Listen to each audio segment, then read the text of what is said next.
بسم الله الرحمن الرحيم. کتێبخانەی ڕۆشنایی دەنجی.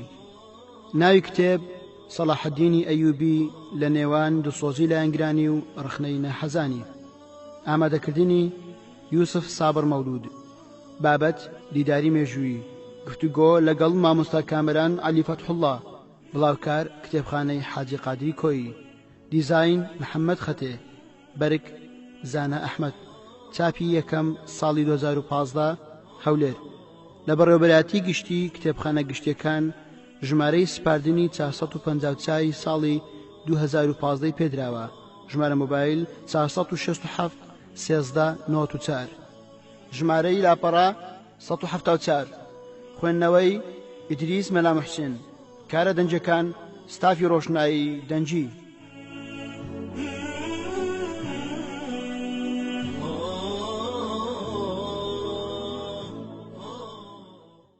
پێشکەشە بە دایک و باوکی خۆشەویستم. پێشکەشە بە هاوسەری خۆشەویستم شیرین ئەحمەد، جگەرگۆشەکەم کاک ئەحمەد، برای گەورەم کاکە ئاگرین. ناوڕۆک لاپەڕە 5. بابەت لاپەڕە. سوپاس و پێزانین لاپەڕە 10. پێشەچی مامۆستا کامەران لاپەڕە 11. پێشەچی یوسف سابر لاپەڕە 13. بەشی یەکەم بنەماڵەی ئەیوبی لە دوینەوە بۆ ترۆپچی دەسەڵات. تەوەری یەکەم ڕەگ و ڕەچەڵەکی بنەماڵەی ئەیوبی شوێنی و نیشتەجێبوونیان لاپەڕە 19. ڕەگ و ڕەچەڵەکی بنەماڵەی ئەیوبی لاپەڕە 20. دوینی پیرمام زێدی بنەماڵەی ئەیوبیەکان لاپەڕە 20 تاوەکو 21. کۆچی بنەماڵەی ئەیوبیەکان لە دوینەوە بۆ تکریت لاپەڕە 21 تاوەکو 24. تەوەری دووەم سەرەتای وەرگرتنی دەسەڵات لەلایەن بنەماڵەی ئەیوبی لاپەڕە 25. چیوا لە بەرهرۆز دەکات دەسەڵات و ئیمتیازات بدات بە بنەماڵەی ئەیوبیەکان لاپەڕە 25.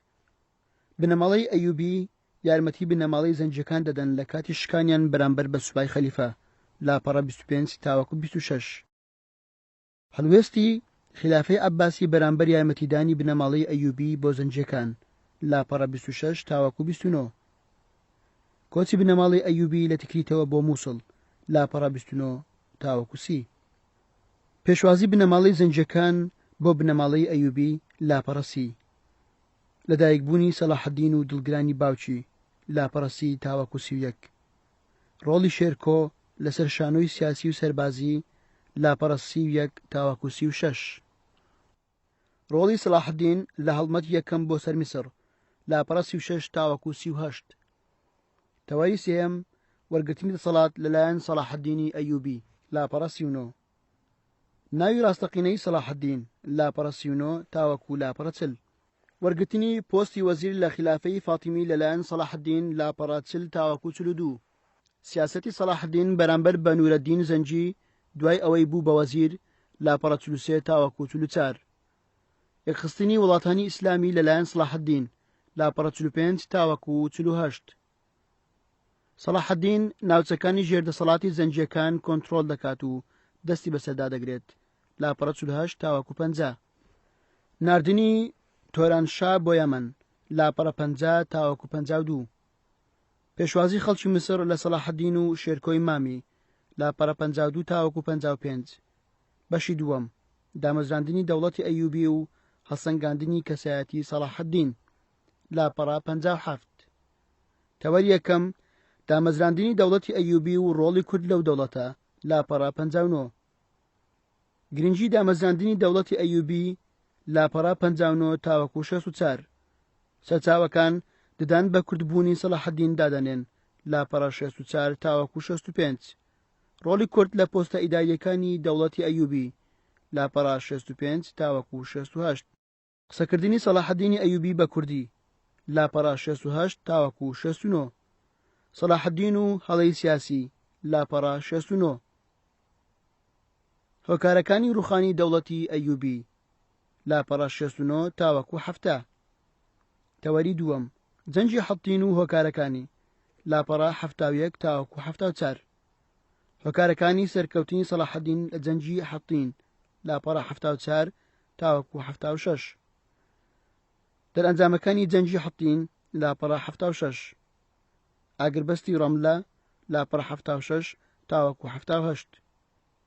تەوەری سێیەم سەلاحەدین لە نێوان دووسۆزی لایەنگرانی و ڕەخنەی نەحەزانی لاپەڕا 79 هەڵوێستی نایاران بەرامبەر بە سەلاحەدین لاپەڕا 79 تاوەکو 80 تەساموح و لێبوردەی سەلاحەدین لاپەڕا 80 تاوەکو 81 کورچی دەست دەکەوێت بە مردووی شانازی بە سەلاحەدینەوە بکات لاپەڕا 81 تاوەکو 84 ئیستەقلالکردنی سەلاحەدین لاپەڕا 84 تاوەکو 87 فەرامۆشکردنی مێژووی سەلاحەدین لەلایەن دەسەڵاتی سیاسی کورد لاپەڕا 87 تاوەکو 90 دادگایکردنی سەلاحەدین لە دادگای ناسیۆنالیزم لاپەڕا 90 تاوەکو 93 هەڵوێستی خۆرئاواییەکان بەرامبەر بە سەلاحەدین لاپەڕا 93 تاوەکو 94 پەیوەندی کۆمەڵایەتی سەلاحەدین لاپەڕا 94 تاوەکو 95 بەشی سێیەم دیبلۆماسیەتی سەلاحەدین لاپەڕا 97 تەوەری یەکەم ڕۆڵی سەلاحەدین لە بواری دیبلۆماسیەتدا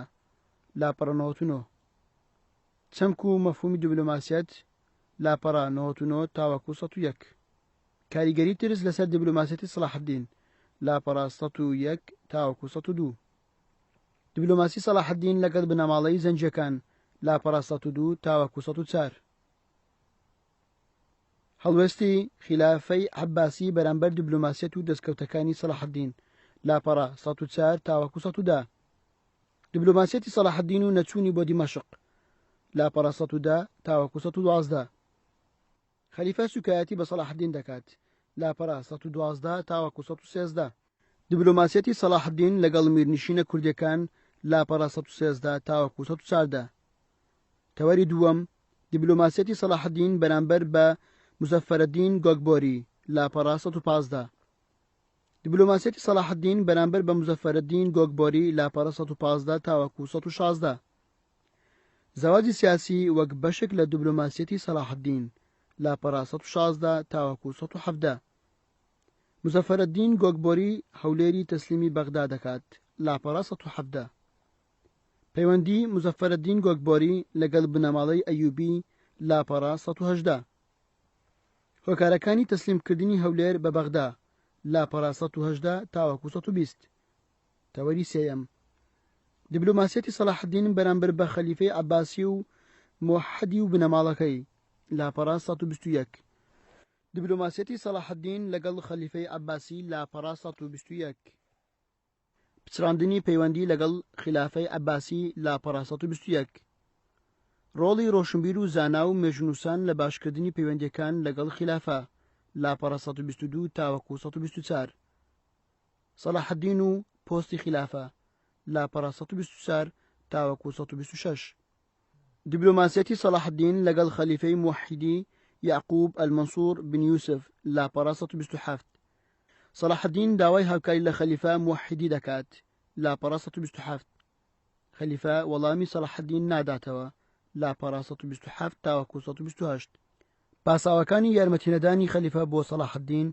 لاپەڕا 128 تاوەکو 132 دیبلۆماسیەتی سەلاحەدین لەگەڵ خانەوادەکەی لاپەڕا 135 داواکاری ئەوان لە سەلاحەدین لاپەڕا 135 تاوەکو 136 هیچ دژایەتی و ناکۆچێک هەبووە لە نێوان سەلاحەدین و خانەوادەکەی لاپەڕا 136 تاوەکو 137 هۆکاری داواکردنی حەلەب لەلایەن مەلیک عادل لاپەڕا 137 تاوەکو 138 سەلاحەدین زاواجی مەلیک عادل لەگەڵ مەلیکە جوانە 138 تاوەکو 139 ئایا مەلیک عادل ڕازی بوو یان هەر پێشنیاری بوو لاپەڕا 139 پەیوەندیە دیبلۆماسیە دەرەشەکانی سەلاحەدین لاپەڕا 140 دیبلۆماسیەتی سەلاحەدین لەگەڵ پاشا و سەرکردەی هێزە خاچ دروژمەکان لاپەڕا 140 تاوەکو 144 دیبلۆماسیەتی سەلاحەدین لەگەڵ ریچارد شاردڵ لاپەڕا 144 تاوەکو 145 هەڵوێستی ریچارد شاردڵ بەرامبەر بە دیبلۆماسیەتی سەلاحەدین لاپەڕا 145 تاوەکو 146 بەشی چوارەم پند و ئامۆژگاری وەرگرتن لە ژیانی سەلاحەدین لاپەڕا 147 نوێنی سەرکەوتنی سەلاحەدینی ئەیوبی لە کارەکانی لاپەڕا 149 تاوەکو 150 ئێمەی کورد چ پند و ئامۆژگاری وانەیەک هەیە لە دیبلۆماسیەتی سەلاحەدین وەری بگرین لاپەڕا 150 تاوەکو 151 ئایا سەلاحەدین چۆن ڕوبەڕووی ئەو ئەزمانە دەبیەوە کە تووشی دەبوو لاپەڕا 151 تاوەکو 153 دژایەتیکردنی ئەوروپا بۆ کورد بەهۆی سەلاحەدینەوەیە لاپەڕا 153 تاوەکو 154 ئەنجام لاپەڕا 155 ژاننامەی زانستی مامۆستا کامران عەلی فەتحوڵڵا لاپەڕا 161 لیستی سەرچاوەکان لاپەڕا 163 پاشکۆ سوپاس و پێزانین لاپەڕا دا دوای سوپاس و ستایشی خوای پەروەردگار کە یارمەتی داین لە تاوکردنی ئەم پەرتوکە بە پێویستی دەزانم ڕۆڵی هەموو ئەو بەڕێزانە بەرز بنرخێنم کە هاوکاریان کردین بە شێوەیەک لە شێوەکان ڕۆڵیان هەبوو لەوەی ئەم پەرتوکە لەدایک بێت و بخرێتە بەردیدی خوێنەران سەرەتا بە پێویستی دەزانم سوپاسی بێپایان ئاڕاستەی مامۆستای خۆشەویست کامەران عەلی فەتحوڵڵا بکەم کە لە سەرەتاوە تا کۆتایی هاوکارم بوو لە بەچاوگەاندنی ئەم پەرتوکە هەروەها سوپاسی هەریەکە لە بەڕێزان مامۆستا حوسێن شاکر و مامۆستا ڕزگار ئیسماعیل و مامۆستا سەفین شەریف و کاک محەممەد سابر دەکەین کە هاوکاری زۆریان پێشکەش کردین سوپاس بۆ هەموو ئەوانەی کە ڕۆڵیان هەبوو لەوەی ئەو چەندی دارە بکرێتە زمانی نووسین و لە شێوەی کتێب بڵاو بکرێتەوە لە کۆتاییدا سوپاسی بێپایانی هاوسەری خۆشەویستم دەکەم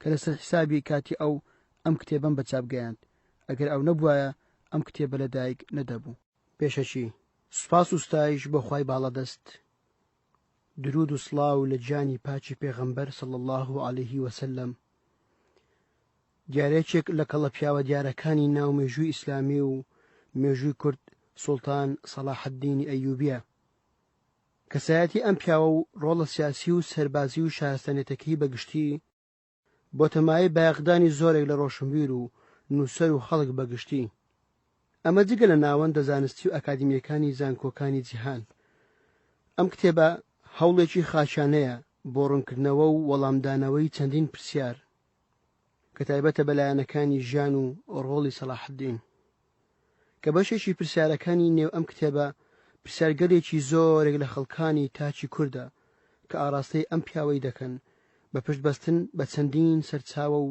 ژێدەری زانستی هەوڵ دراوە وەڵامی پرسیارەکان ڕوون بکرێتەوە هەرچەندە پرسیارەکان وەڵامی زیاتر لەوەی کە بۆی تەرخان کراوە هەڵدەگرێت بەڵام دەکرێ بڵێن پوختەی وەڵامی پرسیارەکانمان بۆ خستوونەتە ڕوو لێرەدا بە پێویستی دەزانم زۆر سوپاسی بێپایانی مامۆستای بەڕێز یوسف سابر بکەم کە توانایەکی زۆر و مادووبوونێکی لە ڕادەبەدەری لە خزمەت ئەم کتێبە بە خەرج داوە هەر لە ئامادەکردنی پرسیارەکان و گۆڕینی وەڵامەکان لە دەنگەوە بۆ نووسین و تایبکردنی و هەتا دوایی لە کۆتاییدا دەڵێن ئەم کتێبە بەدەر نییە لە کەم و کوڕی چونکە ڕەنگە نەتوانرابێت هەموو لایەنەکانی تایبەت بە پرسیارەکان بە وردی وەڵام بدرێتەوە بەڵام لەگەڵ ئەوەشدا هەوڵی تەواو دراوە کە ببێتە مایەی خزمەتێکی زانستی و ڕۆشنبیری و پێگەی خۆی لە کتێبخانەی کوردیدا بکاتەوە بەنیازێکی دووسۆزانە و بە بەکارخستنی هزر و کۆششی زانستیانە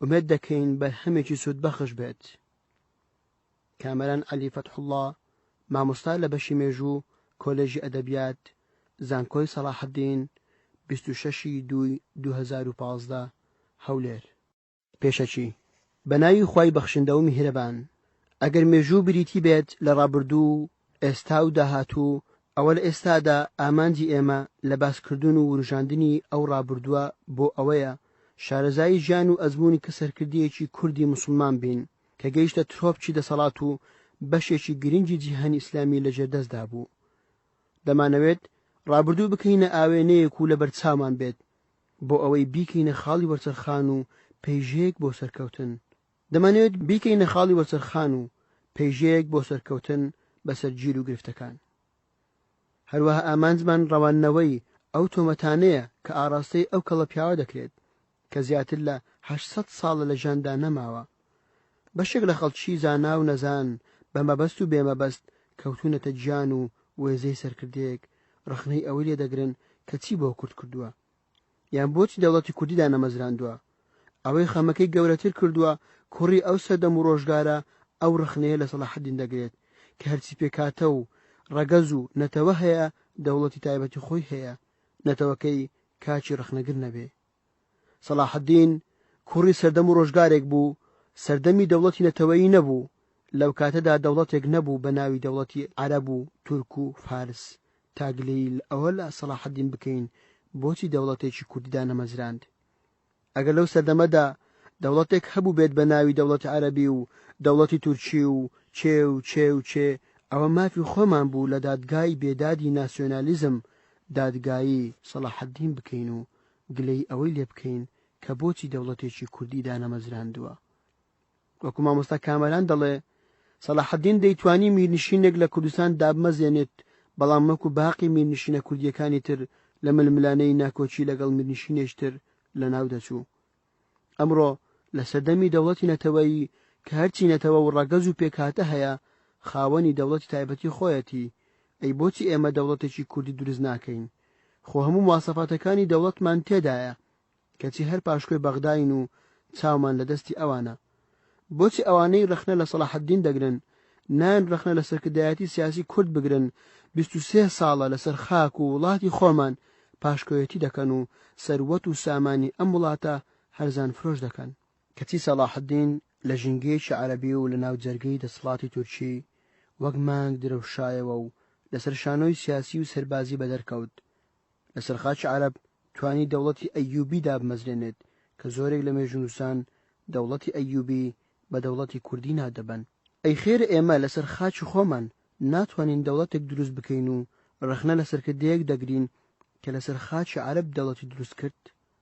ئێمە نەک ئەومان نەکردووە و وڵاتێک دابەشکراومان پارچە پارچە کرد، لەگەڵ ئەوەی نەمانتوانیوە هێندەی دڵۆپێکی سەلاحەدین خزمەت بکەین، نەشمانتوانیوە یان ڕاستتر بڵێم نەمانویستووە سوود لە ئەزموونی ژیان و سیاسەت و دیبلۆماسیەتەکەشی وەربگرین. لە ڕاستیدا ئەو کتێبەی بەردەستت گفتوگۆیەکی چەند کاتژمێریە لەگەڵ بەڕێز مامۆستا کامەران عەلی فەتحوڵڵاه لە بەرنامەی ئاوێنەی مێژوو لە ڕادیۆی ڕووناچی ئەنجام دراوە. دواتر لە کاسێتەوە گواستراوەتەوە سەر کاغەز.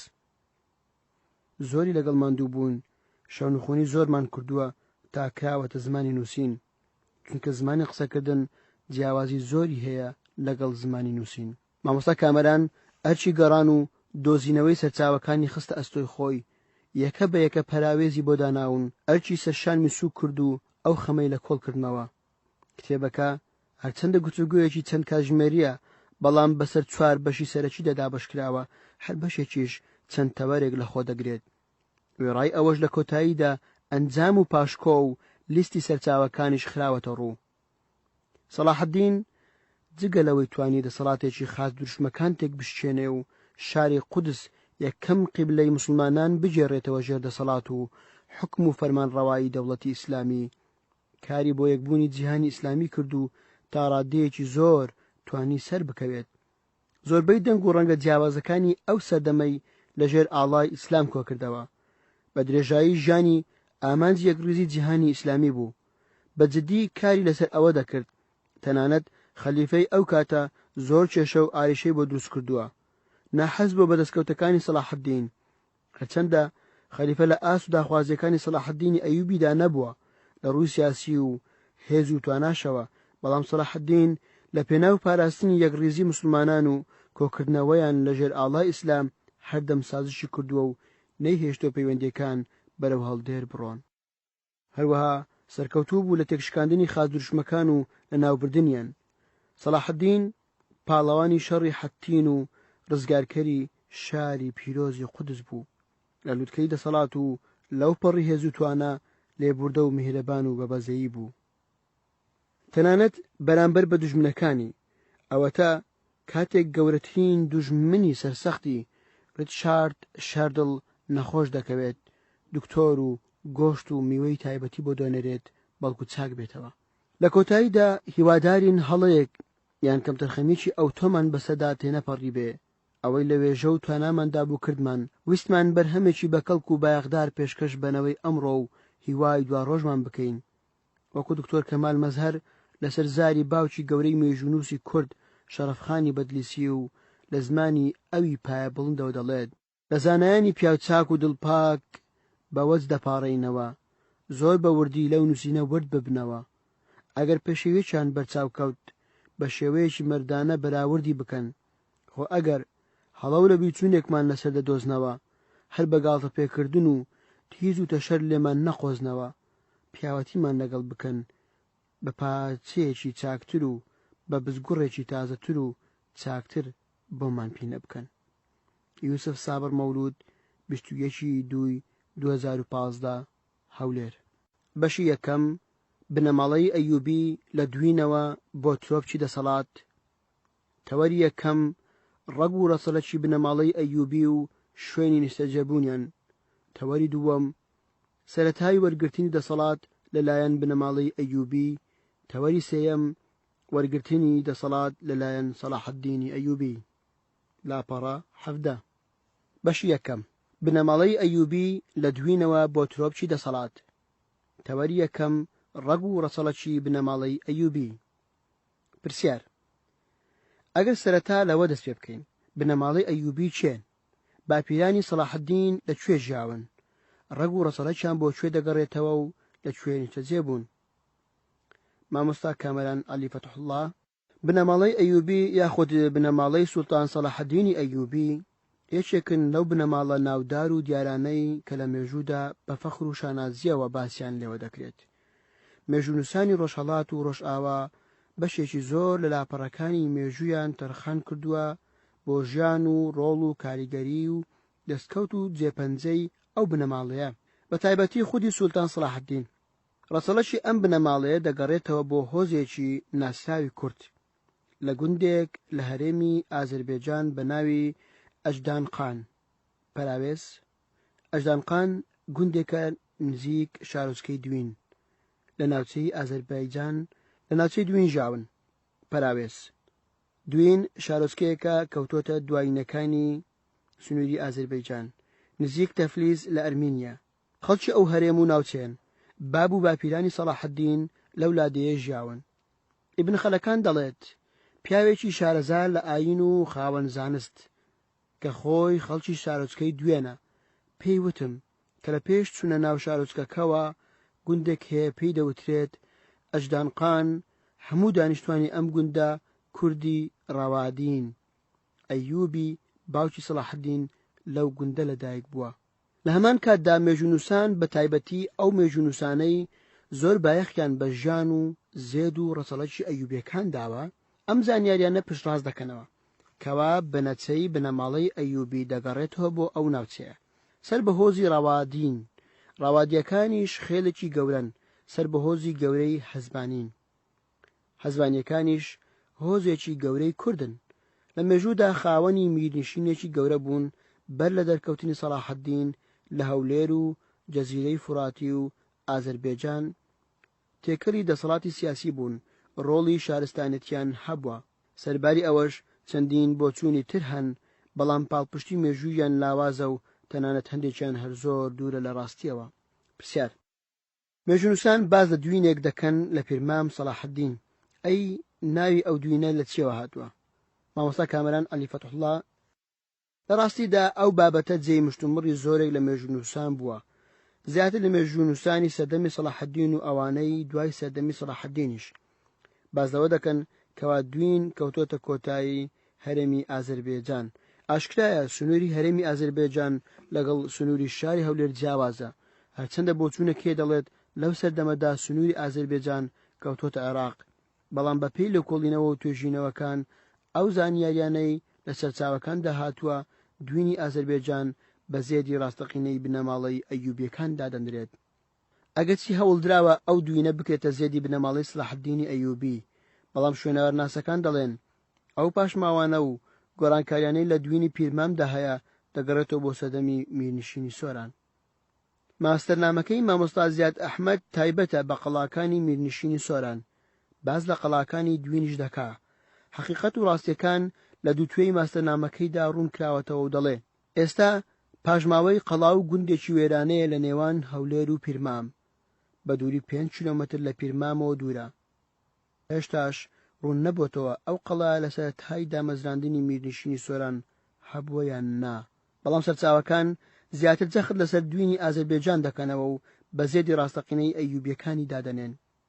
پرسیار: مێژوونووسەکان باز لەوە دەکەن دەڵێن بنەماڵەی ئەیوبیەکان هیچ کاتێک ملکەتی هیچ هێزێکی دەرەچی و ناوەچی نەبوون، هەردەم بە غیرەت و سەربەرزیەوە ژیاون. پرسیارەکە ئەوەیە بۆچی لە دوێنەوە هاتوونەتە تکریت، زێدی خۆیان بەجێهێشتووە و کۆچیان کردووە. مامۆستا کامەران عەلی فەتحوڵڵا: مێژونووسان زۆر هۆکار دەخەنە ڕوو دەربارەی کۆچکردنی بنەماڵەی ئەیوبی، بە تایبەتی باپیرەی سەلاحەدین کە ناوی شادی بووە. دیارە هەموو ئەو هۆکارانەش جێگای مشت و مڕ و قسەکردنن.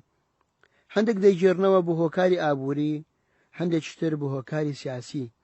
لە هۆکار ئابووریەکان کە سەرچاوەکان باسی لێوە دەکەن دەڵێن بنەماڵەی ئەیوبی لە بەرخراپی ژیان و گزەران و بژێوی ژیانیان لە ناوچەی دوین لەو گوندەی لێی ژیاون بە ناوی ئەژدانقان ناچار بوون بەرەو تکریت کۆچ بکەن.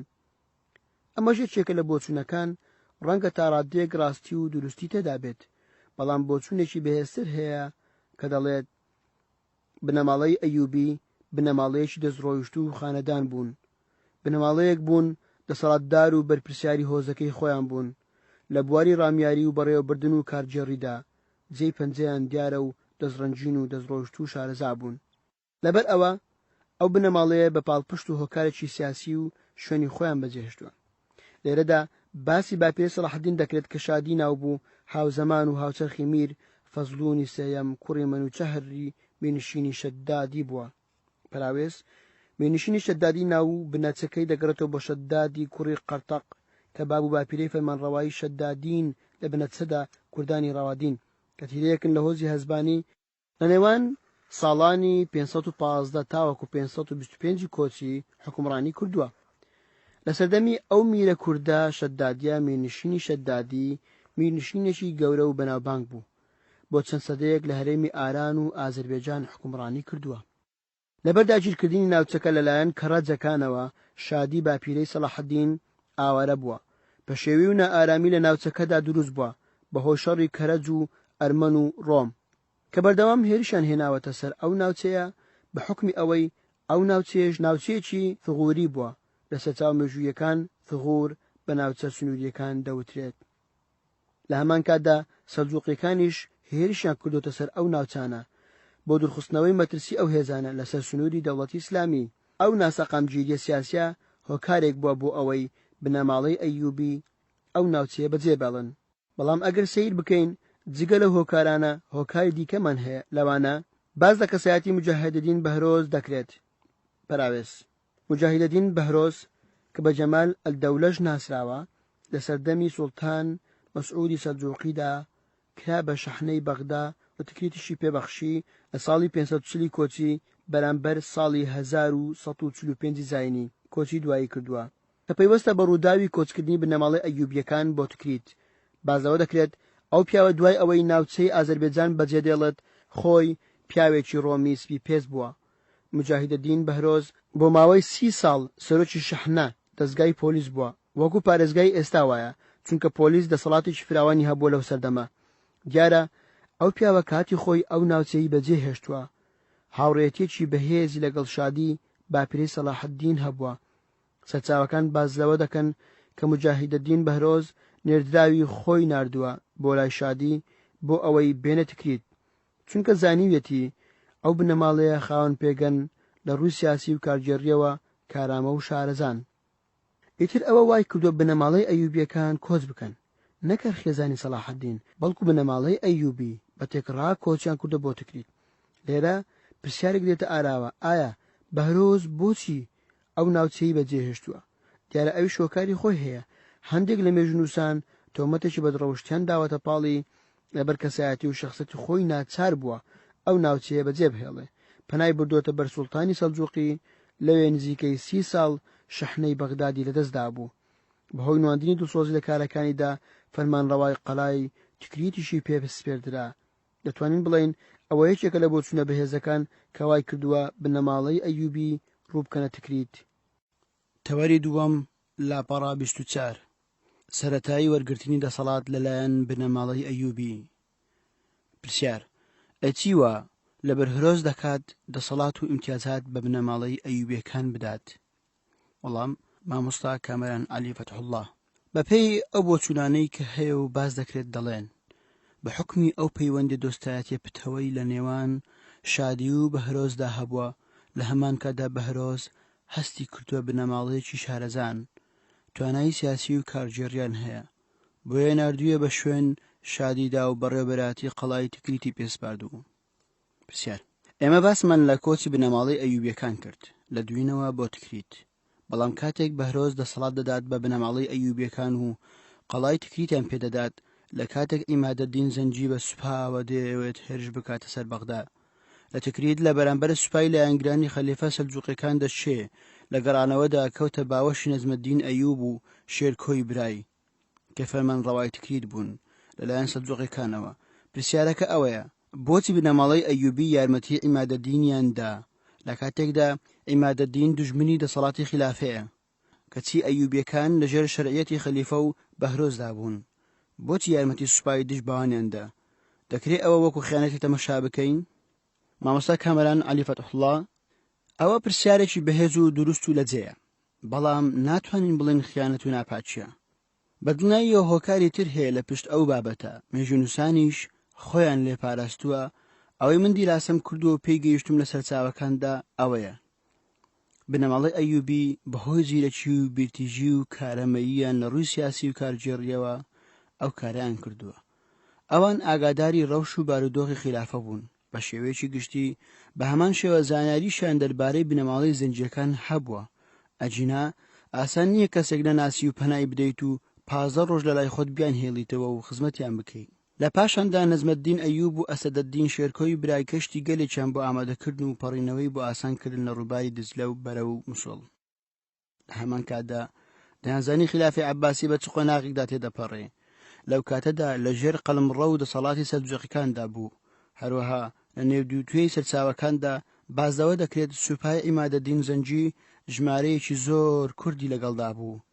ڕەنگە ئەوە شۆکارێک بێت بۆ یارمەتیدانی ئەوان. لەلایەکی تر بنەماڵەی ئەیوبی پێیان وابوو ئامانجی بنەماڵەی زەنجەکان گرنگتر و گەورەتر بوو لە ئامانجی خلافی عەباسی. ڕوودا و مێژوویەکان ئەو ڕاستە دەسەلمێنن کە بنەماڵەی زەنجەکان پەرژینێکی گەورە بوون بۆ پاراستنی دەسەڵاتی ئیسلامی. ئەگەر ئەوان نەبوونایە دەتوانم بڵێم دەسەڵاتی ئیسلامی یان خلافەی عەباسی لە ژێر هەڕەشەی خاز دروشمەکان دەبوو، لەگەڵ ئەوەی سەرچاوە مێژوویەکان خۆیان لەو ڕاستیە پاراستووە. بەڵام بە تێڕوانینی ئێمە بنەماڵەی ئەیوبی لەو مایەدا پەیوەندیشان لەگەڵ زەنجەکان هەبووە. ڕەنگە مێژوو ئاگاداری ئەو نهێنیە نەبوو بێ کەوا پێشتر ڕێککەوتنێک هەبوو بێت لە نێوان بنەماڵەی ئەیوبی و بنەماڵەی زەنجەکان، هەروەکو لە پێشەوە باسمان کرد. ڕاستیەکان ئەوە دەسەلمێنن ئەجینا 15 ڕۆژمانەوەی کەسێک ئەوەندە ئاسان نییە ئەگەر نەیناسی لە کاتێکدا هێرش بکاتە سەر دەسەڵاتی یەکەمت کە تۆ بەشێکی تێیدا و لێی بەرپرسی. ئەوەی ئێمە پێی گەیشتی بین هەر ئەو هۆکارەیە. هەندێک لە سەرچاوەکانیش جەخت لەوە دەکەنەوە ئەو ڕووداوەش لە ساڵی 526 کۆچی بەرامبەر ساڵی 1132 زانی ڕوویداوە لە سەدەمی خەلیفە ئەلموستەرشید بیللا. پرسیار: ئایا خلافەی عەباسی بەرامبەر یارمەتیدانی بنەماڵەی ئەیوبی بۆ زەنجەکان چ هەڵوێستێکی هەبوو؟ لە کاتێکدا بنەماڵەی ئەیوبی لە ژێر دەسەڵات و هەیمەنەی خلافەی عەباسیدان و یارمەتی هێزێکی دەرەشی دەدەن کە دژی خلافەی عەباسیە. مامۆستا کامەران عەلی فەتحوڵڵا: ئەو ڕووداوە لە ساڵی 526 کۆچی ڕوودەدات. لە ساڵی 532 کۆچی بنەماڵەی ئەیوبی ئەو شوێنە بەجێ دێڵن. بە بۆچوونی ئێمە تەنانەت سەرچاوەکانیش ئەو زانیاریە پشتڕاست دەکەنەوە و دەڵێن ئەو یارمەتیدانەی بنەماڵەی ئەیوبی بۆ ئیمادەدین زەنجی بەنهێنی بووە، بەڵام ئەو ڕووداوە تا کۆتایی بەنهێنی نامێنێتەوە. دوای ڕۆشتنیان و بەجێهێشتنی تکریت لەبەر ئەو هۆکارانەی باسی لێوە دەکرێت بەشێک لە خەڵکی ئەوێ یاخود مجاهدین بەهرۆز جۆرێک لە شک و گومانی بۆ دروست دەبێت بەرامبەر بە بنەماڵەی ئەیوبیەکان. هەندێک دەڵێن دوای ڕووداوەکە بنەماڵەی ئەیوبی تکریت بەجێ دەڵن. هەندێکی تر دەڵێن لەبەر ئازایەتی و دەستڕۆیشتووی شێرکۆی مامی سەلاحەدین ئاگاداری بەهرۆزیان کردوتەوە کەوا دەیەوێت هەیمەنە و دەسەڵاتی خۆی بەسەر تکریتدا بسەپێنێ، یاخود بە مانایەک لە ماناکان بەپێی بۆچوونی ئەوان لە دەسەڵاتی خۆی دەرچێت و زیاد لە پێویست مامەڵە دەکات. کاتێک ڕووداوەکە دێتە پێشەوە، مێژونووسان باسی هۆکاری بەجێهێشتنی تکریت دەکەن لەلایەن بنەماڵەی ئەیوبیەکان و دەڵێن بەهۆی چەند ڕووداوێکەوە بنەماڵەی ئەیوبی تکریتیان بەجێهێشت. هەموو ئەو هۆکارانە باز دەکرێت ئەوەیە ڕۆژێک یەکێک لە ئەفسەرەکانی قەڵا دەستی بێ ئابڕوویی بۆ ئافرەتێک درێژ دەکات. ئافرەتەکەش پەنا بۆ ئەسەدەدین شێرکۆ دێنێت. شێرکۆش ئەفسەرەکە دەکوشێ و تۆڵەی ئافرەتەکەی لێ دەستێنێتەوە. هەروەها دەگوترێت ئەو پیاوە سەر بە بەهرۆز بووە. لە هەمان کاتدا ئەو ڕووداوە بە چەند شێوەیەکی دیکە دەجێڕنەوە و دەڵێن نەجمەدین ئەیوب ئەو پیاوەی بە تیرکەوان کوشتووە، بەڵام ئەوە دوورە لە ڕاستیەوە. نەجمەدین ئەیوب پیاوێکی عاقڵ و ژیر بوو. لە هەمان کاتدا دەڵێن شێرکۆ کە لە ڕاو گەڕاوەتەوە لە ڕێگادا پیاوێکی مەسیحی بینیوە، گاڵتەی بە شێرکۆ کردووە، شێرکۆش کوشتوویەتی. هەموو هۆکارانە باز دەکرێن بۆ بەجێهێشتنی تکریت لەلایەن بنەماڵەی ئەیوبی دەتوانین بڵین هۆکاری ناڕاستەوخۆن. بە بۆچوونی ئێمە هۆکاری ڕاستەوخۆ سەرەکی ئاشکرابوونی ئەو یارمەتیە بوو کە بنەماڵەی ئەیوبی پێشکەشی عیمادەدین زەنجی کرد. بەواتایشتر بەهێزبوونی پەیوەندی بنەماڵەی ئەیوبی لەگەڵ بنەماڵەی زەنجەکان هۆکاری سەرەکی بەجێهێشتنی تکریت بووە لەلایەن بنەماڵەی ئەیوبیەکان. سەرچاوەکان باز لە ڕاستیشی تر دەکەن و دەڵێن لە ماوەی 526 تاوەکو 532 کۆچی پەیوەندی هەبووە لە نێوانیان عیمادەدین زەنجی و بنەماڵەی ئەیوبی. عیمادەدین زەنجی بەردەوام دیاری و نامە و نێردراوی خۆی ناردووە بۆ لای نەجمەدین ئەیوب و شێرکۆی مامی سەلاحەدین. ئەو بەڵگەیە لەسەر ئەوەی پەیوەندێکی بەهێز هەبووە لە نێوانیاندا. ڕەنگە بەهرۆز و دەوروبەرەکەی هەستیان بەو پەیوەندیە کردبێ بۆیە کوشتنی ئەو پیاوە بۆتە هۆکارێکی ڕاستەوخۆ و بیانووی بەجێهێشتنی تکریت. بۆیە دەبێ هۆکارەکەی زیاتر پەیوەندی بە بنەماڵەی زەنجیەکانەوە هەبێ، بەڵام مێژوونووسان کەمتر باسییان لێوە کردووە چونکە لە مێژوودا نهێنیەکان کەمتر دەوترێن. بە تایبەتی ئەو نهێنی لە ناخی کەسێک یان چەند کەسێکدا شاراوە بێ ئاسان نییە مێژوونووس بە سادەی دەستی پێ بگات. بۆیە دەتوانین بڵین پەیوەندی نێوان بنەماڵەی ئەیوبیەکان و بنەماڵەی زەنجیەکان هۆکاری ڕاستەوخۆی بەجێهێشتنی تکریتە لەلایەن بنەماڵەی ئەیوبیەکان. پرسیار: کۆچی بنەماڵەی ئەیوبی لە تکریتەوە بۆ مووسڵ لەسەر داوای بەهرۆز و خلافی عەباسی بوو یان لەسەر داوەت و بانکهێشتی زەنجەکان؟ مامۆستا کامەران، سەرچاوەکان باز لەوە دەکەن و دەڵێن کاتێک بنەماڵەی ئەیوبی بڕیاریاندا تکریت بەجێبێڵن هەرزوو بیریان لە مووسڵ کردوتەوە. دیارە پێشتر بەرنامە و پلانیان هەبووە، نە لەسەر داوای بەهرۆز بووە نە لەسەر داوای خلافی عەباسی. ڕاستە بۆچوونە کێ دەڵێ بەهرۆز داوای کردووە ئەو شوێنە بەجێبەڵن لەوە ترساوە خلافی عەباسی تۆڵەیان لێ بکاتەوە. بەڵام ئێمە پێمان وایە بنەماڵەی ئەیوبی خۆیان هەستیان کردووە لە تکریت جێگایان نابێتەوە. مانەوەیان لە تکریت هەڕەشەیە لەسەر بوونیان، بۆیە ناچار دەبن تکریت بەجێبەڵن. هەر لەو شەوەی کە تکریت بەجێ دەڵن سەلاحەدین یاخود یوسفی کوڕی نەجمەدین لەدایک دەبێت. پرسیار: ئەی لەلایەن بنەماڵی زەنجیەکانەوە چۆن پێشوازیان لێ دەکرێت؟ مامۆستا کامەران، سەرچاوەکان باز لەوە دەکەن و دەڵێن زۆر بەگەرمی و بەپەرۆشەوە بەڕێزەوە و بە گەورەیەکی زۆرەوە پێشوازیان لە بنەماڵەی ئەیوبی کرد. بە تایبەتی نەجمەدین ئەیوبی باوکی سەلاحەدین و شێرکۆی مامی وەکو وەفایەک بۆ ئەو یارمەتی و داڵدەدانەی پێشکەشی عیمادەدین زەنجیان کرد لەو شکستەی دووچاریان بوو.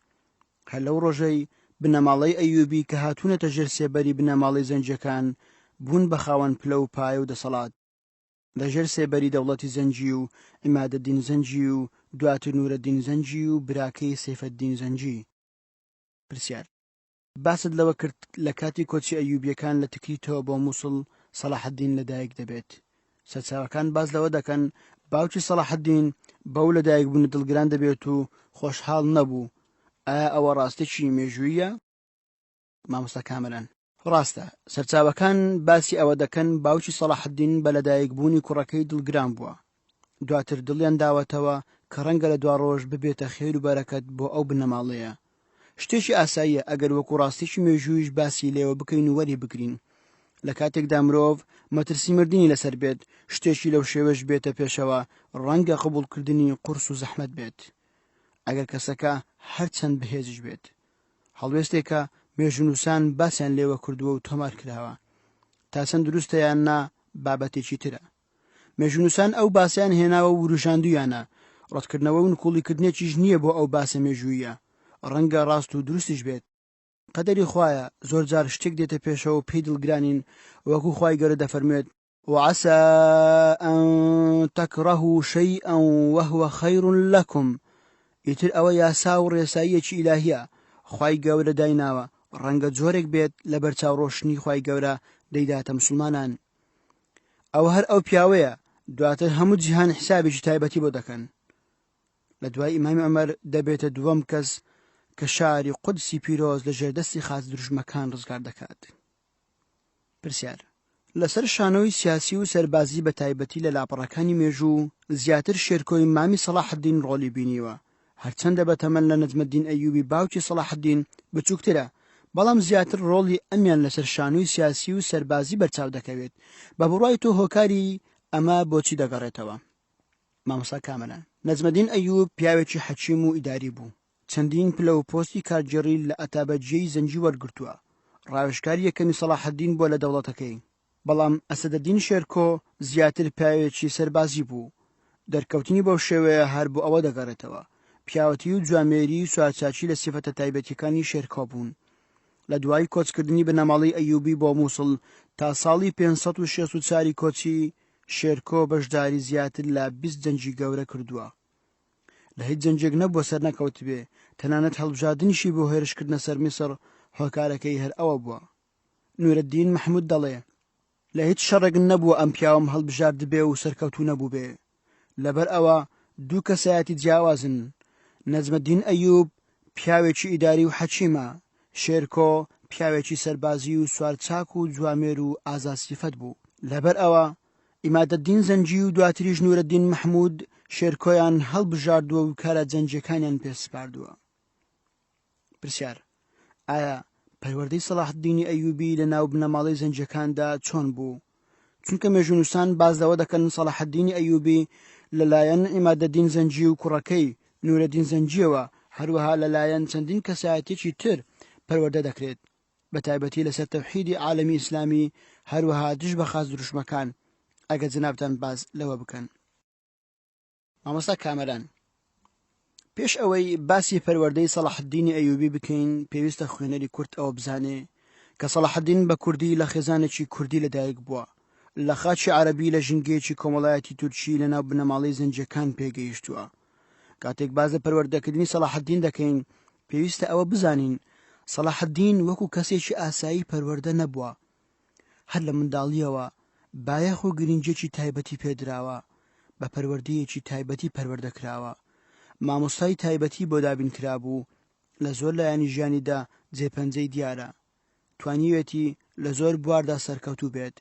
کاتێک باسی سیاسەت و سوارچاکی و جەنگاوەری، مامەڵە و ڕەوشت و بەزەیی و لێبوردەیی و پەروەردە و زانستی سەلاحەدین دەکەین، کاتێک باسی مامەڵەکردنی لەگەڵ دەوروبەری و هەروەها خزم و نزیکەکانی دەکەین، دەبینین لە هەموو بوارەکاندا توانیوێتی بە باشترین کەسایەتی دەربکەوێت.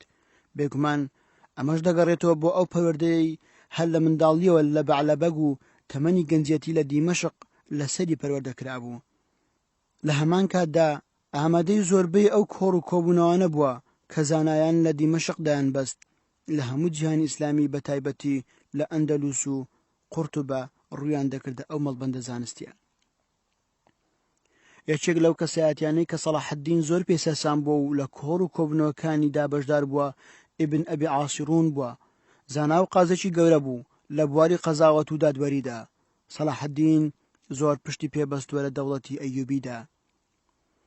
بەشێشی تر لە پەروەردە پڕ بە هاوجوانەکەی سەلاحەدین بریتی بوو لە پەروەردەی سیاسی و کارگێڕی و سوارچاکی و جەنگاوەری، هەروەها جیهادکردن لە پێناو ئاینی پیرۆزی ئیسلامدا. بەشێک بوو لە کەسایەتی ئەو پیاوە، هەر لە منداڵیەوە لەسەر ئەو لایەنە گۆش کراوە و پەروەردە کراوە، بۆیە دەبێتە ئەو پاڵەوانە بە غیرەت و بە هیممەتە پارێزگای دەکات لە موسڵمانان و سنووری دەوڵەتی ئیسلامی. لەبەر ئەوە دەبینین لە هەڕەتی لاویدا باوەڕ و متمانەی بنەماڵەی زەنجەکان بەدەست دێنێ و دەبێتە سەرۆکی دەستگای پۆلیس. لە ماوەیەکی زۆر کەمدا توانی هێمنی و ئاسایش بگەڕێنێتەوە بۆ دیمەشق و ئەو ناوچانەی لە ژێر دەسەڵاتیدا بوو. گەورەترین ئامانجی سەلاحەدین بریتی بوو لە کۆکردنەوە و یەکخستنی موسڵمانانی جیهان لە ژێر یەک ئاڵا و یەک سەرکردەدا، بۆ ئەوەی بتوانێت مەترسی خاز دروشمەکان لە جیهانی ئیسلامی دوور بخاتەوە لە کاتی هێرشی خاز دروشمەکان بۆ سەر جیهانی ئیسلامی. دەستیان گرت بەسەر چەند ناوچە و شوێنی دەوڵەتی ئیسلامی لە وڵاتی شام و جەزیرەدا. ئیمادەدین زەنجی هەنگاوی یەکەمینە بۆ خستنی وڵاتانی ئیسلامی، دواتر نورەدین چەند بەشێکی ئەو هەنگاوی بەرەو پێشەوە برد. سەلاحەددینی ئەیوبی بە تەواوکەری هەنگاوەکانی عیمادەددین و نورەدین دادەندرێت لە یەکخستنی وڵاتانی ئیسلامی. لەبەر ئەوە پێیان وابوو تا یەکێک لە نێوان وڵاتانی ئیسلامی نەیەتەکایەوە ناتوانن بەرامبەر مەترسی قاز دروشمەکان ڕابۆستن و مەترسیەکانیان لە جیهانی ئیسلامی دوور بخەنەوە، ناوچەکانیشان بجێڕنەوە بۆ ژێر سێبەری ئاڵای پیرۆزی ئیسلام. سەلاحەددین بە پلانەوە سیاسیانە زۆر ژیرانە و زیرەکانە مامەڵەی کرد. لە چەندین شوێندا لێدوان و وتەی بەهێزی هەیە دەربارەی تەوحید و یەکخستنی وڵاتانی ئیسلامی. پرۆژەیەکی گرنگ بوو هەڵی گرتبوو. پرسیار: هەڵبژاردننی ئەسەدەدین شێرکۆ لەلایەن بنەماڵەی زەنجەکان هەر پەیوەندی بە لێوەشاوی و شیاوی ئەسەدەدین شێرکۆوە هەیە، یانیش دەگەڕێتەوە بۆ ئەو چاکەیە کە کاتی خۆی بنەماڵەی ئەیوبی لەگەڵ بنەماڵەی زەنجەکان کردیان؟ پێشکەشکردنی ئەو یارمەتیە چ ڕۆڵێکی هەبوو لەو بارەدا، یان چ هۆکارێک دەرهەبوو؟ مامۆستا کامەران: ڕاستە بنەماڵەی زەنجەکان چاکە و پیاوەتی و جوامێری بنەماڵەی ئەیوبیان لە یاد نەکردووە و وەفادار بوون بەرامبەر بنەماڵەی ئەیوبی، بەڵام ناردنی سەرکردەیەک بۆ وڵاتێک کە ڕێگای بیابانی بڕیوە تا گەیشتووەتە میسر من وەفایەک لەوەدا نابینم. تۆ دۆستێکت تووشی مەشەقەت و ناخۆشی بکەی، بەڵام متمانەبوون بە هۆکاری سەرەکیدا دەندرێت. ئەو متمانەیەش دەگەڕێتەوە بۆ ئەو ڕزگارکردن و هەڵوێستە جوامێرانەی کە بنەماڵەی ئەیوبی ئەسەدەدین شێرکۆ و نەجمەدین ئەیوبی هەیان بوو بەرامبەر بە زەنجەکان. کاتێک هەڵمەتیان هێنا بۆ سەر خلافەی عەباسی و شکستیان هێنا، بنەماڵەی ئەیوبی مجازەفەیان بە ژیانی خۆیان کرد، 15 ڕۆژ داڵدیاندان و لە ڕووباری دجلە وەرزگاریان کردن. باوەڕ و متمانەی بەهێزیان بە بنەماڵەی ئەیوبی لەلایەکی تر ئازایی و سوارچاکی و لێهاتووی و بوێری و دڵسۆزی ئەسەدەدین شێرکۆ هۆکاری سەرەکی بوون. بۆ هەڵبژاردننی ئەسەدەدین شێرکۆ ئەو متمانەیە وەکو گوتمان بۆ پێشتر دەگەڕێتەوە، توانی و یانە دروستی بکەن لە ناو ناخی بنەماڵەی زەنجەکان، بە تایبەتی لای نورەددین مەحموود. پرسیار: نورەددین زەنجی سوور بوو لەسەر ئەوەی میسر بجێڕێتەوە ژێردەسەڵات و قەلەمڕەوی زەنجەکان و لە ژێردەسەڵاتی فاتیمیەکان دەری بهێنێ. هەر بۆ ئەمە بەستەش سەرکردایەتی ئەو سوپایە بە ئەسەدەدینی مامی سەلاحەددینی ئەیوبی دەبەخشێت. سەلاحەددینیش وەک دەزانین لەم هەڵمەتەدا بۆ سەر میسر بەشدار بووە. پرسیار لێرەدا ئەوەیە: ئایا ڕۆڵی سەلاحەددین لەم هەڵمەتەدا چی بووە؟ مامۆستا کامەران: پێشتر باسمان کرد ئەسەدەدین شێرکۆ کەسێکی سەربازی و جەنگاوەر و سوارچاکێکی لێهاتوو بوو. هەڵبژاردننیشی دەگەڕێتەوە بۆ ئەو خاسێتە سەربازیانەی کە لە کەسایەتی ئەسەدەدیندا هەبوو. نورەدین خۆی دەدان بەو ڕاستیە دەنێت و دەڵێت لە هیچ شەڕێک نەبووە ئەو پیاوەم هەڵبژارد بێ و سەرکەوتوو نەبوو بێ. ئەسەدەدین لە هەرچی هێرشەکەی بۆ سەر میسر، سەلاحەددین وەکو یاریدەدەری خۆی هەڵدەبژێرێ، وەکو گەنجێکی خوێنگەرم و بەغیرەت بەشداری دەکات. سەرکردایەتی بەشێک لە سوپای ئەسکەندەریا دەگرێتە دەست. دەتوانێت سەرکەوتوو بێ لە بەرەنگاربوونەوەی هەڵگەڕاوەکان لە میسر کە بریتی بوون لە پاشماوەی فاتمیەکان لەگەڵ خاز دروشمەکان یەکیان گرتبوو بۆ لێدانی سوپای سەلاحەددین و ئەسەدەدین شێرکۆ. سەلاحەددین ڕۆڵێکی قارەمانانە و گەورەی گرنگ دەبینێ بۆ هۆی ئەوەی وەکو کەسایەتی کاریگەر بە دیار بکەوێت.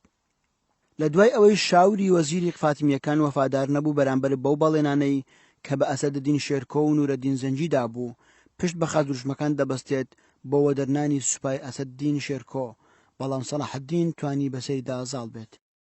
هەرچەندە هەڵمەتی یەکەم و دووەم بۆ سەر میسر ئامانجەکانی خۆی نەپێکا، ئامانجی نورەدین بریتی نەبوو لەوەی کۆتایی بە دەوڵەتی فاتمی بێنێت وەک هەستکردن بە بەرپرسیارەتی و ئەرکێکی مسلمانانە. سوپای نورەدین بەشداری کرد لە بەرەنگاربوونەوە و نهێشتنی ئاژاوە و خراپەکاری ناودەوڵەتی فاتمی، ئەوەش لە چوارچێوەی هاوکاریکردن و داواکاری فریادگوزاری بوو کە دەوڵەتی فاتمی داوای کردبوو. دواتر لە هێرشی سێم سوپاکە لە میسر دەمێنێتەوە و لە پێشتردا خەلیفە العاضد بالله نامەیەک بۆ نورەدین دەنێرێت، تێیدا زەلیلی و لاوازی خۆی پێنیشان دەدا. سەرچاوەکان بازدەوە دەکەن تا لەمووی قژی چەند ئافرەتێکی کۆشەکەی بۆ ناردۆ و دەڵێ ئەوە هەست و شعوری ئافرەتەکانی کۆشکن، داوای فریادگوزاری و ڕزگارکردن دەکەن. خەلیفە العاضد بۆ جوڵاندین هەستی نورەدین ئەو کارەی کردووە، بۆ نورەدین سوپا دەنێرێت. هەموو ئەو ئەرکانی بە سەلاحەددین دەستپێردرێت لە ناو سوپایەکەدا بەسەر کەوتوی ئەنجامی دەدا. ئەمەش بۆ هۆی ئەوەی وەکو کەسایەتێکی دیار لە ناو سوپای ئەسەدەدین شێرکۆ دەربکەوێت. دەبێتە خاڵێکی وەسەرخان لە ژیانی سەلاحەددین بۆ هەڵبژاردننی بە جێگرەوەی ئەسەدەدین شێرکۆی مامی لە وەرگرتنی پلە و پایەی وەزارەت. هەروەها سەرکردەکان و ئەلعادت بیللا خەلیفەی فاتیمی سوور بوون لەسەر هەڵبژاردننی سەلاحەدین بۆ ئەوەی پلەی وەزیر وەربگرێت. تەوەری سێیەم، وەرگرتنی دەسەڵات لەلایەن سەلاحەدینی ئەیوبی. پرسیار: بۆچی سەلاحەدینی ئەیوبی زیاتر لە ناوەڕاستەقینەکەی کە یوسفی کوڕی نەجمەدینە دەناسرێت؟ مامۆستا کامەران عەلی فەتحوڵڵا: لە مێژوودا زۆر سەرکردەمان هەیە بە جەنجێکی یاخود بەدەستکەوت و شاکارێکی گەورەی دەناسرێت. وەک باست کرد، یوسفی کوڕی نەجمەدین زیاتر بە سەلاحەدین ناسراوە. ئەم نازناوەش دەگەڕێتەوە بۆ ئەو دەستکەوتانی کە بەدەستی هێنابوون، بە تایبەت دوای ڕزگارکردنی قودسی پیرۆز بەیت المەقدس. خەلیفەی عەباسی المستەضیع بئەمری الله وناصر الدین الله ئەو نازناوەیان پێبەخشی لە نامەیەکدا کە بۆ سەلاحەدینی دەنێرێت بە سەلاحوددین وەددونیا ناوی دەهێنێت، واتە ئەو پیاوەی کە توانیوێتی چاکسازی لە دین و دنیادا بکات. ئەم نازناوە بەو شێوێ دەمێنێتەوە مێژوونووسان دواتر کە مێژووی دەوڵەتی ئەیوبی دەنووسنەوە بە سەلاحەدین ناوی دەبن. بۆیە دەبینین لە هەموو سەرچاوەکان کاتێک باسی ژیاننامەی دەکرێت، ئینجا ئاماژە بە ناوی تەواوی یوسف دەکرێت. ئەو نازناوەش دەگەڕێتەوە بۆ گەورەی و شاکارەکانی سەلاحەدین لە سەرجەم بوارەکان، بە تایبەت ئەو ئاواتە لە مێژینەیەی کە موسڵمانان هەیان بوو لە جێڕانەوەی قودسی پیرۆز بۆ ژێردەسەڵاتی موسڵمانان. سەلاحەدین بە دووەم کەس دادەنرێت لە دوای عومەری کوڕی خەتاب خوالی ڕازی بێت کە توانی شاری قودس ڕزگار بکات و بیجێڕێتەوە ژێردەسەڵاتی موسڵمانان. لەبەر ئەوە خەلیفەی عەباسی لە چەندین نامە باسی سەلاحەدین دەکات، بە سەلاحوددین وەددونیا ناوی دەهێنێت. تەنانەت خەلیفەی فاتیمیش چەندین نازناوی گەورەی پێدەبەخشێت. هەموو ئەو نازناوانە دەگەڕێتەوە بۆ گەورەی و زیرەکی و سەرکەوتنەکانی ئەو پیاوە. بۆیە دەتوانین بڵێین نازناوێکە پڕ بە پێستی خۆیەتی. ڕاستە لە سەرچاوەکان بە سەلاحەدین ناسراوە، بەڵام لە ڕاستیدا سەلاحوددین وەددونیایە. پرسیار: مێژوونووسان باز لەوە دەکەن لە دوای مردنی ئەسەدەدین شێرکۆ کە وەزیر بوو لە خلافەی فاتیمی بۆ ماوەی 2 مانگ و چەند ڕۆژێک ململانێ و ناکۆچی پەیدا بوو لە نێوان میراتگران، ئەوانەی کە ویستیان ئەو پۆست و پلە و پایە وەربگرن. بەڵام ڕۆڵی چەند کەسایەتێک باز دەکەن کە ڕۆڵیان هەبووە لەوەی ئەو پۆست و پلە بە سەلاحەدینی ئەیوبی بدرێت. هەرچەندە سەلاحەدینی ئەیوبی لە ڕووی تەمەنەوە بچووک بوو، بەڵام کاتێک پێشنیاری بۆ دەکەن ئایا ڕازی دەبێ ئەو پۆستە وەربگرێت؟ مامۆستا کامەران عەلی فەتحوڵڵا: دوای مردنی ئەسەدەدین شێرکۆ پرسێکی گرنگ دێتە پێشەوە، ئەویش جێگرەوەی ئەسەدەدین شێرکۆیە. ئەو کەسایەتیانەی لەگەڵ سەلاحەدیندا بوون بۆ ئەوەی پلە و پۆستی وەزیر وەربگرێت بریتی بوون لە 2 جۆر سەرکردە، تورکەکان و کوردەکان. خەلیفە ئەلعادید زانیاری هەبوو دەربارەی سەلاحەدین و دەستکەوتەکانی، هەروەها ڕۆڵ و گەورەی لە جەنجی دژ بە خاز و دوژمەکان و ئەو پاشماوە هەڵگەڕاوەی لە ناو خلافەی فاتیمیدا هەبوون. لە ئەنجامی ئەو ناکۆچی ململانەی لە نێوان درغام و شاوریدا هەبوو، شاور دووبارە وەفادار نەبوو. ئەو ڕۆڵی کە سەلاحەدین بینی قەناعەتی بۆ خەلیفە دروست کرد کەوا شای ئەو پۆستەیە. لە هەمان کاتدا دەبێت ئەومان لەبیر بێت سەلاحەدین لە ڕووی تەمەنەوە بچووک نەبوو، چونکە 32 ساڵ بەسەرەوە بوو، بەڵام ئەگەر لەگەڵ سەرکردەکانی تر بەراورد بکرێت بەڵێ بچووکتر بوو. لە ساڵی 532 کۆچی لەدایک بووە. سەرکردە تورکەکان لە ناو سوپای ئەسەدەدین شێرکۆ کە چەند سەرکردەیەکی تێدا بوو، لەوانە ئەلیاروقی یەکێک بوو لە سەرکردە گەورەکان. لە دوای ئەوەی کە سەلاحەدین دەبێتە وەزیر، میسری بەجێهێشت، بەمەش نورەدەدین مەحموود ناڕازی دەبێت و پێی خۆش نەبوو. لەو بارودۆخە هەستیارە سەلاحەدین بەجێبێڵن. ئەو ململانەیەی لەو کاتەدا کە ئێمە دەیبینین ململانەیەکی شاراوە بوو. لە هەمان کاتدا 2 کەسایەتی گەورە، ئیسای هەکاری و سەیفەددین مەشتوبی هەکاری، بە تایبەتی ئیسای هەکاری ڕۆڵێکی گەورە و دیبلۆماسیانەی نهێنی دەبینێت لە ڕازیکردنی خەلیفەی فاتیمی. لە هەمان کاتدا ڕازیکردنی سەرکردە کوردەکانی دیکەی وەکو شەهابەددینی خاڵی سەلاحەدین و سەرکردە تورکەکان و چەند سەرکردەیەکی هەزبانی کە لەو سوپایەدا بەشدار بوون، توانی بەشی هەرە زۆریان ڕازی بکات بۆ ئەوەی سەلاحەدین ئەو پۆستە وەربگرێت. تەنیا ئەلیاروقی نەبێت کە پێداگری دەکرد و خۆی بە شاوتر دەزانی بۆ وەرگرتنی ئەم پۆستە. لە کۆتاییدا سەلاحەدین ڕازی بوو بە وەرگرتنی ئەو پۆستە. ئەمەش مانای ئەوە نییە کە سەلاحەدین حەزی بە دەسەڵات و سوڵتە بووە، بەڵکو لە ڕوانگەی هەستکردن بە بەرپرسیارەتیەوە بۆ تاوکردنی ئامانج و پرۆژە و بەجێهێنانی ئەو ئەرکەی کە خستوێتی سەرشانی مامی ئەو پۆستەی وەرگرتووە. وەرگرتنی ئەو پۆستە کارێکی ئاسان نەبوو بۆ سەلاحەدین. دواتر تووشی چەندین گیر و گرفت دەبێت لە ناو میسر. بە زیرەکی خۆی توانیوێتی بەسەریدا زاڵ بێت. ئاسان نییە لە ناو جەرگەی دەسەڵاتێکی شیعی نوێنەری وڵاتێکی سونی بی و حکومڕانی بکەیت. سەرکردە تورکەکان حەزیان نەکرد سەلاحەدین ئەو پۆستە وەرگرێت. زۆر لە مێژوونووسان ئەمە بۆ کورتبوونی سەلاحەدین دەجێڕنەوە. ئەوەش دەگەڕێتەوە بۆ دەمارگیری ڕەگەزی بەشێک لە سەرکردە تورکەکان کە بە ئاسانی پێیان قبول نەدەکرا کوردێک ببێتە سەرکردەیەکی ئاوا گەورە. ڕەنگە نایانتوانی بێت پێشتر لەو ململانەیە لەگەڵ ئەسەدەدین شێرکۆ بکەن. پرسیار: بۆچی نایانتوانیوە؟ مامۆستا کامەران عەلی فەتحوڵڵا: چونکە گەورەی ئەسەدەدین شێرکۆ و بەهێزی و متمانە لە ڕادەبەدەری لە لای زەنجەکان هۆکار بووەکەوە سەرکردەیەکی تورک نەتوانێت ململانێ و چێبڕچێ لەگەڵدا بکات. پرسیار: بۆچی بەرامبەر سەلاحەدین توانیویانە؟ مامۆستا کامەران عەلی فەتحوڵڵا: لەبەر ئەوەی سەلاحەدین گەنج بوو. لە دوای ئەسەدەدین شێرکۆ وستیانە خۆیان ببنە میراتگر و جێگرەوەی ئەسەدەدین شێرکۆ. ئەو نەحەزی و قینەی کەوا تورکەکان هەیان بوو بەرامبەر بە سەلاحەدین دواتر لە ڕووداوەکانی یەکخستنی وڵاتانی ئیسلامی میسر و شام و جەزیرە زۆر بەزەقی بەدیار دەکەوێت. کەسانێک هەبوون ئیرەییان بردۆ بە سەلاحەدین. زیرەکی و لێهاتی و بوێریەکەی سرنجڕاکێش بوو. بەڵام زۆرێک لە سەرکردەکان دەتوانین بڵێین سەیفەدین فەقێ و هەکاری و سەیفەدین مەشتوبی هەکاری ڕۆڵێکی زۆر گەورەیان بینی لە پێدانی ئەو پۆستە بە سەلاحەدین. بە دیبلۆماسیەتی خۆیان توانیان قەناعەت بە خەلیفەی فاتیمی بهێن و دواتر خەلیفەی فاتیمی سوور بوو لەسەر ئەوەی دەبێت سەلاحەدین ئەو پۆستە وەربگرێت. خۆی تاجی وەزارەتی لەسەر سەری سەلاحەدین دانا و کردیە وەزیری خۆی و بە سەرکردەی سەرکەوتوو و سەرخەر ناساندی. پرسیار: کاتێک سەلاحەدین ئەیوبی لە دوای مامی پۆستی وەزیری وەرگرت ئایا لەژێر گوێڕاڵی و فەرمانڕەوایی بنەماڵەی زەنجەکان مایەوە؟ ئایا سیاسەتی بەرامبەر بە نوورەدین زەنجی چۆن بوو کە گەیشتە لووتکەی دەسەڵات؟ مامۆستا کامەران عەلی فەتحوڵڵا: سەلاحەدین لە ساڵی 564 تاوەکو 567 کۆچی وەزیر بوو. دوای ئەوەی کۆتایی بە خلافەی فاتیمی دێنێ لە ماوەی 567 تاوەکو 569 چەند ڕووداوێکی مێژووی گەورە ڕوودەدەن. گرنگترینیان مردنی خەلیفە ئەلعاضید بوو. سیاسەتی سەلاحەدین جۆرێک بوو. پێش مردنی ئەم خەلیفەیە جۆرێکی تر سیاسەتی دەکرد. دوای مردنی ئەسەدەدین شێرکۆ لە ساڵی 569 کۆچی سیاسەتی جۆرێکی تر دەبێت. بۆیە کاتێک سەیری ڕووداوەکانی مێژوو دەکەین دەبێت هەمویان بەیەک چاوسەیر نەکەین. سەلاحەدین لە ماوەی ساڵانی 564 تاوەکو 567 کۆچی سیاسەتی خوێندنەوەی بارودۆخەکە دەگرێتە بەر. خەلیفە سیاسەتێکی جیاوازی بەکار نەهێناوە. بە بیرێکی تیژی و وردبینانە سەیری ڕووداوەکانی دەکرد. نورەدین محمود دوور بوو لە ڕووداوەکان. بەڵام فشاری خەلیفەی عەباسی ئەلمستەنجد بالله بۆ سەر نورەدین زۆر تکا و داوای کرد کەوا پێویستە سەلاحەدین بە زووترین کات میسر بجێڕێتەوە ژێر دەسەڵاتی خلافەی عەباسی، چونکە ئەوان دەیانزانی دەرفەتێکی گەورە هاتووەتە پێش. ئەو دەرفەتە زەحمەتە جارێک تر دووبارە ببێتەوە.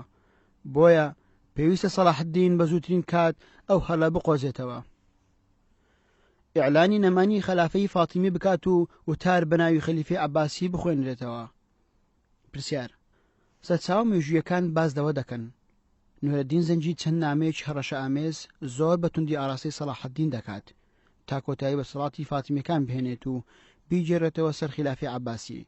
هەروەها سەلاحەدین ئەیوبی بوێری ئەوەی نەکردو ئەو کارە بکات تا نورەدین زەنجی زانایەک یان مامۆستایەکی ئاینی لە مووسڵەوە دەنێرێت وتار بەناوی خلافەی عەباسی بخوێنێتەوە.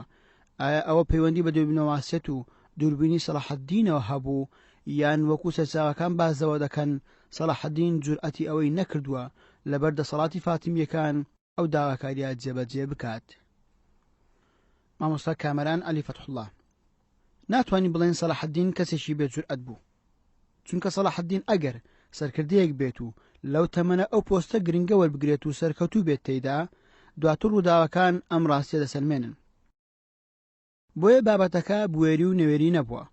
ئەو نامەیەش کە باز دەکرێت یەکێک بووە لە ناوڕۆکی نامەکەدا هاتووە و دەڵێت ئەو نامەیەش کە باز دەکرێت یەکێک بووە لە نامە گرنگەکان بۆ سەلاحەدین هاتووە، نەجمەدینی باوکی بۆی ناردووە. لە ناوڕۆکی نامەکەدا هاتووە و دەڵێت پێویستە بە زووترین کات کۆتایی بهێنیت بە خلافەی فاتیمی، دەبێت بەرپرسیارەتی ئەم کارەش لە ئەستۆ بگری. ئەمەش دەگەڕێتەوە بۆ ئەو فشارەی کە خەلیفە لەسەر نورەدین هەیبوو، بەڵام سەلاحەدین دەویست بارودۆخەکە بسازێنێت بۆ ئەو کارە کە خۆی دەویست ئەنجامی بدات، چونکە ئاسان نییە کە خلافەتێک لە 297 کۆچی تا 567 کۆچی دەسەڵاتدار بوو، واتە زیاتر لە 200 حکمی میسری کردووە، بۆیە ئاسان نییە بتوانێت بەو سادەیە جاری کەوتنی بدەیت. دواتر ئەو وڵاتە بەشی هەرە زۆری شیعە بوون، بۆ سەلاحەدین ئاسان نەبوو بڕیارێکی ئاوا خێرا بدات. سەلاحەدین زیرەکانە ویستی پێش هەموو شتێک خەڵکی مسر بۆ خۆی ڕابچێشێت و خۆشەویستی خۆی لە ناو دڵ و دەرونی میسریەکان جێگیر بکات. ئەو هەنگاوانەشی جێبەجێ کرد، لاوانەش ئەو بازانەی لەسەر شانی خەڵکی میسر بوو هەمووی لابرد. ئەتوانی لە خەڵکی مسر نزیک بێتەوە بە لێبوردەی و زیرەکی خۆی. لەو ماوەیە توانی زۆر کاری گەورە ئەنجام بدات. توانی بارودۆخەکە بسازێنێت و بەسەر نەخشە و پیلان جێراندا زاڵ بێت. اینجا کەوتنی خلافەی فاتیمی ڕاگەیاند. ئەمەش هەموو بەهۆی ئەوە بوو کە سەلاحەدین بە شێوەیەکی بیرتیژانە و وردبینانە مامەڵی دەکرد، بەمەش توانی سەرکەوتوو بێت لە جێرانەوەی مسر بۆ سەر خلافەی عەباسی. ئەوەش دەگەڕێتەوە بۆ ئەو سیاسەت و دیپلۆماسیەتەی کە سەلاحەدین هەیبوو، نەویست ڕوبەڕووی بارودۆخێک ببێتەوە کە تیایدا سەرکەوتوو نەبێت. پرسیار: کاتێک سەلاحەدین ئەیوبی لەسەر شانۆی سیاسی دەرکەوت، دەوڵەتی عەباسی بوو بە چەند دەوڵەتێکی بچووک.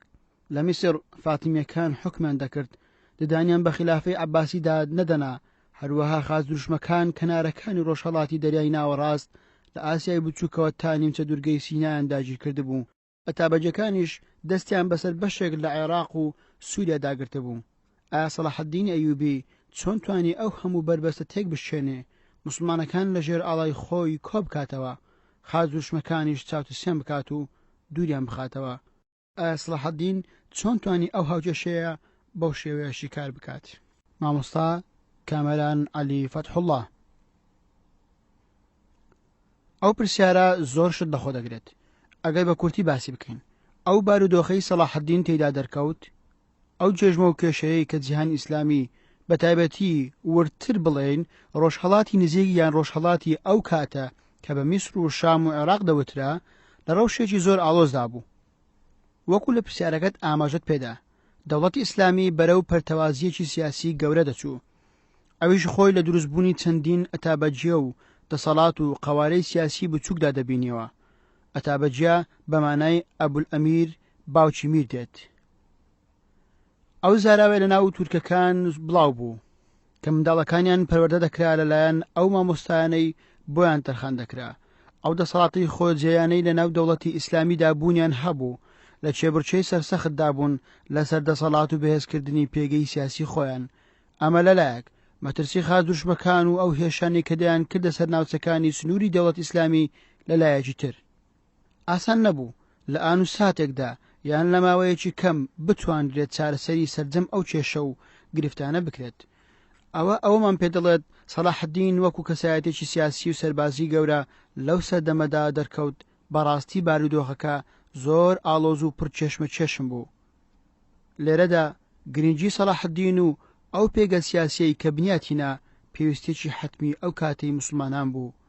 واتە سەلاحەدین لە ئان و ساتی خۆی لەدایک بوو، لەبەر ئەوەی ئامانجی مسلمانان لەو سەردەمەدا بە پلەی یەکەم و پاراستنی میسر بوو. بۆیە ئێمە کە باسی سەلاحەدین و هەڵمەتەکانی نورەدین زەنجی دەکەین بۆ سەر میسر، ئالەوێدا ڕۆڵی سەلاحەدین و پێشتریش ئەسەدەدین شێرکۆی مامی دەرکەوت.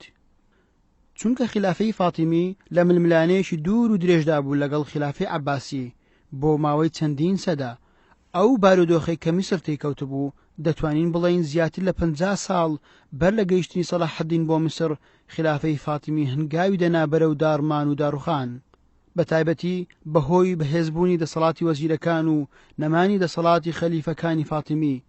ئەوە سەرەڕای ئەوەی خاز دروشمەکان هەڕەشەیەکی گەورە بوون بۆ سەر میسر. ئەگەر دەسەڵاتی ئەیوبی نەبووایە، ڕەنگە دەسەڵاتی خاز دروشمەکان بە ئاراستەیەکی فراوانتر بەرەو جیهانی ئیسلامی بچووبە. دەوڵەتی ئیسلامی ڕوبەڕووی گەورەترین مەترسی دەبوویەوە، دەوڵەتێک نەدەما بەناوی ئیسلام.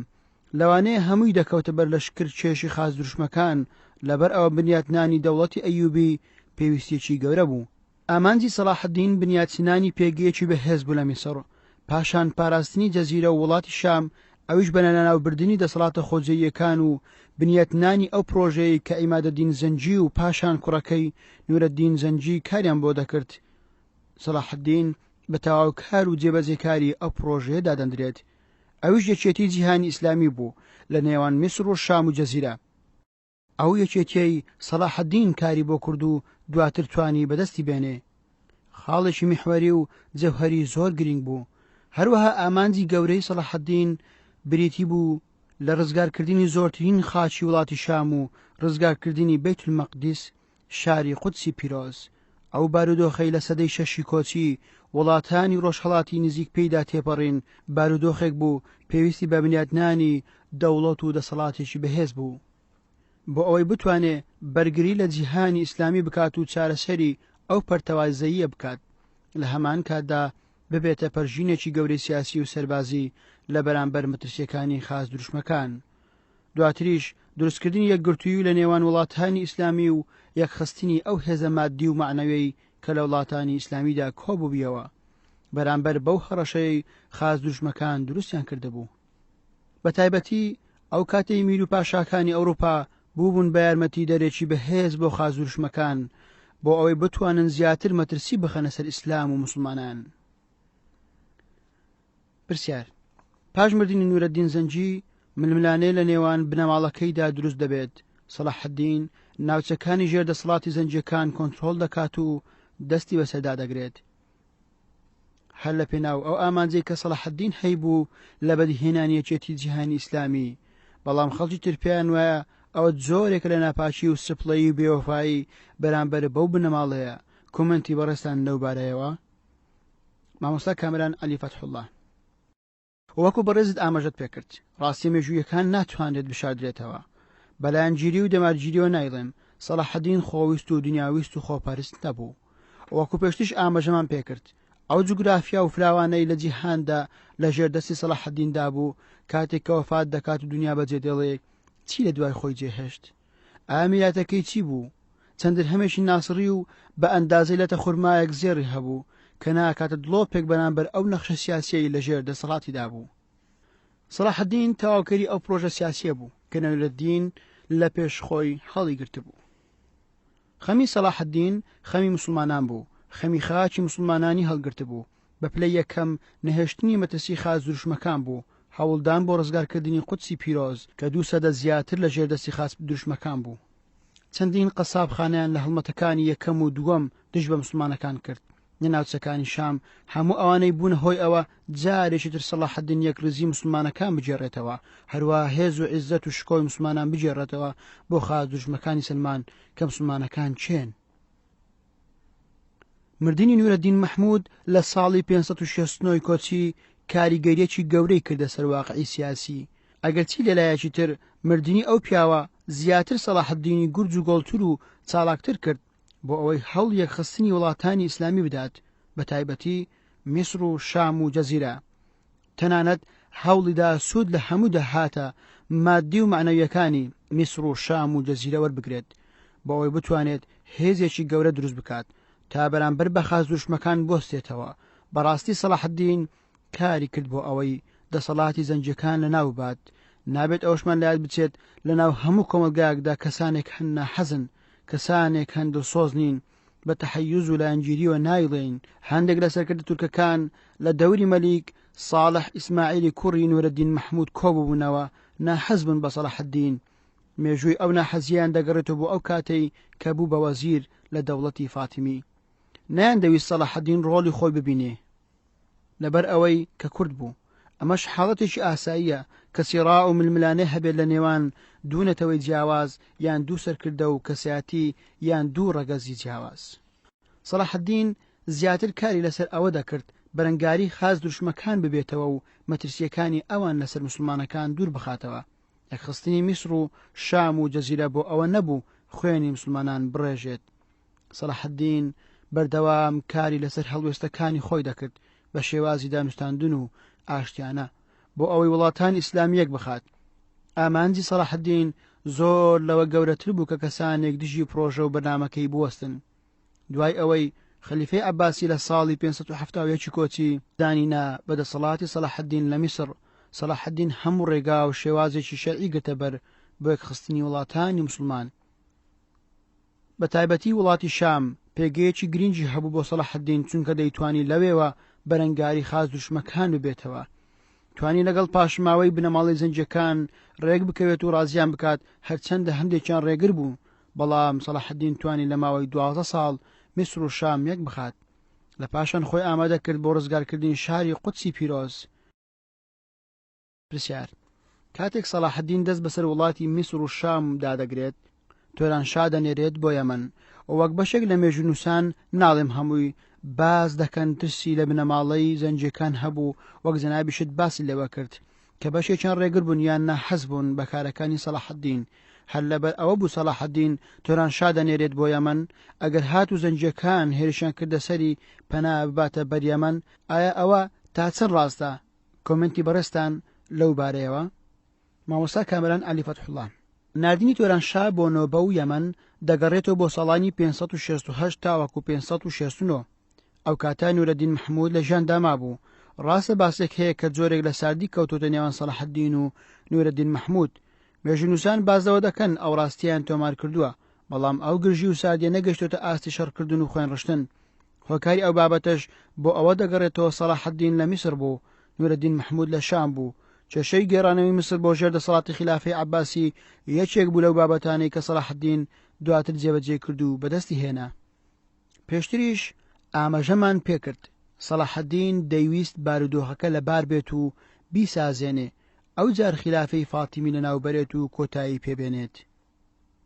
سوپای سەلاحەددین و نورەدین محموود بە مەبەستی هێرشکردنە سەر قەڵای شەوبەک و کەرەک دەردەچن.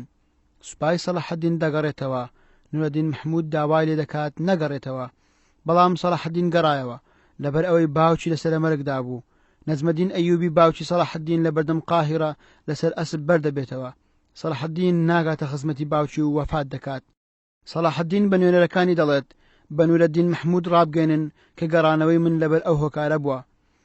سەلاحەددین بیانی و نەگەڕانەوەی پێ دەڵێت، بەڵام نورەدین لی قبول ناکات، چونکە پێی وابوو سەلاحەددین وستویەتی فەرمانی نورەدین بشێنێ، کەچی لە ڕاستی داوا نەبوو، چونکە سەلاحەددین دەڵێ پاراستنی میسر زۆر لەوە گەورەترە لەوەی پارێزگاری لە ناوچەیەکی بچووک بکەین. دەتوانین بڵین سەلاحەددین وردبینتر و واقعیتر بوو لە مەسەلەی پاراستنی میسر. بن ئەثیر و چەند مێژونووسێکی تر باسی ئەوە دەکەن سەلاحەددین براکەی دەنێرێت بۆ وڵاتی نۆبە و یەمەن، بۆ ئەوەی ئەگەر هات و نورەدین هێرش بکاتە سەر میسر، ئەوە سەلاحەددین و بنەماڵەکەی پەنادەبەنە بەر یەمەن. ئێمە پێمان وایە ئەگەر نورەدین محموود بتوانێت بچێتە میسر، دەیتوانی بچێتە یەمەنیش، بەڵام هۆکاری تر هەبووە لەبەر ئەوەی سەلاحەددین بەرگری زۆر لە دین کردووە. کەسێکی یاخی و بیدعەتی بە ناوی عەبدولنەبی هەر ئیبن الئەثیر بۆ خۆی باسی ئەو کەسایەتە دەکات، بڕیاری داوە وتاری هەینی بە ناوی خلافەی عەباسی نەخوێندرێتەوە لە وڵاتی یەمەن. لەبەر ئەوە سەلاحەددین براکەی بۆ یەمەن دەنێرێت تا ئەو بارودۆخە ڕاست بکاتەوە و سەقامگیری بکات، بۆ ئەوەی ڕێ بگرێت لە کەسانێک کە پرتەوازەی دروست دەکەن و لە دەسەڵاتی سەلاحەددین و خلافەی عەباسی هەڵدەگەڕێنەوە. ئەوە حەقیقەت و ڕاستی ڕووداوەکەیە کە مێژونووسانی تریش باسی لەوە دەکەن. پرسیار: وەک دەزانین میسر بۆ ماوەیەکی درێژ لە ژێر دەسەڵاتی فاتیمیدا بوو. فاتیمیەکان لە ڕووی مەزهەبیەوە شیعە بوون، بەڵام دەسەڵاتێکی سوننە مەزهەب دەست بەسەر میسردا دەگرێت. ئایا گەلی میسر چۆن پێشوازیان لە سەلاحەددین و شێرکۆی مامی و سەربازەکانی کرد؟ مامۆستا کامەران عەلی فەتحوڵڵا: دوای ئەوەی ئەو سوپایە لە میسر مایەوە، ئەسەدەدین شێرکۆ نزیکەی 2 مانگ و چەند ڕۆژێک وەزیر بوو. دوای ئەوە کوتوپڕ بێنەخۆشی مرد. لە پاشان سەلاحەددین دەبێتە وەزیر لە دەوڵەتی فاتیمی، واتە دەبێتە وەزیر لە دەوڵەتێکی شیعی. لە هەمان کادا سەرکردەی دەوڵەتێکی گەورەی سوننی مەزهەبە. بێگومان کارێکی ئاسان نییە بۆ سەرکردەیەک بتوانێت 2 سیاسەت بکات و 2 هێز لە خۆی ڕازی بکات، بەڵام سەلاحەددین لەوەشدا سەرکەوتوو بوو. ئەگەرچی لێرە و لەوێ هەندێک لە مێژونووسان بە شێوەیەک باز لە هەڵوێستی نورەدین دەکەن بەرامبەر بە سەلاحەددین، گوایە هەڵوێستێکی دژ بە سەلاحەددینی هەبووە. نورەدینیش مافی خۆی بوو، چونکە دەسەڵاتێکی گەورەتری لەژێر دەستدا بوو کە خلافەی عەباسی بوو. بەردەوام خەلیفەی عەباسی داوای لێ کردووە میسر بجێڕێتەوە. بەردەوام خەلیفەی عەباسی داوای لێکردووە میسر بجێرێتەوە ژێر دەسەڵاتی خلافە، چونکە بەر لە دەوڵەتی ئەیوبی و زەنجی لە خۆناغی پێشووتریش ململانەیەکی درێژخایان هەبوو لە نێوان دەوڵەتی فاتیمی و خلافەی عەباسی بە تایبەت لەسەر وڵاتی میسر و شام، چونکە دەوڵەتی فاتیمی لە مەغریب دروست بوو، دواتر هاتنە میسر و کردیانە پایتەختی دەوڵەتی خۆیان. بۆیە دەتوانین بڵین میسر پرسێکی گەورە بوو بۆ دەوڵەتی زەنجی بە تایبەتی و خلافەی عەباسی بە شێوەیەکی گشتی. لەبەر ئەوەیە دەبینین گەڕانەوەی مسر بۆ باوەشی خلافی عەباسی گرنگی و بایەخێکی گەورەی هەبوو. یەکێک لەو بایەخە گەورانە ئەوە بوو جارێکی دیکە دەوڵەت عەباسی بە تایبەتی نورەدین مەحموود هەوڵی دەدا لە داهاتوویەکی نزیک مەزهەبەکانی سوننە لە ناو وڵاتی مسردا بڵاو بکاتەوە و جارێکی دیکە لە ڕووی ئاینیەوە مسر بخێتەوە ژێر دەسەڵاتی خلافەی عەباسی. لە هەمان کاتدا میسر لە ڕووی استراتیژیەوە شوێن و پێگەیەکی گەورە و گرنگی هەبوو، چونکە میسر ناوچەیەک بوو دەتوانرا کۆنتترۆلی ناوچەی شامی پێ بکرێت. لە هەمان کاتدا محورێکی گەورە و گرنگ بوو بۆ ڕاوستان بەرامبەر بە خازوورشمەکان. لەبەر ئەوە نورەدین مەحموود باش دەیزانی زاڵبوون بەسەر میسر ڕێگە خۆشکردن و هەنگاوێکی گرینگە بۆ یەکخستنی وڵاتانی ئیسلامی بە تایبەتی میسر و شام، بۆ ئەوەی لە داهاتوودا بتوانن بە ئاسانی قودس بجێڕنەوە ژێر باڵی مسلمانان. سەبارەت بە هەڵوێستی میسریەکان بەرامبەر بە ئەسەدەدین و دواتریش بەرامبەر بە سەلاحەدین کە توانی چەند گۆڕانکاریەکی گرنگ بکات، بە تایبەتی لەلایەنی ئابووری میسریەکان باجێکی قورسیان بەسەردا سەپێنرا بوو کە بە خەرائیب المکەویز ناسرا بوو. جگە لەوەی سەلاحەدین بە گیانێکی لێبوردەیی و مامەڵەی جوان و سیاسەتێکی سەرکەوتووی پەیڕەو کرد، ئەمانەوای کرد سوپا بە گشتی و سەلاحەدین بە تایبەتی بەلای میسریەکانەوە خۆشەویست بێت. مێدێکی گەش و دوا ڕۆژیان بۆ میسر لە سەلاحەدیندا دەبینی. پرسیار: ئێمە بە سەلاحەدین تەنیا لە ڕووی جەنجەوە هەنەسەنجێنین، بەڵکو کەسایەتیەک بوو لە زۆر بواری تردا کاریگەری هەبوو لەسەر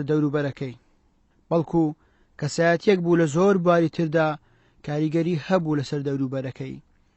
ئەگەر سەلاحەدین بگەڕێتەوە بۆ ژیان لەسەر خەبات نەکردنی لە پێناونەتەوەی کووردا پاشگەز دەبێتەوە، یاخود سوور دەبێت لەسەر دەستکەوتەکانی و ڕەخنەگرتنی گەنجانی کورد ڕەت دەکاتەوە. ڕەنگە سەلاحەدین تەحەدای ئەوە بکات کە من لە شوێنێک دەسەڵاتم هەبوو کە ترسناکترین دەوڵەت ئیسلامی بوو، لەولاوە خازوورشمەکان بوو و لە ناو دەوڵەتی فاتیمیش بوو، هەروەها ڕۆڵی هەردوو کەسایەتی ئیمادەدین زەنجی و نورەدین مەحموود لە ناو هاوچەشەی دەسەڵاتی سەلاحەدین چۆن هەڵدەسەنجێندرێت.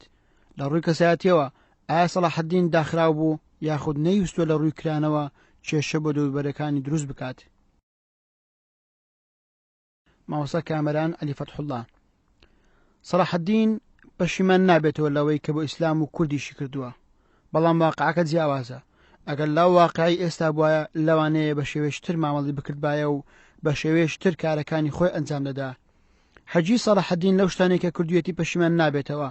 لەگەڵ ئەوەشدا سەلاحەدین کەسێکی داخراو نەبوو، گوێی لە شەعر گرتووە و گوێی لە خەڵکانی دەوروبەری خۆی گرتووە. داخراوی سەلاحەدین لەوە نەبووە کە ڕاوێژ و شوڕای بە دەوروبەری خۆی نەکردووە. لێبوردن و خۆ بە کەمزانینی سەلاحەدین زۆر گەورە بوو، هەروەکو پێشتر ئاماژەمان پێدا.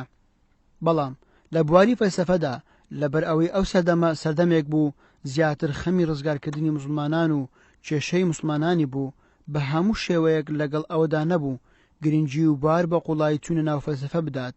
بەڵام لەبەر ئەوەی پەروەردەی سەلاحەدین پەروەردەیەکی تەسەووفانە بوو، لە هەمان کاتدا وەک کەسایەتێکی دیندار و سوار چاک و واقعبینی سەردەمی خۆی بوو. لە زۆربەی بوارەکاندا ڕۆڵی بینیوە، بە وریاییەوە مامەڵەی کردووە. لەم بوارەشدا ئەو ڕەخنەی لێ ناگیرێت کە بۆچی لەگەڵ فەلسەفەدا ئاشنایی نەبووە، چونکە سەردەمەکە جیاواز بوو. کاتێک کە هەژارێک یاخود زانایەکی گەورەی موسڵمانان لە سەردەمی ئەو قسەیەکی کردووە، دەبێت ئەو قسەیە بۆ ئەو سەردەمە شڕۆفە بکرێت. وەکو زۆرجار ڕەخنە لە ئیبن تەیمیە دەگیرێت سەبارەت بە توندی فتواکانی. دەبێت تۆ ڕەچاوی سەردەمەکەی خۆی بکەی بۆیە مافی خۆمانە شانازی بە سەلاحەدینەوە بکەین بەسەر گەلانی تریش. هەروەکو باسمان کرد ئەو مەرکەزیەتەی کە سەلاحەدین بە کوردی بەخشی گەورەیەکی بێوێنەیە بۆ کورد. ئەو زوڵمەی کە لە سەلاحەدین دەکرێت کەسی تر بەو شێ زوڵمی لێ نەکراوە. زوڵمەکەشی تەنیا هەر ئەوە نییە کە یادی ناکرێتەوە و شکۆمەندی و گەورەی ناخێتە نێو کۆنگرەکانەوە، بەڵکو بگرە سەرزانیشتیش دەکرێت و ڕەخنەی لێ دەگیرێت.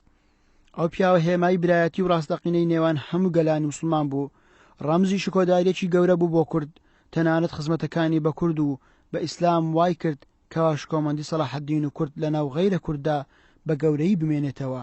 لە مێژووی ئیسلامیدا زۆر نەتەوەی وەکو تورک و فارس و عەرەب زوڵمی لە غەیری خۆی کردووە، بەڵام سەلاحەدین زۆر جار زوڵمی لێکراوە کەچی بە زوڵم وەڵامی نەداوەتەوە. بەشی دووەم لاپەڕا 57 دامەزراندنی دەوڵەتی ئەیوبی و هەڵسەنگاندنی کەسایەتی سەلاحەدین. تەوەری یەکەم دامەزراندنی دەوڵەتی ئەیوبی و ڕۆڵی کورد لەو دەوڵەتە. تەوەری دووەم شەڕی حەتین هۆکای و دەرەنجامەکانی. تەوەری سێیەم سەلاحەدین لە نێوان دڵسۆزی لایەنگرانی و ڕخنەی نەحەزانی. بەشی دووەم دامەزراندنی دەوڵەتی ئەیوبی و هەڵسەنگاندنی کەسایەتی سەلاحەدین. تەوەری یەکەم دامەزراندنی دەوڵەتی ئەیوبی و ڕۆڵی کورد لەو دەوڵەتە. پرسیار: گرنگی دامەزراندنی دەوڵەتی ئەیوبی لە چیدا دەبینی لە کاتێکدا خلافی عەباسی بوونی هەیە؟ مامۆستا کامەران عەلی فەتحوڵڵاه: لە وەڵامی پرسیارەکانی ڕابردوو باسی ئەو بارودۆخەمان کرد کە دەوڵەتی ئەیوبی تێیدا دروست بوو.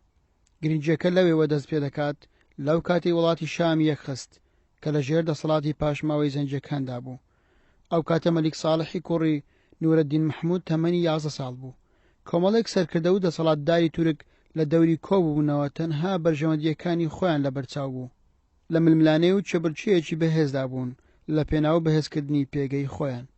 لەو کاتەدا سەلاحەدین بەکار و ئەرچی سەرشانی خۆی دەزانی، خۆی بە شایستەتر و ئەولاتر دەزانی کە مەلیک ساڵح پەروەردە بکات. دوای مردنی نورەدین زەنجی سەلاحەدین لە میسرەوە نامەی بۆ کوڕەکەی نارد. پرسە و سەرخۆشی خۆی لێ کرد و پرسەشی بۆ باوکی دانا. تەنانەت پیرۆزبایی لە کوڕەکەی کرد کە بۆتە جێگرەوەی باوکی. هەروەها دوای مردنی نورەدینیش وەفاداری بۆ بنەماڵەکەی پیشانداوە. دواتر کە دەبینێ بارودۆخی وڵاتی شام باش نییە، ڕەزامەندی خەلیفەی عەباسی خەلیفە المستەضیع بئەمری الله وەردەگرێت بۆ باشکردنی بارودۆخی وڵاتی شام.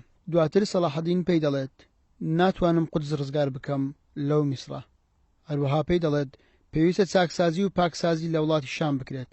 هەروەها خزمەتکردنی کوڕەکەی نورەدین بە پێویست دەزانم. هەروەها ویستی وڵاتی شام پاک بکاتەوە لەو کەسانەی خەریکی بەرژەوەندی کەسی و تایبەتیەکانی خۆیانن. ئەلەو خاڵەوە دەستی پێکرد.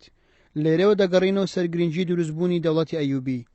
یەکەم خاڵی گرنگی دەوڵەتی ئەیوبی بۆ ئێمە وەکو کورد، پاشان وەکو مسلمان، چونکە خوای گەورە ئێمەی بە کورد دروست کرد، پاشان مسلمانین. کوردبوونی دەوڵەتی ئەیوبی لە ناوچوارچێوی مێژووی ئیسلامی بۆ ئێمەی کورد خاڵێکی زۆر گرینگە هەر لە دامەزراندنیەوە دەستکەوتەکانی سەرکردایەتی کردن و بەڕێوەبردننی دام و دەستگاکانی تاکەوتنی خاڵێکی پرشنگدارە لە مێژووی شارستانیەتی کورد.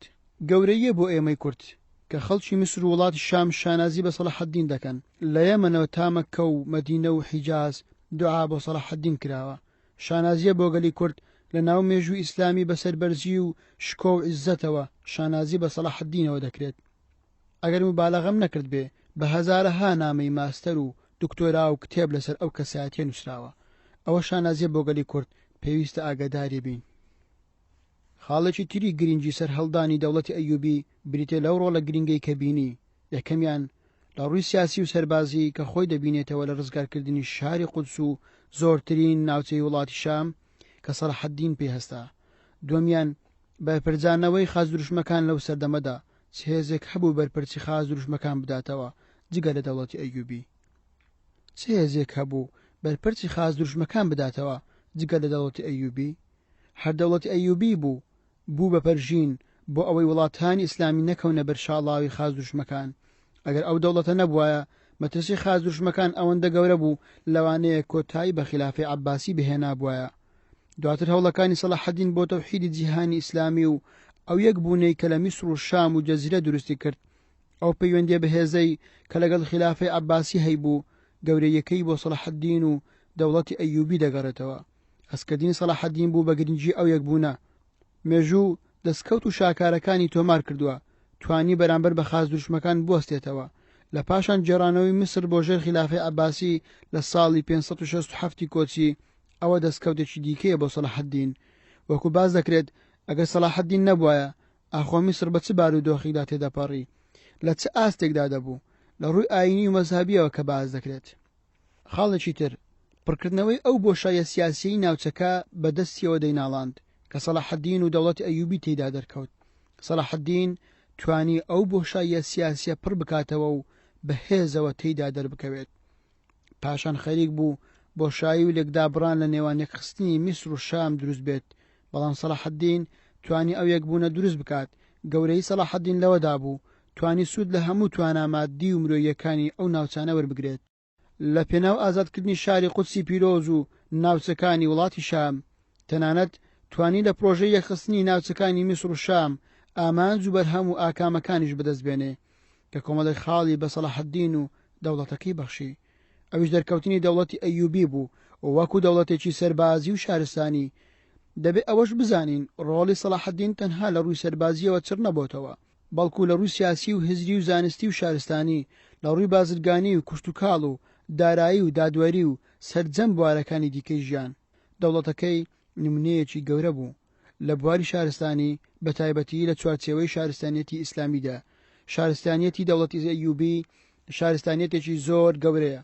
خاڵشتری زۆر گرنگ ئەویش پەیڕەوکردنی مرکزیەت بوو لەلایەن سەلاحەدینی ئەیوبی.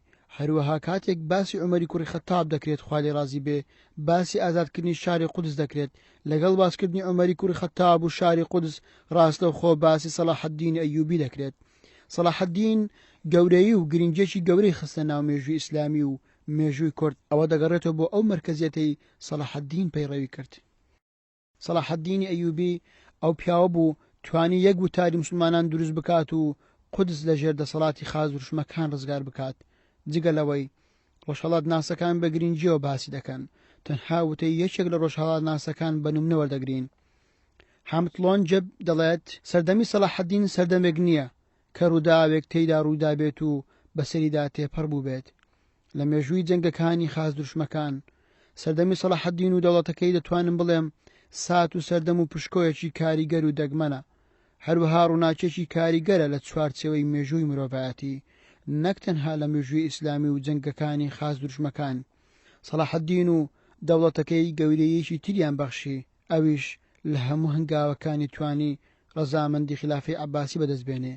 ئەوەش بۆ گەورەی و زیرەکی و سیاسی بوونی سەلاحەدین دەگەڕێتەوە کە توانی سێبەرە گەورەکە بپارێزێت کە خلافەی عەباسی بوو، بۆ ئەوەی لە ژێر ڕۆشنایی ئەو سێبەرە بتوانێت هەموو ناوچەکان لە ژێر سەرکرداتی خۆی کۆ بکاتەوە. ئەوە گەورەی سەلاحەدین و دەوڵەتەکەی پیشان دەدات.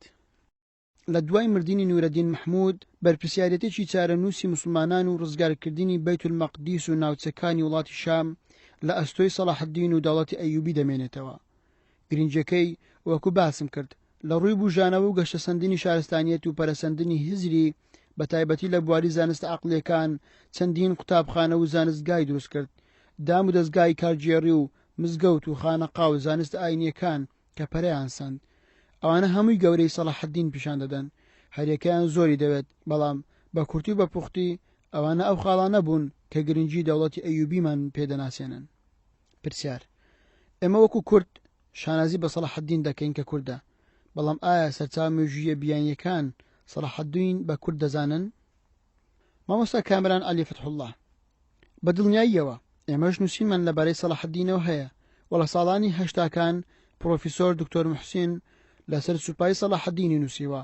هەروەها پێش ئەوە لەسەر ئاستی عێراق پرۆفیسۆر دکتۆر دریج لەبارەی سیاسەتی سەلاحەدینی نووسیوە.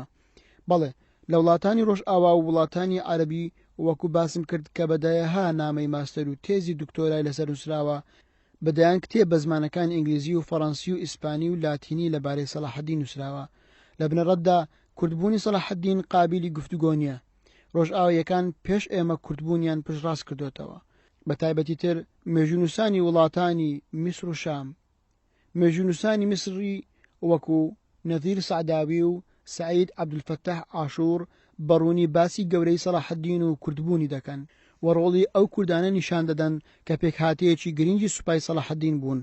لێرە و لەوێ هەوڵێک هەبوو بۆ شێواندنی ناسنامەی سەلاحەدین، بە تایبەتی لە سەردەمی ڕژێمی بەعس داویست سەلاحەدین بە عەرەب دابنێن. لە چوارچێوەی هەندێک لە ژێدەر و سەرچاوەکان باسی عەرەب بوونی سەلاحەدین دەکرێت. دیارە ئەوەش دەگەڕێتەوە بۆ گەورەی سەلاحەدین کە خەڵکانێک دەیانەوێت سەلاحەدین بکەن بەهی خۆیان. بەداخەوە لەسەر ئاستی سیاسی گرنگی بە سەلاحەدین نەدراوە و نەناسراوە. پێویستە ساڵانە کۆنگرەی بۆ بکرێت، بۆ ئەوەی زیاتر بناسرێت و گەورەی سەلاحەدین پیشان بدرێت لە 2000دا گەورەیەکەی بۆ کووردە بۆ کوردیش دەگەڕێتەوە. پرسیار: تا چەند کوردەکان ڕۆڵیان هەبوو لە پۆستە ئیداریەکانی دەوڵەتی ئەیوبی؟ سوپای دەوڵەتی ئەیوبی ڕێژەی چەند لە سەدی کورد بوون؟ مامۆستا کامەران عەلی فەتحوڵڵا: زۆر لە توێژەران و مێژنووسان دەوڵەتی ئەیوبی بە دەوڵەتی کوردی نادەبن. دکتۆر موحسین لە تێزی دکتۆراکەی زۆر بە جوان باسی ڕێژەی کوردی کردووە لە دەوڵەتی ئەیوبی. ڕێژەی کورد لە ناو سوپادا پشتی شێری بەرکەوتووە، زۆرترینی کورد بوون. لە پاشان تورکەکان بە پلەی دووەم و خەڵکی ناوچەی شام ڕێژەیەکی کەمتری پێکاتەی سوپای ئەیوبی بوون. لە ناو سوپادا چەندین سەرکردەی بەناوبانگمان هەیە، هەروەها لە دام و دەستگاکانی دەوڵەتی ئەیوبی، بەڵام سەلاحەدین بە گوێرەی پێویستی کوردەکانی بەکارهێناوە، بە تایبەتی لە شوێنە گرنگ و هەسیارەکانی سوپا خەڵکی کوردی داناوە لەبەر ڕوونەدانی کودەتا و هەڵگەڕانەوە. سەلاحەدین زۆر پشتی بە مەشتوبی هەکاری بەستووە، هەروەها سەیفەدین عەلی و زۆرێکی تر. لە کەسایەتیە بەناوبانگەکانی هۆزی هەزبانی وەکو ئەبولهیجای هەزبانی و میر خەسرە و میری موسک و میر خوشتری، هەروەها سوپای حەمیدیەکان و مارانیەکان، ئیبراهیمی مارانی و دەربازی کوردی، ئەوانە ڕۆڵێکی گەورەیان بینیوە لە ناو سوپای دەوڵەتی ئەیوبی و پێگەیان زۆر بەهێز بووە. تەنانەت لە نێو ئەنجومەنی شوڕای سەلاحەدین پێگەیەکی تایبەتیان هەبوو، جگەلەوەی دادوەری دادوەرەکان ئیبن دەرباز بووە، کەسێکی کوردە. سەرەڕای ئەوەی سەلاحەدین پشتی بە غەیرە کوردەکانیش بەستووە، وەکو ئیبن شەداد هاوڕێی نزیک و هاودەم و ڕاوێژکاری سەلاحەدین بوو. تەنانەت کتێبێکی لەبارەی سەلاحەدین نووسیوە. پاشان ئیمادەدین ئەسفەهانی و قادی فاضڵ دوو کەڵە پیاوی زۆر گەورن کە سەلاحەدین فەخر و شانازیان پێوە دەکات. یەکێکیان خەڵکی ئەسفەهانە و قادی فاضڵ خەڵکی فەڵەستینە. بەرامبەر بە هەموو خەڵکی ستایشی قادی فاضڵ دەکا و دەڵێ: لا تظنوا ملكت بلاد بسيوفكم بل بقلم قاضي الفاضل. واتە واگومان مەبن ئەو وڵاتانەی کەوتۆتە ژێر دەسەڵاتی ئێمە بەهۆی شمشێرەکانی ئێوە بوو، بەڵکو بە پێنووسەکەی قاضی فاضل بوو. ئەو قسەیە بەرامبەر بە سوپا دەکات. سەلاحەدین پێمان دەڵێت ئەوە قەڵەمەکانن شمشێرەکان ئاراسە دەکەن، ئەوە قەڵەمەکانن هزر و شارستانیەت بنیاد دەکەن. قەڵەمەکان پێمان دەڵێن لەکوێ شمشێر بەکاردێت و لەکوێ بەکار نایەت، واتە لەکوێ شەڕ دەکرێ و لەکوێ ناکرێت. بەڕاستی کوردەکان پێگەیەکی گەورەیان هەبوو لە دەوڵەتی ئەیوبی. سەلاحەدین پشتی بە کوردەکان بەستووە و سوودی لە تورکەکان و ئەوانی تری ژۆرگرتووە. تەنانەت خوشتی خۆی بە مزەفەرەدین گوگبوری دەدات بۆ ئەوەی هەولێر پاڵپشتێکی گەورە بێت بۆ دەوڵەتی ئەیوبی. مزەفەرەدین گوگبوری لە چەندین شەڕ شان بەشانی سەلاحەدین بەشداری دەکات. هەروەها سەلاحەدین توانی خێزانی نوێرەدین محمود بخوازێ کە بێوەژن بوو. هەموو ئەوانە پێگەی سەلاحەدینیان بەهێزتر کرد. سەلاحەدین توانی لە هەردوو جەمسەر کار بکات، جەمسەری کوردبوونی دەوڵەتەکەی و پشتبەستن بە کوردەکان و پشتبەستن بە غەیرە کوردەکانیش بە هەمان شێوە. ئەمە وای کرد زیاتر گەورەی سەلاحەدین دەربکەوێت. جگە لە کوردەکان ئەوانی تریش پاڵپشتی سەلاحەدین بوون. هەروەها برازا و خوشکەزاکانی سەلاحەدین و براکانی شاعادل و تۆرانشا ڕۆڵی گەورەیان بینی. تەنانەت لە شەڕەکاندا گەورەترین سەرکردەکانی خاز دروشمەکان وەکو ڕینۆڵد شایتۆن و لۆزنیان لەلایەن میرە کوردەکان دەستگیر کراون. لەوانە میر ئیبراهیمی مارانی و میر ئیبن دەرباز ئەوانەیان لە شەڕدا دەستگیر کردووە. میر تەقیدین توانی شاینتۆن دەستگیر بکات بە هاوکاری ئیبراهیم مارانی. کەواتە لێرەوە بۆمان ڕوون دەبێتەوە کوردبوونی ئەو دەوڵەتە شتێکی بەڵگەنەویست و حاشا هەڵنەگرە. لە پاشاندا سەلاحەدین توانیوێتی مافی ڕەگەزەکانی تریش بدات و پشتیان پێبەستێ و ڕۆڵیان پێ بدات، چ لە ناو سوپا و چ لە دام و دەستگاکان.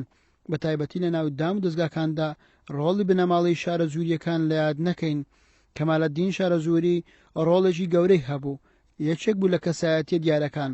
ئەوانە ڕۆڵیان بینیوە لە ڕووی زانستیەوە.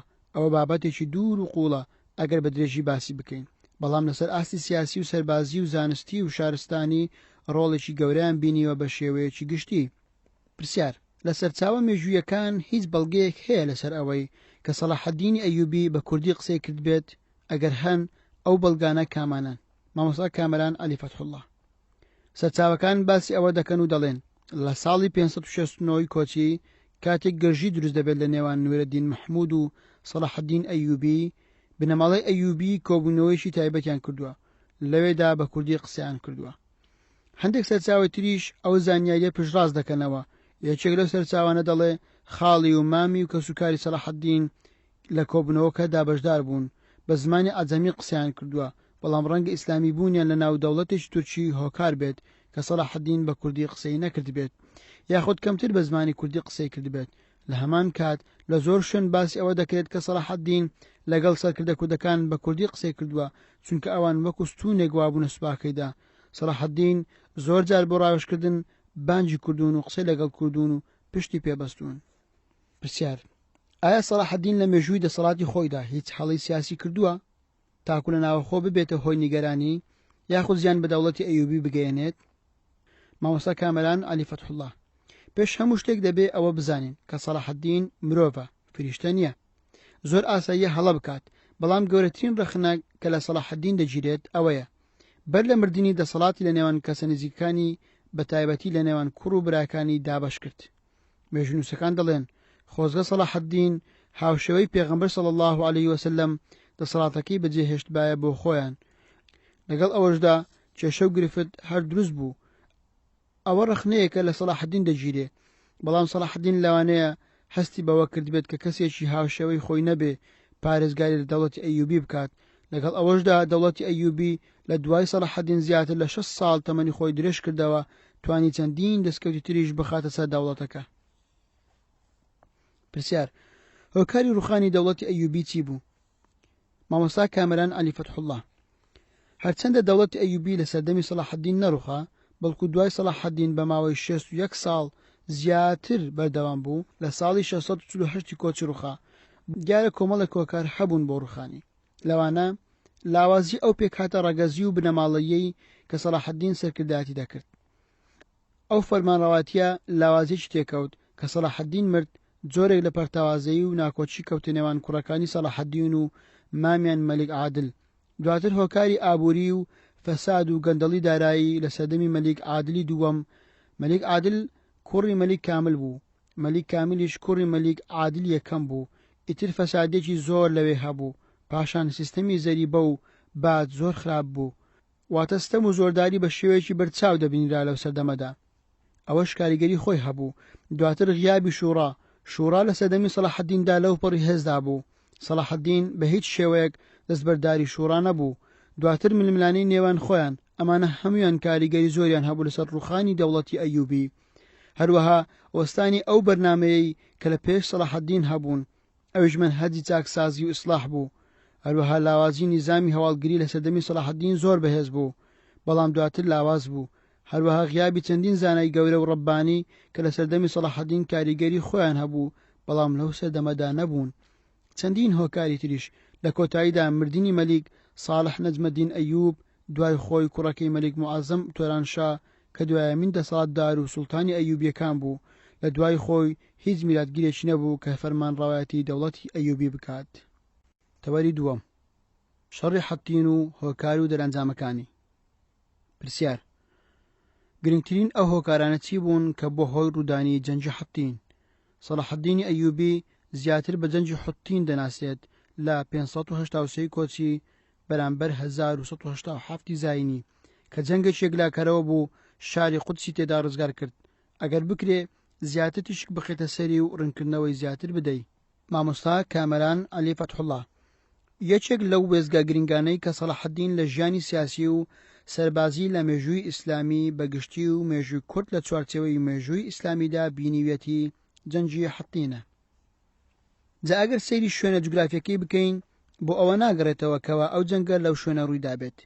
بە واتای شوێنی ڕوودانی جەنگەکە ئەوەندە گرنگ و پڕبایەخ نییە، بەڵکو ئەنجامی جەنگەکە و کاریگەریەکانی وا دەکات دەوڵەتی ئەیوبی بە جیهانی ئیسلامی بناسێنێت.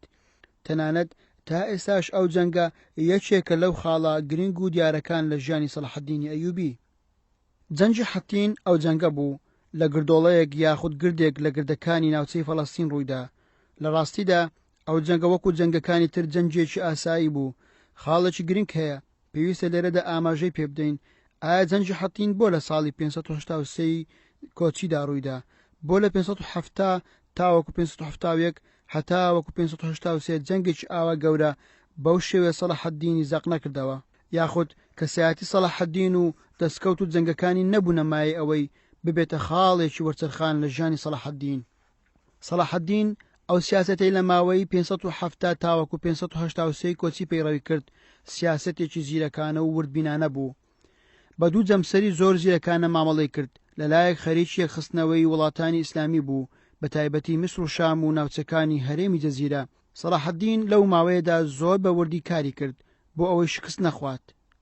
وەکو مێژووسان باسی لەوە دەکەن، لەلایەکی تر سیاسەتی ڕێکەوتنامە و پەیماننامە و ئاگربەست و سیاسەتی نەرمونیانی بەرامبەر خازدوشمەکان پەیڕەو کرد بۆ ئەوەی ڕووبەڕیان نەبێتەوە بە شێوەی جەنگێک یەکلاکەرەوە. سەلاحەددین زۆر پێویستی بەکات هەبوو بۆ ئەوەی بەرەی موسڵمانان یەک بخات دژ بە خازدوشمەکان. چەندین جەنگ و ڕووبەڕووبوونەوە ڕوویدا، لەوانەش جەنگی گرد ئەلقاضیە و جەنگی ڕەملە و جەنگی یافا و حتا دوایی. ئەوانە شەڕی بچووک بوون. سەلاحەددین نەیویست جەنگی یەکلاکەرەوە لەگەڵ خازدوشمەکان ڕوو بدات، بەڵکو هەموو ئەو جەنگانە بوونە مای پێدانی زانیاری و چەندین پلان و دەستپێشخەری بۆ سەلاحەددین تاوەکو خۆی ئامادە بکات بۆ جەنگە یەکلاکەرەوەکە کە جەنگی حەتین بوو. کاتێک خازدوشمەکان خۆیان لە پەنای ئەو گردە مەڵازدا بوو، دوای ئەوەی گەماروی ئەو گردەیدا سەلاحەددین جەنگێکی دەرونی لەگەڵکردن. پێش ئەوەی جەنگی سەربازی بەرپا بکات، ئامانجی ئەوە بوو دەستیان بگاتە ئاڵای خازدوشمەکان کە پێیان دەگوت خاچی خاچەکان. ئەو ئاڵای کە دوشمی خاچیەکانی بەسەرەوە بوو، ئیتر بەو شێوە بوو دەیانویست جەنگێکی دەرونی پێش جەنگی سەربازی بەرپا بکەن و دەستیان بگاتە ئاڵاکە بۆ ئەوەی وێی سەربازانی خازدوشمەکان دابەزێنێت. ئەمەش ڕێگای خۆش کرد کەوە خازدوشمەکان نەتوانن تەنانەت بەرگری لە قودسیش بکەن. سەرکەوتنەکانی سەلاحەددین لەم جەنگەدا خاڵێکی وەرچەرخان بوو بۆ هۆی دابەزینی ورەی سەربازانی خازدوشمەکان. جگە لەمانە چەندین هۆکاری تر کە پەیوەست بوون بەم جەنگە و ئەم جەنگیان پێشخست. یەکێک لە هۆکارانە نالەباری بارودۆخی ناوەخۆی خازدوشمەکان بوو. کێشەوگیر و گرفتی زۆر هەبوو لەسەر وەرگرتنی تەختی پاشایەتی شانشینی قودس. ئەو شانشینە سەڵیبیەی لە قودس حکمی دەکرد. ئیتر مردنی چەندین پاشا، لەوانە بەلەدوینی چوارەم و بەلەدوینی پێنجەم. دواتر کێشە دروست بوو لەسەر مەلیکە ئەلیزابیک، ئەو مەلیکەیە کە دواتر شوو بەسەرکردەیەکی تری سەڵیبی دەکات بە ناوی لۆزنیان. جگە لەوەش هۆکاری ڕاستەوخۆی ئەو جەنگە ئەو هێرشکاری و دەست درێژە بوو کە ئەرناتی سەرکردەی خازدوشمەکان کردە سەر قافلەیەکی بازرگانی مسلمانەکان لە نێوان دیمەشق و حیجاز. مێژوونووسان دەڵێن یەکێک لە کەسە نزیکەکانی سەلاحەددین لەگەڵ ئەو کاروانە دەبوو. هەندێکی تر دەڵێن خوشی سەلاحەددین لەگەڵ ئەو کاروانەدا بوو، بەڵام ئەوەی گرنگ بوو سەلاحەددین ڕازی نەبوو، چونکە ڕێکەوتنامەی هەبوو لە کاتی ڕێکەوتنامەکە و ئاگربەستەکە بوو، ئەو دەست درێژیان کرایە سەر. سەلاحەددین چەندین جار بە شێوازی گفتوگۆ و حیواری سیاسی هەوڵیدا ئەو کێشەیە چارەسەر بکات، مڵک و ماڵی موسڵمانان کە دەستی بەسەردا گیرا بوو بجێڕێتەوە، بەڵام ئەو پیاوە ئامادە نەبوو بیکات. تەنانەت داوای لە شانشینی قودس کرد، ئەوش حیسابی بۆ نەکرد. ئەوەش ئەومان پێدەڵێ ئەگە شانشینێک یاخود پادشایەک دەسەڵاتی میرێکی نەبێ چۆن دەتوانێت ڕوبەڕووی سەلاحەددین ببێتەوە. ئەوەش خاڵێکی گەورە بوو بۆ سەلاحەددین بۆ ئەوەی لێرەوە دەست بە ڕزگارکردنی قودس بکات.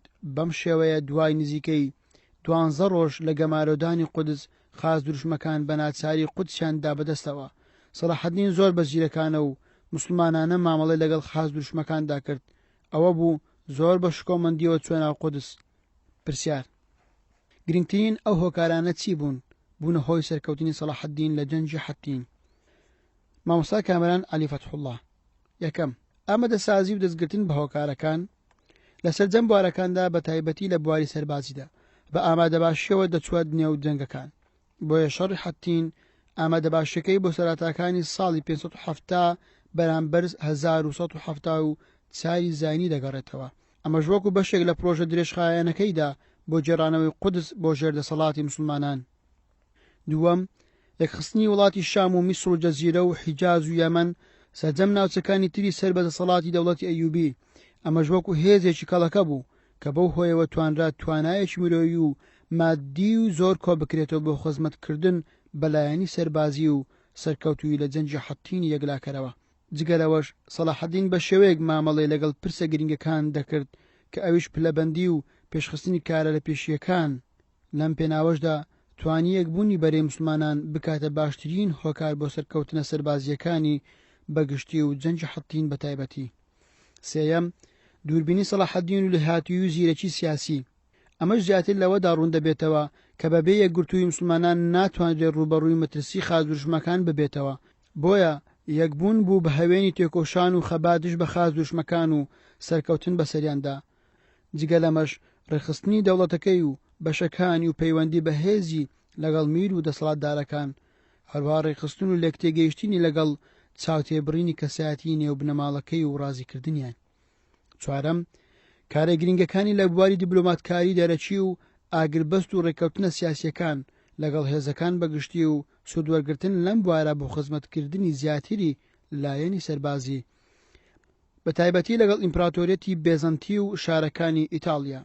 پێنجەم بەردەوام جەختکردنەوەی سەلاحەدین لەسەر پرسی جیهاد و تێکۆشان بۆ خوا و خزمەتی مسلمانان لە نامەکانیدا بۆ سەرکردەکان ڕاوانی دەکرد. شەشەم دڵسۆزی بوون بۆ خوددا. نابێت ئەوەش لایەت بکەین دڵسۆزی بوون بۆ خوددا هەوێنی سەرکەوتنە. ئەم پیاوە لە شەڕکردندا لە گۆڕەپانی جیهاد و تێکۆشان ئەو پڕ دڵسۆزی دەنواند.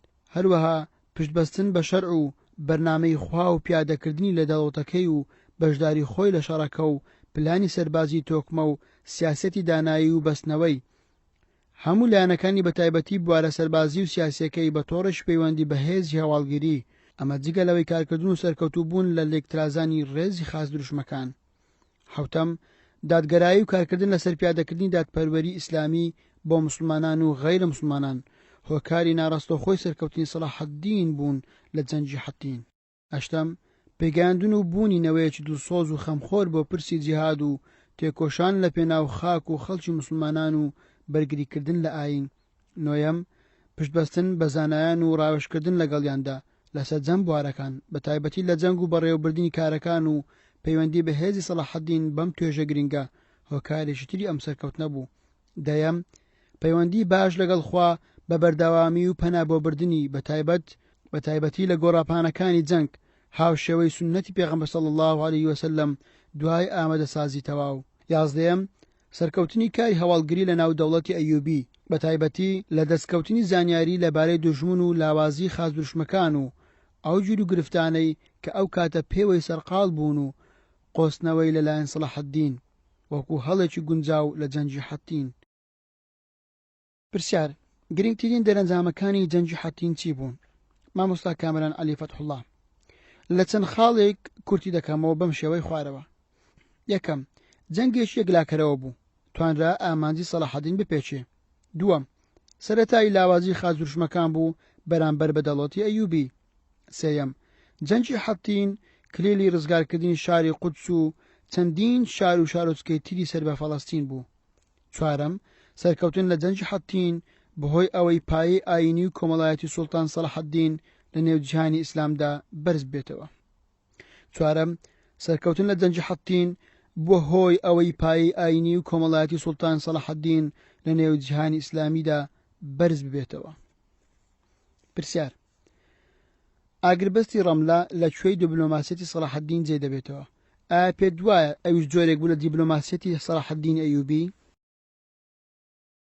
مامۆستا کامران عەلی فەتحوڵڵا: بەڵێ بێگومان خاڵێکی گرنگ بوو لە دیبلۆماسیەتی سەلاحەدین ئەیوبی.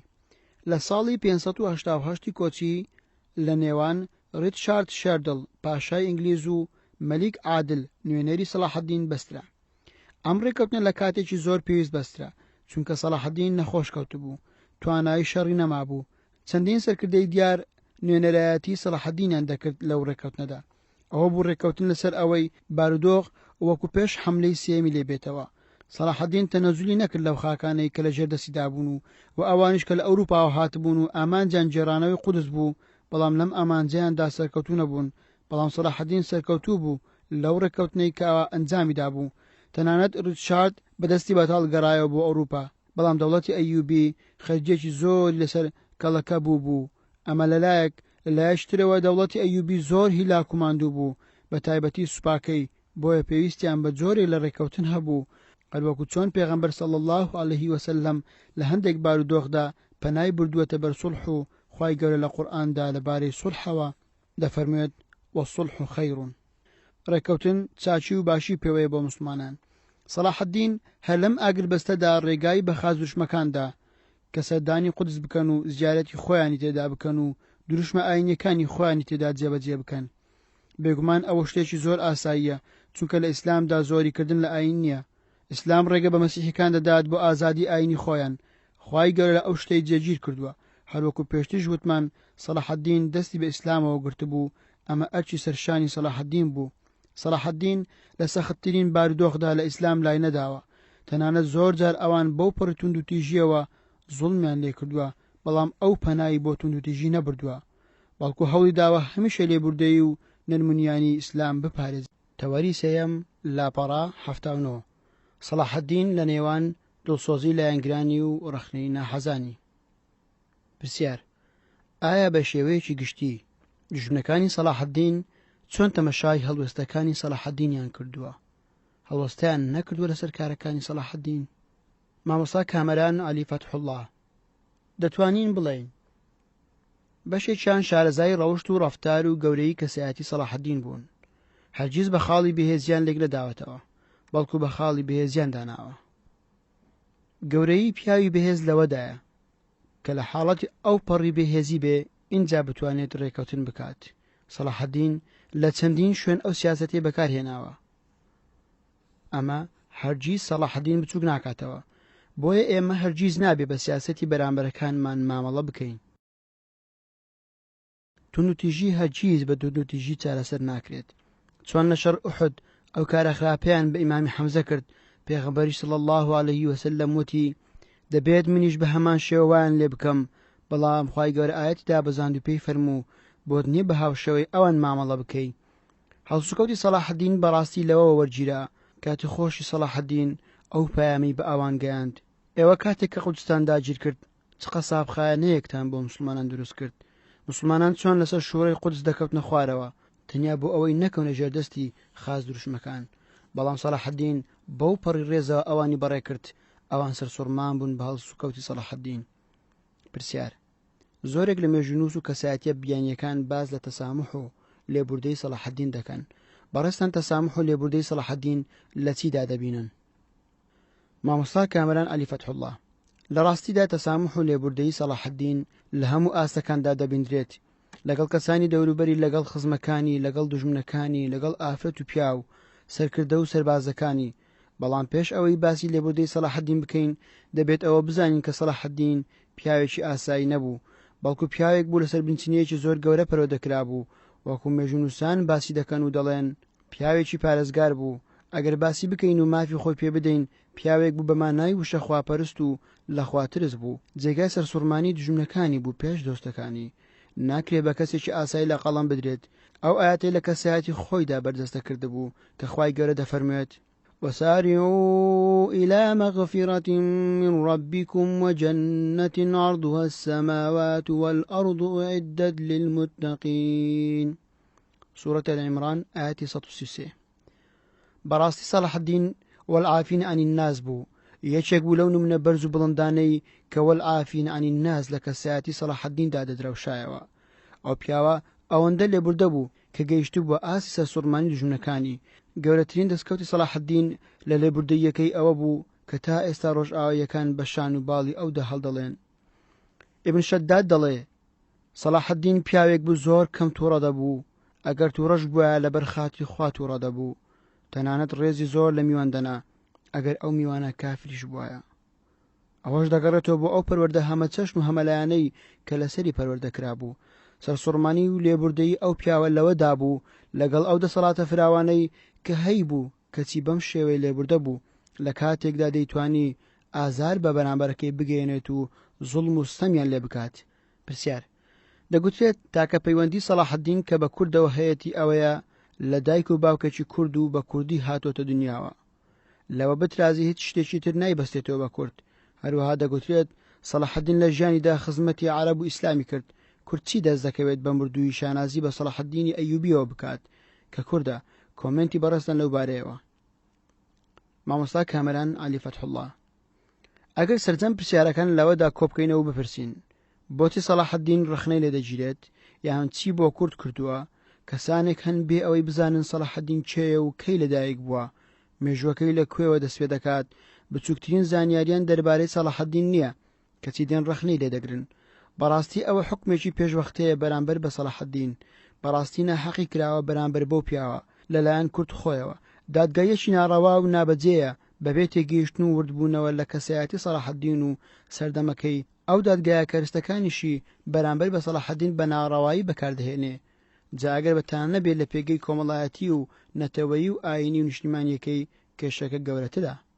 ئێمەی کورد تەنها سەلاحەدینمان نییە، بەڵکو لە پێش سەلاحەدین و لە دوای سەلاحەدینیش بەدەیان میر و میرنشین و سەرکردەمان هەیە. ئەگەر بە نمونە باسی بکەم، یەکێک لە میرنشینەکان میرنشینی جاوانیەکانە. جاوانیەکان لە دەوروبەری بەغدا و ڕووباری دێزلە میرنشینێکیان دروست کرد تا نزیک واسیت و سەرکردیەکیان هەیە بەقەدر هێندە و نیوی سەلاحەدین حکمی کردووە لە 403 تاوەکو 455 کۆچی کە دەکاتە بەرامبەر 1012 زاینی تاوەکو 1063 زاینی. میر ئەبولفەتحی کوڕی وەرامی کوردی جاوانی نزیکەی 32 ساڵ حکمی کردووە. بۆچی تەنیا یەخەی سەلاحەدین دەگرن؟ لە مێژووی نوێ و هاوچەرخدا بەدەیان سەرکردەمان هەیە کە کەمتر و زیاتر لە سەلاحەدین حکمیان کردووە. بۆچی ئەوان ڕخنیان لێ ناگیرێت؟ بۆ گلەی لەوان ناکرێ؟ بەڕاستی ئەمە ناحەقێکی گەورەیە بەرامبەر بە سەلاحەدین دەکرێت. بەڵام لەگەڵ ئەوەشدا سەلاحەدین زۆر شتی بۆ کورد کردووە. ئەگەر لە چوارچێوەی وەڵامی پرسیارەکە قسە بکەین، سەلاحەدین گەورەی زۆری بۆ کورد نواندووە و زۆر شتی بۆ کورد کرد. ئەوەی سەلاحەدین بۆ ئیسلامی کرد پێش هەموو کەسێک فەخر و شانازیە بۆ کورد. گەورەی سەلاحەدین لەوەدایە شکۆ و سەروەریەکی گەورەی بە مێژووی کورد بەخشی، مرکزیەتیدا بە کورد کە لە پێش سەلاحەدین ئەو مرکزیەتەی نەبوو.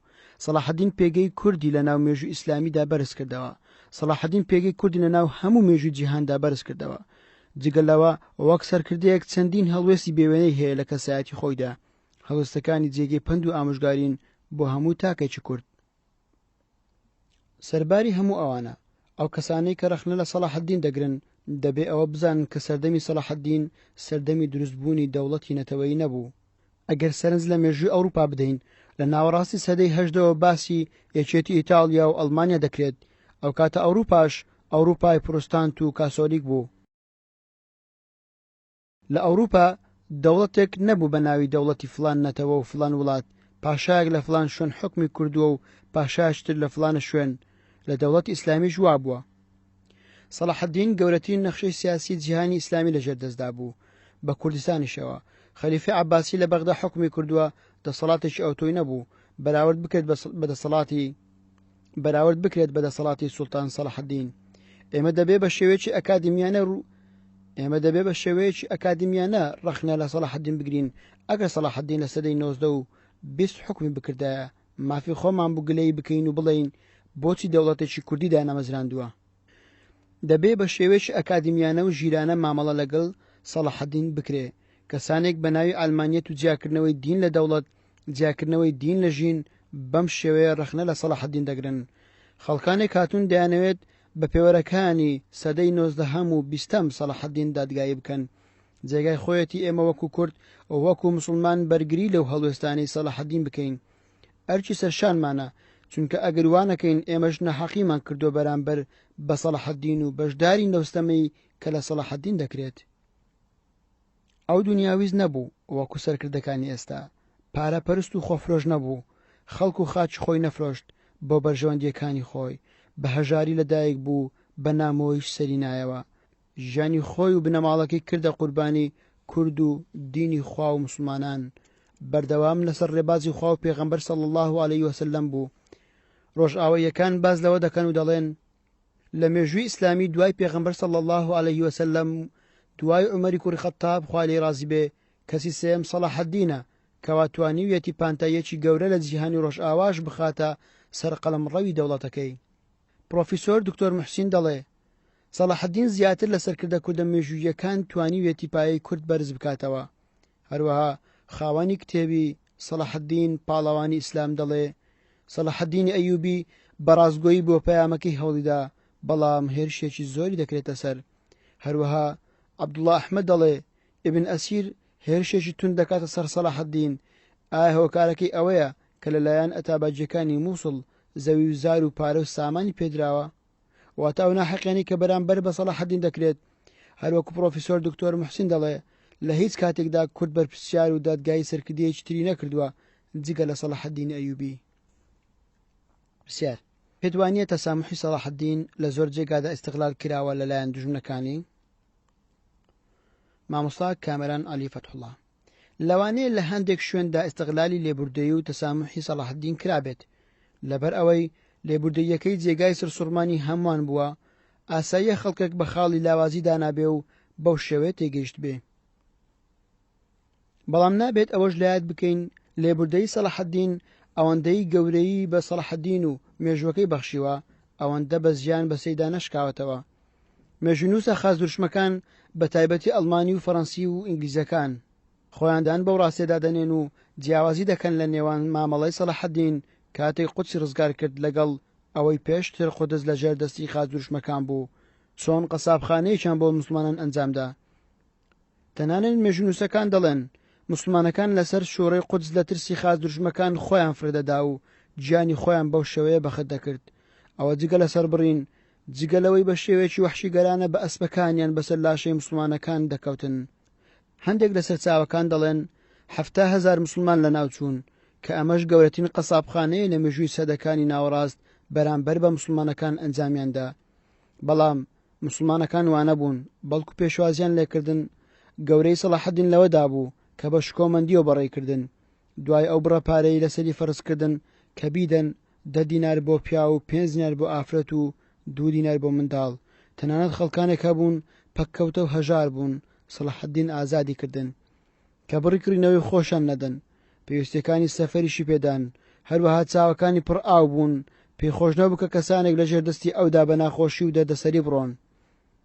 خاڵێکی دیکە لە کاتێکدا کە سەلاحەددین لە لووتکەی هێزدا بوو، دەبینین یەکێک لە ئافرەتە بێباوەڕەکان گلەی دەکات و دەڵێ هیچمان لە دەستدانەمە، هەمومان فەوتە، ماڵ و کوڕ و کەس و کارمان هەمویان ڕۆیشتن، پیاوەکانمان دەستگیر دەکرێن. لەسەر قسەی ئەو ئافرەتە چەندین دیلی خازدوشمەکان ئازاد دەکات. میهرەبانی و سۆز و بەزەی سەلاحەددین بەو شێوەیە بوو. هامڵتۆن جب لە کتێبەکەیدا دەڵێ سەردەمی سەلاحەددین سەردەمێکی ئاسایی نییە کە ئێمە بەسێدا تێپەڕین بەبێ وردبوونەوە و وەستان و هەڵوەستەکردن، بەڵکو گەورەترین قۆناغی مێژووی کاریگەرە لە مێژووی مرۆڤایەتی کە مرۆڤ پێویستە لەسەری بۆستێت و هەڵوەستە بکات. هەڵوەستە لێبوردەییەکانی سەلاحەددین زۆرن. نەرمونیانی و گەورەی و بەخشندەیەکەی تەنها بەرامبەر بە خازدوشمەکان نەبوو. ئیبن شەداد لە زۆر شوێن باسی دەکات. ئێمە چەند نمونەیەک بە کورتی باز دەکەین. یەکێک لە نمونەکان دەڵێ ڕۆژێک پیاوێک هات و داوای ئیمزاکردنی نووسراوێکی هەبوو. سەلاحەددین وتی ئێستا پێنووسێک ئامادە نییە بۆ ئەوەی واژوود بۆ بکەم. پیاوەکەش بە هەڵوێستێش تند بەرامبەر بە سەلاحەددین گوتی ئێستا دەچم پێنووست بۆ دەهێنم و واژوو بکە بۆم. سەلاحەددین پێنووسەکەی لێوەرگرت و بێ ئەوەی خۆشی لێ تووڕە بکات بە ئاسایی بەڕێ کرد. ئیبن شەداد دەڵێ جارێکی دیکە کە سواری وڵاخەکەم بووم، وڵاخەکەم هەوڵیدا قوڕ و لیتەی پێی خۆی لێ بکاتەوە کە جوڵەی کرد لەش و بەرجی سەلاحەددینی کرد. تەنانەت نەیویست من شەرم بکەم، بە زەردەخانەوە لە ڕێگادا لەگەڵم ڕۆیشت بۆ ئەوەی ئەو بابەتە لە بیرکەم. تەنانەت ڕووگرژێکیشم لە سەلاحەددین نەبینی. چەندین نمونەی تر هەن کە ئیبن شەداد و جگە لەویش باسی دەکەن و دەجێڕنەوە. لەو نمونانەی کە ئیبن شەداد باسییان دەکات و دەڵێ سەلاحەددین ئەو پیاوە بوو زۆر کات لە ناوبەرەکانی جەنگ سەربازەکانی هەڵوێستی توندیان بەرامبەر نیشانداوە، کەچی ئەو هەر بە گەورەی خۆی پیشان دەدا. یەکێکی تر لەو نمونانە لە یەکێک لە جەنگەکان بە ناوی یافا کە ئەو کاتە ڕیچارد شاردڵ ئامادە بوو ڕوبەڕووی سەلاحەددین ببێتەوە. سەلاحەددین داوایەکی پێشکەش بە سەربازەکانی خۆی کرد و پێیانی گوت پێویستە فڵانە کار بکەن. ئەوانیش بە هەڵوێشتێکی زۆر تند وەڵامی سەلاحەددینیان دایەوە کە نابێ ئەو شتە بەو شێوەیە بێ. سەلاحەددین بە تووڕەیی لەوێ ڕۆشت. هەرگیز سەلاحەددین پێشتر بەو شێوێ نەبینرا بوو وەک ئەوەی کارەساتێکی گەورە ڕوویدا بێت. کە دوور کەوتەوە ئیبن شەداد دەڵێ دەروونم ڕێگای پێنەدان بچمە لای تا خۆی بانگی کردین. تەنانەت سەرکردەکان ویان بیرکردەوە لەوانەیە سزایەکی گەورەیان بدات، بەڵام ئیبن شەداد دەڵێ پێیگوتم ئەو سەرکردانە کۆ بکەوە. کەمێک میوەی لە دیمەشق بۆ هاتبوو، وتی با بەیەکەوە بیخۆین. لە کاتی دەرچوونی خازدوشمەکان لە قودس قەشەیەکی مەسیحی پارە و زێڕ و سەروەت و سامانێکی زۆری پێبوو. هەندێک لە سەرکردەکانی دەوروبەری سەلاحەددین دەڵێن با دەست بەسەر سەروەت و سامانەکەی دابگرین. سەلاحەددین لە وەڵامدا دەڵێ نەخێر، ئێمە ستەم لە کەس ناکەین جگە لەو باجە 10 دینارەیە کە لە سەرەتی هیچی تری لێوەرناگرین. پاش ئەو هەڵوێستەی سەلاحەددین یەکێک لە مێژوونووسە ڕۆژئاواییەکان بە ناوی ستانلین بۆڵ دەڵێ سەلاحەدین بە هەڵوێستە جوان و چاکەکانی بوو بە مامۆستای قەشەکانی مەسیحیش ئەوانیشی فێرە هەڵسوکەوت و مامەڵەکردن کرد. پرسیار: پێدوانیە کورد بە تایبەتی دەسەڵاتی سیاسی ئەو ماوە مێژووی کوردی فەرامۆش کردووە؟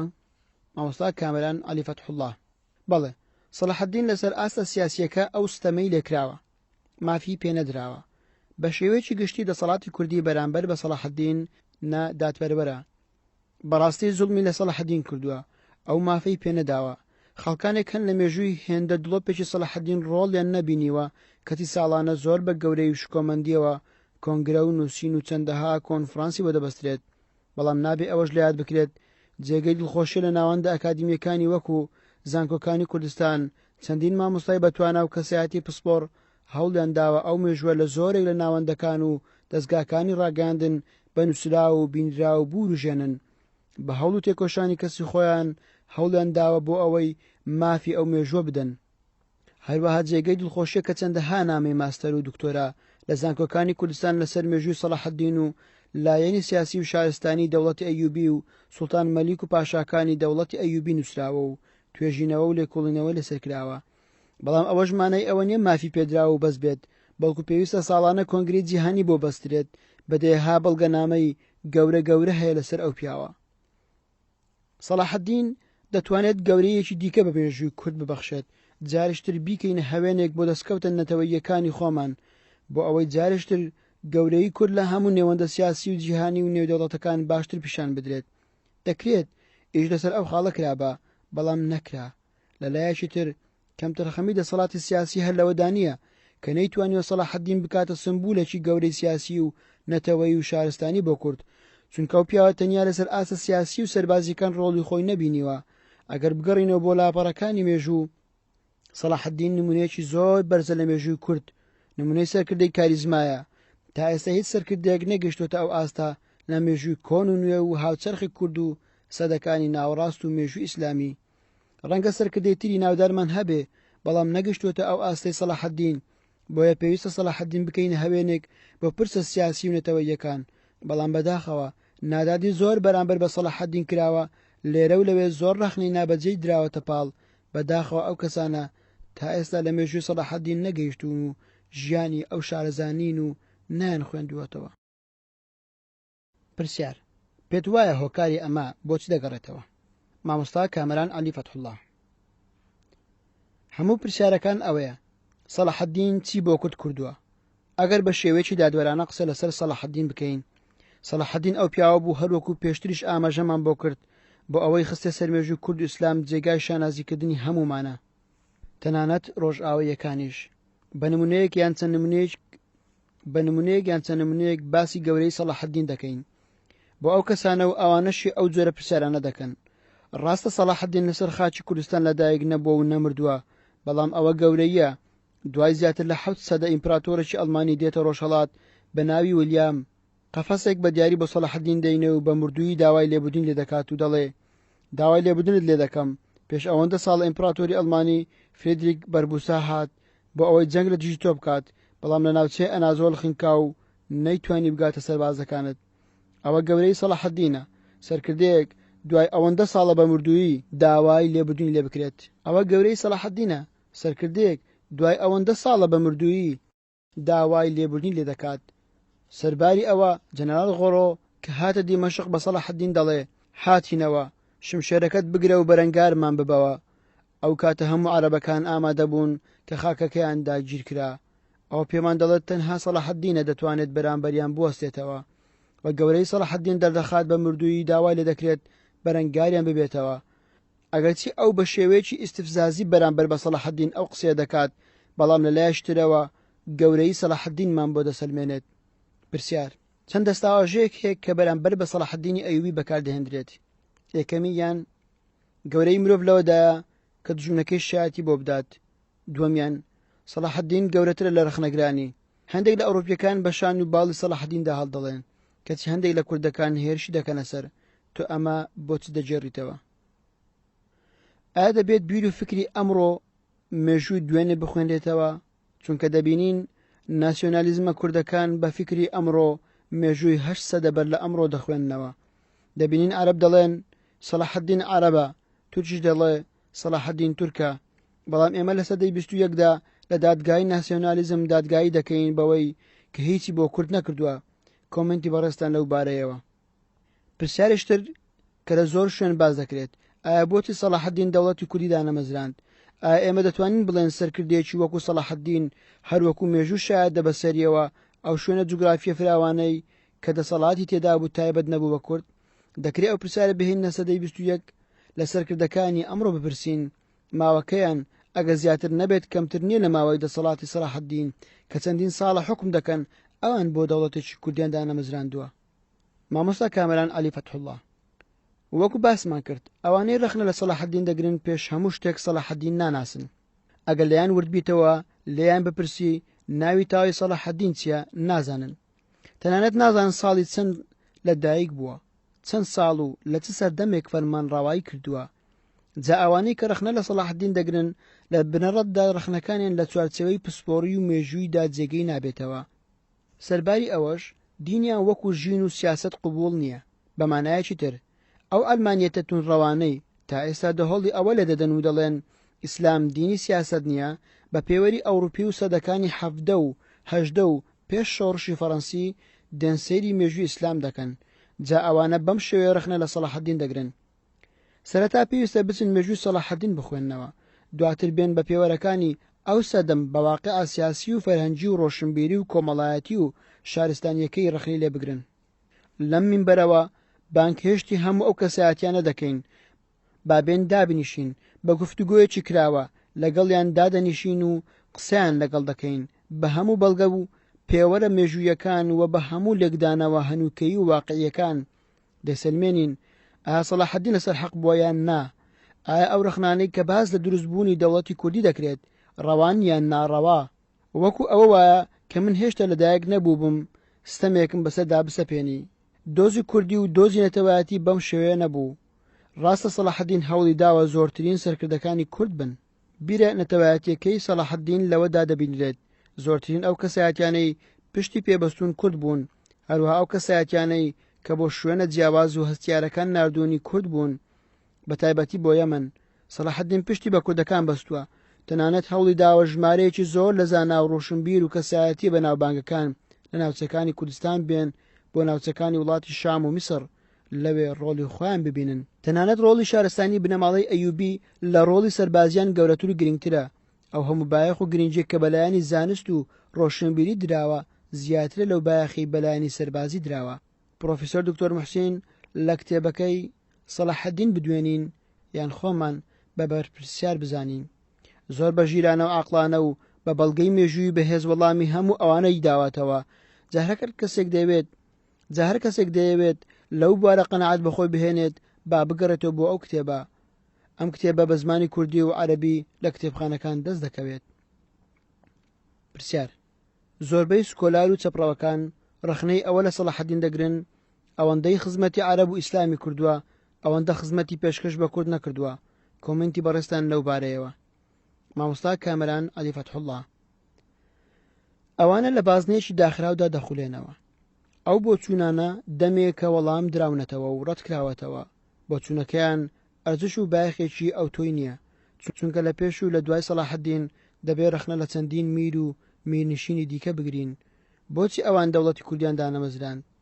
سەلاحەدین دەیتوانی دەسەڵاتێکی کوردی لە شێوەی میرنشینێک لە کوردستان دامەزرێنێ، ئەو کات لە سیڕا و ململانەی لەگەڵ میرنشینێکی دیکە دەسەڵاتی کۆتایی پێدەهات.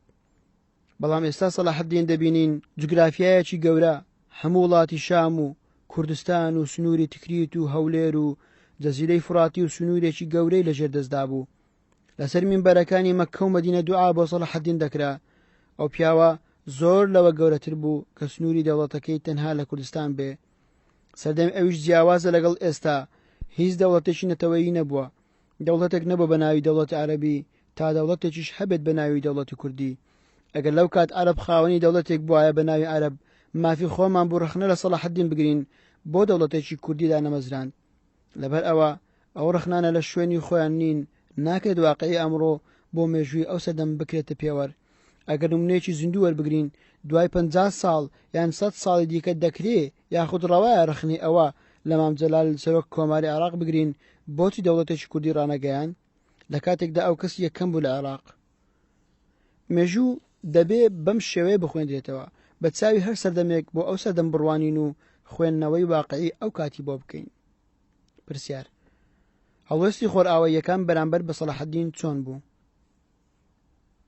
مامۆستا کامەران عەلی فەتحوڵڵا: ئەوەی بێوێت سەیری گەورەی سەلاحەدین بکات لە ڕوانگەی ڕۆژئاواییەکان، نووسینی کتێبەکانی ڕۆژئاواییەکان دەربارەی سەلاحەدین بەسە بۆ ئەوەی بزانێت کەوا ڕۆژئاواییەکان چۆن باسی سەلاحەدین دەکەن و ستایشی دەکەن و پێیدا هەڵدەڵێن، چونکە سەلاحەدین نمونەیەک بوو لە جێبەجێکردنی بەرنامەی خوا و جێبەجێکردنی حکمی داقەکانی قورئانی پیرۆز و چۆنێتی مامەڵەکردن لەگەڵ نایارانی، مامەڵەکردنی لە ڕزگارکردنی شاری قودس و هەڵوێستی بەرامبەر مەسیحی و نەسرانیەکان بۆ جێی تێڕامان و سەرسوڕمانی ڕۆژئاواییەکان. تەنانەت مێژوونووسە فەڕەنسی و بەریتانیەکان لاوانە هامڵتۆنجب لە کتێبەکەی سەلاحەدینی ئەیوبی، هەروەها ئەلبێرنادور کاتێک باسی سەلاحەدین دەکات بە بەتەڵ الئەنقا ناوی دەبات. هەروەها ویلیەم سووڕی لە سەردەمی سەلاحەدین ژیاوە لە کتێبەکەی ئەلحروب السەلیبیە، هەروەها چەند کتێبێکی تر بەسەر سوڕمانەوە باسی سەلاحەدین دەکەن. ئەوەش دەگەڕێتەوە بۆ گەورەی دنیا و دیدەی و کەسایەتی گەورەی ئەو پیاوە لە مامەڵەکردن لەگەڵ نامسلمانەکان. بەڕاستی دەتوانین بڵین نمونەی هەرە سەرکەوتوو و سەرکردەی مسلمانانە لە مێژووی ئیسلامی بەرامبەر بە نامسلمانەکان. نمونەیەکی ئەوەندە گەورەیە شایانی ئەوەیە چەندەها کتێبی لەسەر بنووسرێت. هەتا ئەو خەڵکانی شاری قودسیان بەجێهێشت سەلاحەدین بۆیان زۆر بەپەرۆش بوو، بە جۆرێک هەموو پێداویستێکی گواستنەوەی بۆ ئامادەکردن نەهێشتووە خەڵک ئازارم پێ بگەێنێ. ئیتر نمونە زۆرە لە ناو مێژووی دەوڵەتی ئەیوبی کە جێگای سەرسوڕمانی ڕۆژئاواییەکانن. پرسیار: پێت وانییە سەلاحەدینی ئەیوبی لە ڕووی پەیوەندی کۆمەڵایەتیەوە لاواز بووە چونکە یەکێک لە خوشکەکانی لە شاری هەولێر بووە سەردانی نەکردووە؟ مامۆستا کامەران عەلی فەتحوڵڵا: نەخێر، بە پێچەوانەوە سەلاحەدین لە ڕووی پەیوەندی کۆمەڵایەتیەوە لاواز نەبوو، بەڵکو هۆکارەکەی دەگەڕێتەوە بۆ دووری شوێنەکەی و ئەو هەموو ئەرکی لەسەر شانی بوو. چەندین وڵاتی لە ژێردەستدا بوو. ئەگەر سەیری نەخشەی جوگرافی ژێردەسەڵاتی سەلاحەدین بکەین، هەر لە یەمەنەوە بگرە بۆ مەککە و مەدینە و لە وڵاتی حیجاز بۆ شام تا ناوچەی جەزیرە، هەموو ئەو وڵاتانە لە ژێردەسەڵاتی سەلاحەدیندا بوون. ئاسان نەبوو ئەو ناوچانە بەجێ بێڵێت. لەگەڵ ئەوەشدا ئەو ماوەی سەلاحەدین تێیدا ژیاوە ماوەیەکی زۆر هەستیار بوو، بە تایبەتی لەگەڵ خازوشمەکان بەردەوام لە جەنگ و جیهاددا بوون. ئیبن شەداد زۆر بە ئاسانی ئەو ڕاستیەمان بۆ ڕوون دەکاتەوە و لەبارەی سەلاحەدینەوە دەڵێت: خۆشەویستی ئیسلامی بڵاو کردەوە، خاچی مسلمانانی ڕزگار کرد، جیهادکردن سەرتاپای ناخی داگیر کرده بوو، تەنانەت زۆر بە هیوای ئەوە بوو کە حەج بکات کە چینەی توانی حەجش بکات. ئەمەش لەبەر جیهاد و خەمی مسلمانان لە ساڵی کۆتایی تەمەنی خەمی ئەوەی کەوتە بەر کە حەجی ماڵی خوا بکات. ئەمەش ئەوە دەردەخات کە سەلاحەدین لە ڕووی پەیوەندی کۆمەڵایەتی لاواز نەبوو، بەڵکو بارودۆخەکە دەرفەتی پێ نەداوە کە سەردانی خوشکەکەی بکات لە شاری هەولێر. بەشی سێیەم: لاپەڕانەوە توحەفت دیبلۆماسیەتی سەلاحەدین. تەوەری یەکەم: ڕۆڵی سەلاحەدین لە بواری دیبلۆماسیەتدا. تەوەری دووەم: دیبلۆماسیەتی سەلاحەدین بەرامبەر بە مزەفەرەددین گۆکبۆری. تەوەری سێیەم: دیبلۆماسیەتی سەلاحەدین بەرامبەر بە خەلیفەی عەباسی و موحیدی و بنەماڵەکەی. ئەلیف: دیبلۆماسیەتی سەلاحەدین لەگەڵ خەلیفەی عەباسی. با: دیبلۆماسیەتی سەلاحەدین لەگەڵ خەلیفەی موحیدی یعقوب ئەلمەنسوور بن یوسف. جیم: دیبلۆماسیەتی سەلاحەدین لەگەڵ خانەوادەکەی. دال: پەیوەندی دیبلۆماسیە دەرەچیەکانی سەلاحەدین. بەشی سێیەم: دیبلۆماسیەتی سەلاحەدین. تەوەری یەکەم: ڕۆڵی سەلاحەدین لە بواری دیبلۆماسیەتدا. پرسیار: دەچینە سەر تەوەرێشتر. لایەنی دیبلۆماسی لە سەردەمی سەلاحەدین ئەیوبی، بەڵام بەر لەوەی بچینە سەر باسەکە پێمان خۆشە مانای وشە و زاراوەی دیبلۆماسیەت بزانین. ئایا دیبلۆماسیەت مانای چییە و چی لە خۆ دەگرێت؟ مامۆستا کامەران عەلی فەتحوڵڵا: دیبلۆماسیەت وشە و چەمکێکی کۆنە. مێژوەکەی دەگەڕێتەوە بۆ سەردەمی یۆنانیەکان. لە زمانی ئیغریقی داهاتووە ئەو کات دیبلۆماسیەت بە مانای ئەو بەڵگەنامە ڕەسمیانە دەهات کەوا پێز دەکران یا خولول دەکرانەوە، لە شوێنێک بۆ شوێنێکتر دەنێردران، لەلایەن دەسەڵاتدارێکەوە یان لەلایەن لایەنێکی پەیوەندیدار. بە تایبەتیش زیاتر لەلایەن ئەو سەرۆک و دەسەڵاتدار و گەورە بەرپرسانەی کەوا لە ڕووی سیاسیەوە بەڕێوەبردن و کاروباری دەوڵەت و دەسەڵاتیان بەدەستەوە بوو. دواتر زاراوەی دیبلۆماسیەت بە تێپەڕبوونی کات لە سەردەمی ڕۆمانەکان دواتریش لە سەردەمی هاتنی ئیسلام زیاتر پەرەدەسێنێت. بە شێوەیەک وای لێدێت لە سەردەمی ڕۆمانەکان دیبلۆماسیەت بە هەموو ئەو پرۆتۆکۆڵ و ڕێکەوتنامانە دەگوترێت کە لەلایەن دەوڵەتانەوە بەستراوە و بووەتە بەشێکی گرنگ لە دیبلۆماسیەت. دواتر زاراوە و چەمکی دیبلۆماسیەت زیاتر پەرەدەسێنێت مانایەکی فراوانتر وەردەگرێت. هەموو ئەو لایەنانەی کە تایبەتن بە دانوستاندن و نامەی گۆڕینەوە و نردنی باڵوێز و ئەو سەفیر و ڕێکەوتنامە و ئەو پەیمان نامانەی لە نێوان دوو لایەن یان دوو دەسەڵات دەبەسترێت، جگە لەوەش چەندین لایەنی تریش هەیە وەک ژن و ژنخوازی و سیاسی و هەتا دوایی دەستنە چوارچەوەی پەیوەندیە دیبلۆماسیەکان. دیبلۆماسیەت لە مێژووی ئیسلامی شتێکی نامۆ نییە کە سەلاحەدین دەستی پێکرد بێ، بەڵکو پێغەمبەر صلی الله عليه وسلم هەر لە دوای کۆچکردنی بۆ مەدینە ممارەسەی پەیوەندیە دیبلۆماسیەکانی کردووە. مێژوونووسانیش ئەو ڕاستیە دەسەلمێن و دەڵێن نردنی نامەکانی پێغەمبەر صلی الله عليه وسلم بۆ سەرۆک و گەورە بەرپرسانی ئەو کاتە مقەوقەس و کیسرا و ئیمپراتۆری ڕۆم و هەتا دوایی سەرەتای پەیوەندی دیبلۆماسیەکانی بووە. پەیوەندی دیبلۆماسی لە چوارچێوەی مێژووی ئیسلامی بانکهێشتکردنی خەڵکە بۆ ئەو بەهاو بەخششەی کە ئیسلام پێیەتی. خوای گەورە لە قورئانی پیرۆز جەخت لەسەر ئەم چەمکە دەکاتەوە دەفەرمێت ئودع إلى سبيل ربك بالحکمة. لە چوارچێوەی مێژووی ئیسلامیدا حکمت و زیرەکی و وریایی و شێواز و مامەڵەی جوان و مامەڵەی دروست و نەرمونیان و ئاشتیانە بەشێکی گرنگن لە دیبلۆماسیەتی ئیسلامی لە مێژووی ئیسلامی و مێژووی مسلمانان. بۆیە والموعظة الحسنة وجادلهم بالتي هي أحسن إن ربك هو أعلم بمن ضل عن سبيله وهو أعلم بالمهتدين. دەتوانین بڵێین یەکێکە لەو بنەما سەرەکیانەی کەوا ئیسلام و مسلمانان جەختیان لەسەر کردوتەوە بۆ بانکردنی خەڵک، بۆ ئەوەی تۆ لەلاتە، بۆ ئەوەی دانوستانی لەگەڵ بکەی بە حکمت و ئامۆژگاری، بە دانایی، بە ڕوونکردنەوە، بە کردار و شێوازی جوان، هەروەها بە مشتومڕ و توێژ و گفتوگۆ بە باشترین شێوە، وەکو خوای گەورە دەفەرموێت وجادلهم بالتي هي أحسن. ئەحسەن نەک حەسەن. ئەوە ڕوونکردنەوەیەکی باشە بۆ ئەوەی خوێنەران لە دیبلۆماسیەت تێبگەن کە سەلاحەدین چۆن توانیوێتی لەو مەیدانەدا ڕۆڵی خۆی ببینێ. پرسیار: ئایا ترس کاریگەری لەسەر دیبلۆماسیەتی سەلاحەدین هەبوو؟ مامۆستا کامران عەلی فەتحوڵڵاه: سەلاحەدین ترسی نەبوو لە دیبلۆماسیەتی خۆی. باشترین نمونەش بۆ ئەمە کاتێک کە ڕیچارد چەردڵ پێشنیاری ئەوەی کرد کەوا مەلیکە جوانای خوشکی بداتە مەلیک عادل، ئەنجومەنی ڕاوێژی ئەو پرسیان بۆ سەلاحەدین بەجێهێشت وتیان ئێمە ناتوانین بڕیاری لەسەر بدەین، خۆت بڕیاری لەسەر بدە. سەلاحەدین بەبێ هیچ ڕەژانێک گوتی ئێمە ڕازین. بۆیەش ڕازی بوو چونکە دەیزانی کەەوە خاز دروشمەکان لەکوێ ماوەڵە دەکەن. دواتر باسی دەکەین کە چۆن پاشە کشیان کرد لەم مەسەلەیە. لەوێش سەلاحەدین دیبلۆماتکارێکی سەرکەوتوو بوو. ریچارد چەردڵ دەیویست بەهۆی ئەوەوە ناکۆچی و پەرتەوازەی بخاتە نێوان ئەم دوو برایە. ڕیزی سوپای ئەیوبی تووشی پەرتەوازەی و لێکترازان بکات بۆ ئەوەی لاوازی سوپای ئەیوبی بقۆزێتەوە لە ڕێگای ئەم زەواجەوە قودسی پیرۆزیش بجێڕنەوە ژێر دەسەڵاتی خۆیان. پرسیار: پەیوەندی سیاسی و دیبلۆماسی سەلاحەدینی ئەیوبی لەگەڵ بنەماڵەی زەنجەکان، لەگەڵ میر و دەسەڵاتدارەکان بە تایبەتی لەگەڵ نورەدین مەحموود، مەلیک ساڵح و ئیسماعیلی کوڕی نورەدین مەحموود، لەگەڵ تەواوی میرەکانی تری ناوچەی شام چۆن بوو؟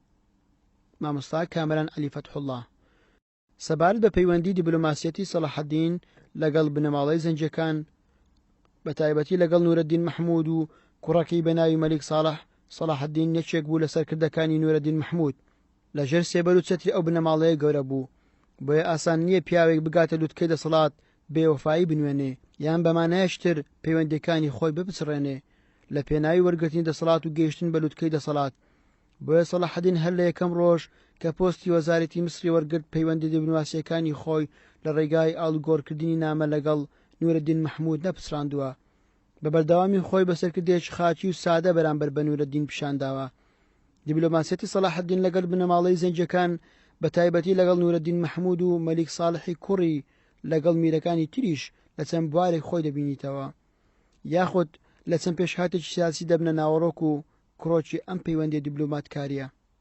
سەلاحەدین لە ژینگەی میسر دەرکەوت، نورەدین محمود لە ژینگەی شام بە تایبەتی لە دیمەشق. بۆیە بارودۆخی میسر جیاواز بوو هەروەکو لە پێشتر ئاماژەمان پێدا. سەلاحەدین لە دەوڵەتی شیعی فاتیمی بوو بە وەزیر. لە کاتێکدا سەلاحەدین وەزیری دەوڵەتێکی شیعەیە، لە هەمان کاتدا سەرکردەیەکی دیاری سوننە مەزهەبە. پاشان ئەو دەوڵەتەش سەر بە خلافەی عەباسیە. ئاسان نییە بۆ کەسێک لە یەک کاتدا دوو سیاسەت بکات، لە کاتێکدا ئەو دوو دەوڵەتە مێژوویەکی دوور و قوڵیان هەیە لە ململانەیە و ناکۆچی و پەیوەندی دژمنایەتی. دەتوانم بڵێم خلافەی فاتیمی لەسەر بنچینەی ڕق و قین و ناحەزی و دژایەتی کردنی خلافەی عەباسی دروست بوو. بۆیە سەلاحەدین توانیوێتی ئەم سیاسەتە بە شێوەیەکی هاوسەنگ ڕابگرێت. ئەگەرچی جۆرێک لە ساردی جۆرێک لە گرژی دروست دەبێت، بەڵام سەلاحەدین توانیوێتی ئەو گرژی و سادیش بڕەوێنێتەوە بە زیرەکی و وەفاداری خۆی بەو ئامانجە سیاسی و داهاتووە گەورانەی کە هەڵی گرتبوو. بۆ نمونە دەبینین لە پاش ساڵی 564 هیجری بەرامبەر ساڵی 1169 میلادی خەلیفەی عەباسی المستەنجد بالله 555 کۆچی تاوەکو 566 کۆچی بەرامبەر 1160 زاینی تاوەکو 1170 فشار لە نورەدین محمود دەکات کەوا هەوڵەکان چڕ بکرێنەوە بۆ ئەوەی کۆتایی بە خلافەی فاتیمی بهێنن. لێرەوە ئەو زەخت و فشارە دەکەوێتە سەر نورەدین محمود، ئەوش ئەو فشار ڕاستە خۆ دەکاتە سەر سەلاحەدین و پێڕادەگەێنێت پێویستە بە زووترین کات ئەو کارە ئەنجام بدەیت. لێرەدا سەلاحەدین هەوڵ دەدات بارودۆخێک بسازێنێ بە شێوەیەک ئەو ئامانجە گەورەی لەدەست نەدەن کە مسلمانان بە تایبەتی ئیمادەدین زەنجی و دواتریش نورەدین محمود ئیشیان لەسەر کردووە و دەستیان پێ کردووە. بەوەی لە ناکاو بێ بەرنامە و بە شێوەیەک هەڕەمەچی خلافەی فاتیمی کۆتایی پێبێنن. بۆیە سەلاحەدین لە 564 کۆچی تاوەکو 567 کۆچی لە ماوەی ئەو 3 ساڵە هەوڵ دەدات بە شێوەیەکی دیبلۆماسی و بەرنامەدا ڕژرا و لانیکەم پاڵپشتێکی گەورە و بەهێز و خۆشەویستی خەڵکی میسر بۆ خۆی پەیدا بکات، چونکە ئاسان نییە دەوڵەتێک زیاتر لە 2 سەدا لە میسر ڕەجدا کوتابێ و جێی پێی خۆی قایم کردبێ بە بڕیارێک و چەند سات و چەند ڕۆژێک کۆتایی پێبهێنرێت. بێگومان ئاسان نییە. ئۆپۆزیسیۆن و بەرهەڵسکار و نیاری بۆ دروست دەبێت، هەڵگەڕانەوە دروست دەبێت و دروستیش بوو، بەڵام سەلاحەدین توانی بە شێوەیەک مامەڵە لەگەڵ هەڵگەڕانەوەکان بکات کەمترین زیانی هەبێت، هەروەها کەمترین زیانی بۆ ئەو پرۆژە سیاسی هەبێت کە کاری لەسەر دەکرد. بۆیە دەبینین ئەو پێداگری و زۆر لێکردنەی نورەدین بەهۆی فشار و زەخت و پاڵەپۆستۆی خلافەی عەباسیەوە بوو. بەڵام سەلاحەدین بە چەند نامەیەک ئەوی بۆ نورەدین ڕوون کردەوە پێویستە سەرەتا بارودۆخەکە بسازێن و گونجاو بێت، اینجا کۆتایی بە خلافەی فاتیمی دەهێنێت. پرسیار: باسی لە فشارەکانی خلافەی عەباسی بۆ سەر سەلاحەدینی ئەیوبی کرد. ئایا پەیوەندیە دیبلۆماسیەکانی سەلاحەدینی ئەیوبی و کاردانەوە و مامەڵەکردنی لەگەڵ خلافەی عەباسی چۆن بوو؟ هەڵوێستی خلافەی عەباسی لە بەرامبەر دەستکەوتەکانی چۆن دەبینرێت؟ بە تایبەتی باسی لەوە کرد سەلاحەدینی ئەیوبی دەویست پێگە و جەماوەرێک لە میسر بۆ خۆی دروست بکات. هەڵوێستی خلافەی عەباسی بەرامبەر ئەو دەستکەوتانە و بە پێچەوانەوە دیبلۆماسیەتی سەلاحەدینی ئەیوبی بەرامبەر بە خلافەت چۆن بوو؟ مامۆستا کامەران عەلی فەتحوڵڵا: لێرەدا شتێک ماوە پێویستە ئاماژەی پێ بکەم. نورەدین محمود لە ماوەی 564 کۆچی تاوەکو 569 کۆچی چەند نامەیەک لەگەڵ سەلاحەدین ئاڵوگۆڕ دەکات. هەر لەو ماوەیەدا چەند باڵوێز و نێردرا و نوێنەر دەنێرنە لای یەکتری. دەتوانم بڵێم سەرەتا سەلاحەدین توانی تا ڕادەیەکی باش بڕوا بەخۆی بکات و ئەو کارێ ئەنجامی دەدات دروستە. هەروە تا ڕادەیەکیش توانی بڕوا بە نورەدین محمود بکات، بەڵام لەگەڵ ئەوەشدا دەوروبەری نورەدین محمود لە پێشتریش باسمان لێوە کرد دەوروبەرێکی ناحەز بوون بە سەلاحەدین، جۆرێک لە گومانیان بۆ ئەم پیاوە دروست کرد. بۆیە مۆژنووسان دوای ئەو ڕووداوە بازە تێکچوونی پەیوەندی نورەدین و سەلاحەدین دەکەن. بۆیە بێژونوسان دوای ئەو ڕووداوە بازە تێکچوونی پەیوەندی نورەدین و سەلاحەدین دەکەن لە کۆتاییەکانی تەمەنیدا، بەڵام سەلاحەدین بە زیرەکی و وەفاداری و دیبلۆماسیەتی خۆی تا دواکات و ساتی مردنی نورەدین دڵسۆزی و پابەندی و وەلای سیاسی خۆی بۆ دووبات کردوتەوە. تەنانەت دوای کۆتایی هێنان بە خلافەی فاتیمی دڵسۆزی سەلاحەدینی زیاتر بۆ ڕوون دەبێتەوە. دوای مردنی نورەدین محمودیش سەلاحەدین بە هەمان شێوە بەردەوام دەبێت لە نواندنی دڵسۆزی و پابەندبوونی سیاسی و لایەنگیری خۆی بۆ بنەماڵەی زەنجەکان. ئەوە لە کاتێکدایە تەمەنی کوڕەکەی نورەدین بە ناوی مەلیک ساڵح لە 11 ساڵ تێپەڕی نەکردبوو. سەلاحەدین 3 ڕۆژ لە تازی نورەدین محمود دادەنیشێ لە میسر.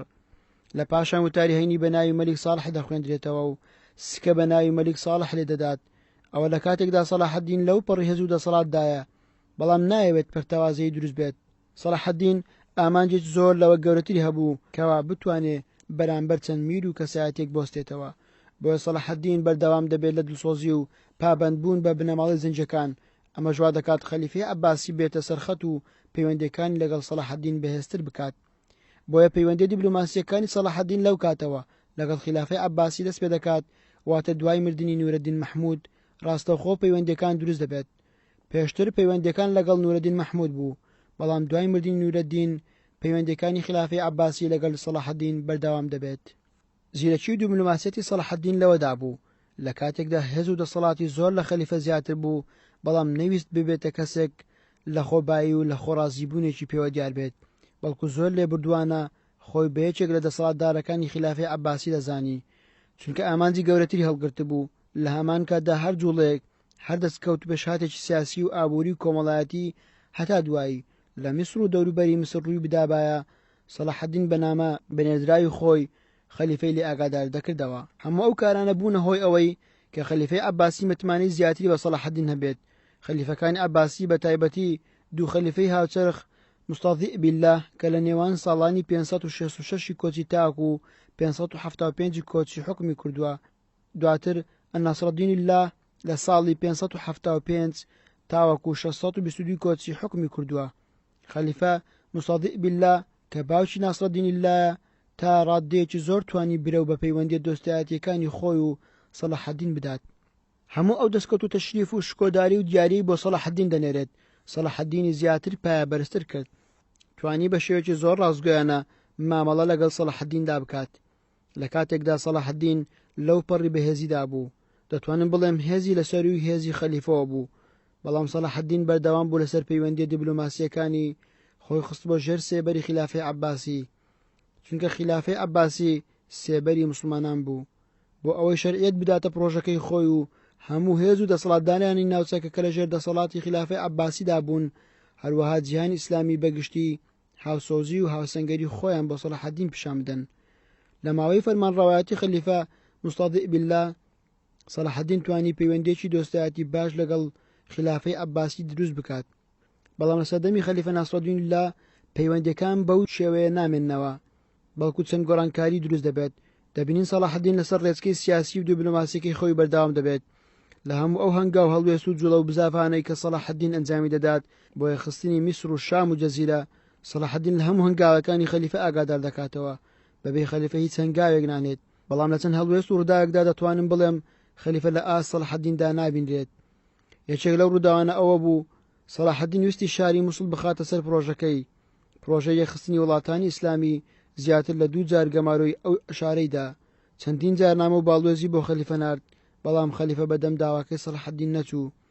مێنجوژنووسان دەڵێن خەلیفە نەیویستوە سەلاحەدین ئەوەندە بەرز و شکۆدار و گەورە بێت، نەیویستووە هەموو داواکاریەکانی جێبەجێ بکات. هەندێک لە مێژوونووسان بازەوە دەکەن دەوروبەری خەلیفە کەسانێکی ناحەز بوون بە سەلاحەدین، خۆشیان نەدەهات لە سەلاحەدین و ئەو دەستکەوتانی کە بەدەستی هێناوە. هەروەها دەگوترێت خەلیفە گلەی ئەوەی لە سەلاحەدین کردووە بۆچی نازناوی ناسری بەخۆی داوە، لە کاتێکدا ئەوە نازناوی خەلیفە ناصرالدین اللهە. گونجاو نیە دەسەڵاتدارێک نازناوی خەلیفە هەڵبگرێت، بەڵام سەلاحەدین ئەوەشی بۆ ڕوون دەکاتەوە دەڵێ ئەو نازناوە لەسەر دەمی باوکت المستەضیع خەلیفەی فاتیمی العاضد بالله ئەو نازناوی پێبەخشیم و باوکیشت ناری نەکرد و ناکۆک نەبوو لەسەر ئەم نازناوە. ئەو گومانش بۆ خەلیفە داڕەوێنێتەوە، بەڵام لەگەڵ ئەوەشدا سەلاحەدین پەیوەندەکانی لەگەڵ خەلیفە بە شێوەیەکی دروست بەڕێ دەکات. لەگەڵ ئەوەی هەڵوێستەکانی خەلیفە لە ئاست سەلاحەدیندا نەبوو، سەلاحەدین بەو شێوێ ناوەستێت کاتێک نەحەزیەکانی خەلیفە و هەڵوێستەکانی دەگات ئاستێک دێتە وەڵام و قسەکردن. ئەوەش دەگەڕێتەوە بۆ دوای ئازادکردنی شاری قودس. سەلاحەدین چەند نامەیەک بۆ خەلیفە دەنێرێت باس شەڕەکە و ئەنجامەکانی شەڕەکە و مامەڵەی لەگەڵ خەڵکی ئەو شارە دەکات. خەلیفە ناصرالدین لە نامەیەکدا وەڵامی سەلاحەدین دەداتەوە. ناوەڕۆکی نامەکەی چەندێرێک نەحەقی و نادادی بەرامبەر بە سەلاحەدین تێدایە کە دەڵێت يفتخر علينا بالقدس وهل فتحها بعساكر الديوان وتحت راياته. واتە سەلاحەدین شانازیمان بەسەردا دەکات کە شاری قودسی ڕزگار کردووە، بەڵام قودس بەسەربازی ئێمە و لە ژێر ئاڵای ئێمەدا ڕزگار کرا. لێرەدا عیمادەدین ئەسفەهانی نووسەر و ڕاوێژکاری سەلاحەدین دەڵێت سەلاحەدین زۆر تووڕە بوو، خەریک بوو بە شێوەیەک پەیوەندەکان لەگەڵ خلافە بپچڕێنێ بە شێوەیەکی زۆر تون بەرەنگاری خەلیفە ببێتەوە. بەڵام زیرەکی و لێهاتووی و دووبنواسیەتی عیمادەدین ئەسفەهانی ڕۆڵێکی گرنگی لە هێورکردنەوەی سەلاحەدین دابینی پێی گوت ئامانجی تۆ زۆر لەوە گەورەترە. بەڵام سەلاحەدین دوای ئەو ڕووداوە پەیوەندەکانی خۆی لەگەڵ خەلیفە پچڕاند، زیاتر مامەڵی لەگەڵ پاشا و میر و دەسەڵاتدارەکانی دەوروبەری خۆی دەکرد. ئەوم لە یاد نەچێت سەلاحەدین لە کاتی هەڵمەتی سێمی خازدروشمەکان بۆ جێرانەوەی قودس و ئازادکردنەوەی داوای یارمەتی لە خەلیفە کرد لە ساڵی 568 کۆچی بەرامبەر 1990 زاینی. خەلیفە کاغەزێکی ئیمزا کرا و لەگەڵ پارێک کە زۆر کەم بوو هەروەها لەگەڵ چەند بارێک نەوتی نارد بۆ مەنجەنیق بە بازرگانەکانی شام بۆ ئەوەی کاتێک گەڕانەوە بۆ شام بیدەن بە سەلاحەدین. سەلاحەدین لە وەڵامدا دەڵێ من ڕۆژانە چەند قات لەوە زیاتر خەرج دەکەم کە ناردووتە. ئەوە چی یارمەتیەکە؟ ئەوە ئیسهانەکردن و بەکەمزانینی سەلاحەدینە. بەڕاستی و بەبێ لایەنگیری خەلیفەی عەباسی ناسرەدین الله لە ئاست سەلاحەدیندا نەبوو. سەرەڕای ئەوەی سەلاحەدین هەوڵیدا یەک پارچەی موسڵمانان بپارێزێت تەنها بۆ یەکتر کەساتیش سەرپێچی بەرامبەر بە خلافەی عەباسی نەکرد لە پێناو ئەو پرۆژەیە گەورەیە کە هەڵی گرتبوو. سەلاحەدین خەمخۆری موسڵمانان بوو، بۆیە بە گەورەی مایەوە مێژوونووسانیش ئەوەیان سەلماندووە کە خلیفەی عەباسی لە ئاست و مستەوای سەلاحەدیندا نەبووە. پرسیار: باستان لەوە کرد کەەوە هەندێک کەس هەبوون لە دەوروبەری نورەدین مەحموود نایاری سەلاحەدین بوون، چاویان بە دەستکەوتەکانی هەڵناتوە بە تایبەتی کاتێک سەلاحەدین لە میسر بوو بە وەزیر. مێژوونووسان باز لەوە دەکەن بە نورەدین مەحموود بانگهێشتی سەلاحەدینی کردووە بۆ دیمەشق، بەڵام سەلاحەدین نەڕۆیشتووە، گوایە لەوە ترساوە لەوێوە لە دەسەڵات لا ببردرێت لە کاتێک سەلاحەدین هەڵگری ئەو ئامانجە گەورەیە بوو کە خستنی جیهانی ئیسلامی بوو. ئایا ئەوە تا چەند ڕاستیەکی مێژووی هەیە؟ مامۆستا کامران عەلی فەتحوڵڵاه: سەلاحەدین کارێکی وای نەکرد بوو ترسی لێ هەبێت. نەچوونیشی بۆ دیمەشق لە ترسان نەبوو، بەڵکو هەردوو لا بڕیاریاندا بوو بگەنە قەڵای شەو بەکو کارەک بۆ گەمارەدانی سوپای خازدروشمەکان. مێژوونووسان زۆر باسییان لەوە کردووە چونکە ئەو خەمی بارودۆخی میسری هەبوو، چەندین هەڵگەڕانەوە و پیلانی گەوریان جێڕا بوو. یەکێک لە پیلانەکان پیلانێکی چەند قۆڵی بوو، خازدروشمەکان لەلایەک پاشماوەی فاتمیەکان لەلایەکی تر، و چەندین کەسایەتی دیار و گەورەی تێدا بوو، تەنانەت خەریک بوو سەلاحەدین تیرۆر بکەن و ڕەشە کوژی بکەن. یەکیشتر لە هۆکارەکانی گەڕانەوەی سەلاحەدین باوکی بوو. باوکی لەسەر مەرگدا بوو، تەنانەت سەلاحەدین نەگەیشتە ناو میسر بۆ ئەوەی فریای دیتنی باوکی بکەوێت. لە قاهیرە کۆچی دوایی کرد، هەرچەندە سەلاحەدین بەنامە پاساوی نەچوونی بۆ نورەدین نارد، بەڵام نورەدین قبوڵی نەکرد. وەکو باسم کرد دەوروبەری نورەدین مەحموود دەوروبەرێکی ناحەز بوون بە سەلاحەدین. ئەو نایاریەش دەگەڕایە بۆ ئەو سەدەمەی کە سەلاحەدین وەزیر بوو لە خلافەی فاتیمی. پێشتر باسمان کرد چەند کەسایەتێکی تورک ڕازی نەبوون سەلاحەدین ببێتە وەزیر. میسریشیان بەجێهێشت بۆ لای نورەدین گەڕانەوە. لەو بارودۆخەدا سەلاحەدینیان بەجێهێشت، تەنانەت نورەدین زۆر لیان تووڕە بوو کە سەلاحەدینیان لەو بارودۆخە ناسکەدا بەجێهێشت. ئەوە ڕاستێکی گەورەیە. تەنانەت دوای مردنی نورەدین مەحموود ناحەزی میرەکانی شام زۆر بەڕوونی بەدیار دەکەوێت. تەنانەت سەلاحەدین چەند نامەی یەک لە دوای یەکی بۆ ئەو میرانەش ناردووە، بۆ ئیبن مقەدەم و زاناکانی شام و ئیبن ئەبی عاسڕون و کەمالەددینی شارەزووری. سەلاحەدین توانیوێتی بە دووبنواسیەتی خۆی ئەو پیاوە زانا و ناودارانە بجوڵێنێ بۆ ئەوەی باوەڕیان پێ بکات ئەوانش بڕوا بە خەڵکەکە بکەن، چونکە زانایانی ئاینی ڕۆڵی گرنگیان هەیە ناو کۆمەلگادا. تەنانەت چەندین جار داوان لێ دەکات با خوێن نەڕژێت و خوێنی مسلمانان بە فیڕۆ نەچێت. وەرن بە هەمومان یەک دەست بین بۆ ئەو پرۆژەیە کە هەمانە. بەداخەوە هەندێک لە ناوچەکان هاتنە ژێرباری داواکاریەکە سەلاحەدین، بەڵام هەندێکیان نەهاتن. بۆیە سەلاحەدین ناچار بوو هێز بەکاربهێنێ، بەڵام کە هێزیشی بەکارهێنا هەوڵیدا بە کەمترین زیان بچێتە ناو ئەو شارانە لە وڵاتی شام.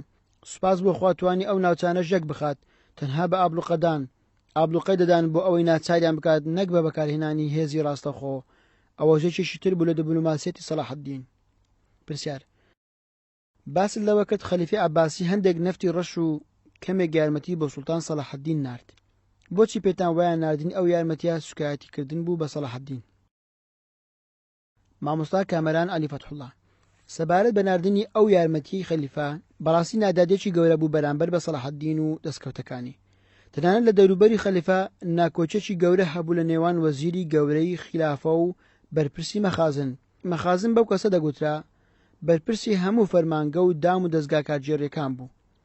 بە تایبەتی دیوان الئینشاء بە زاراوی ئەمڕۆ وەکو بەرپرسی پەیوەندیە دەرەکیەکانی خەلیفە وایە بەڕاستی ناحەز بوون بەرامبەر بە سەلاحەددین پێیان سەر بوو کە سایەتێک لە بنەماڵەیەکی ئاسایی بەو شێوێ دەربکەوێ بتوانێت نەخشەی گەورەی جیهانی ئیسلامی بخاتە ژێر دەسەڵاتی خۆی خلافە لەو سەردەمەدا لە دەوروبەری بەغدا بەو لاوە دەسەڵاتی نەبوو سەلاحەددین لە هەولێرەوە بیگرا تاوەکو هەموو باکووری کوردستان لەولاوە بوو هەموو وڵاتی شام تاوەکو یەمەن و حیجاز و مەککە و مەدینە لەولاوەشتا باکووری ئەفریقیا واتە تا ناوچەی تونس و بەرقە و لیبیا هەمووی لەژێر دەسەڵاتی سەلاحەددیندا بوو تەنانەت لەگەڵ سەلاجیقەی ڕۆم و ئیمپراتۆرەتی بێزەنتی پەیوەندی دیبلۆماسی هەبوو کە ئەوانیشی تاڕادەیەکی زۆر بەهێز و بازوخۆی ڕازی کردبوو بێنە ژێرباری دانوستاندن لەگەڵ سەلاحەددین بەمانایەکی تر ترسیان هەبوو لە هێز و دەسەڵاتی سەلاحەددین بەڵام بەداخەوە وەکو مێژونوسان باسی لەوە دەکەن ئەو یارمەتیدانە جۆرێک بوو لە ئیسیهانەکردن بە سەلاحەددین و دەستکەوتەکانی دەبێ ئەو ڕاستیش بگوترێت شوێن و پێگەی خەلیفەش لاواز بوو بە تایبەتی تازە خەلیفە توانی بووی سام و شکۆ بۆ خلافە بجێڕێتەوە چونکە هەر لە ژێردەستی سەلجوقیەکاندا بوون پرسیار لە بەرچی سەلاحەددین لامەرکەزیەتی لەگەڵ میرنشین و ئەماراتە کوردەکان پەیڕەو دەکرد بۆچی هەوڵی نەدا ئەوانش بخاتە ژێر ڕچێفی خۆیەوە ئایا ئەوەش بەشێک بوو لە دیبلۆماسیەتی سەلاحەددینی ئەیوبی مامۆستا کەمەرەن عەلی فەتحوڵڵاه لەو سەردەمەدا دەسەڵاتی میرنشینە کوردەکان لە نەمان بوو تەنها دەسەڵاتی سەرۆک هۆز و تیرەکانمان هەبوو میرنشینەکان لە سەردەمی عەباسیەکان ڕوون لە نەمان بوون بەهۆی پەیڕەوکردنی سیاسەتی مەرکەزی لەلایەن سەلجوقیەکان دەتوانین بڵێن چەند میرنشینێک لە ناوچەکانی لوڕستان و جەزیرە هەبوون هەموو ئەو ناوچانە جەزیرە و شام و ئەتابەجێی هەولێر و مووسڵ بەشدار بوون لە ئازادکردنی ناوچەکانی ژێردەسەڵاتی خازوڕشمەکان لەلایەنی مادی و معنەوی بەڵام لە بیرمان نەچێت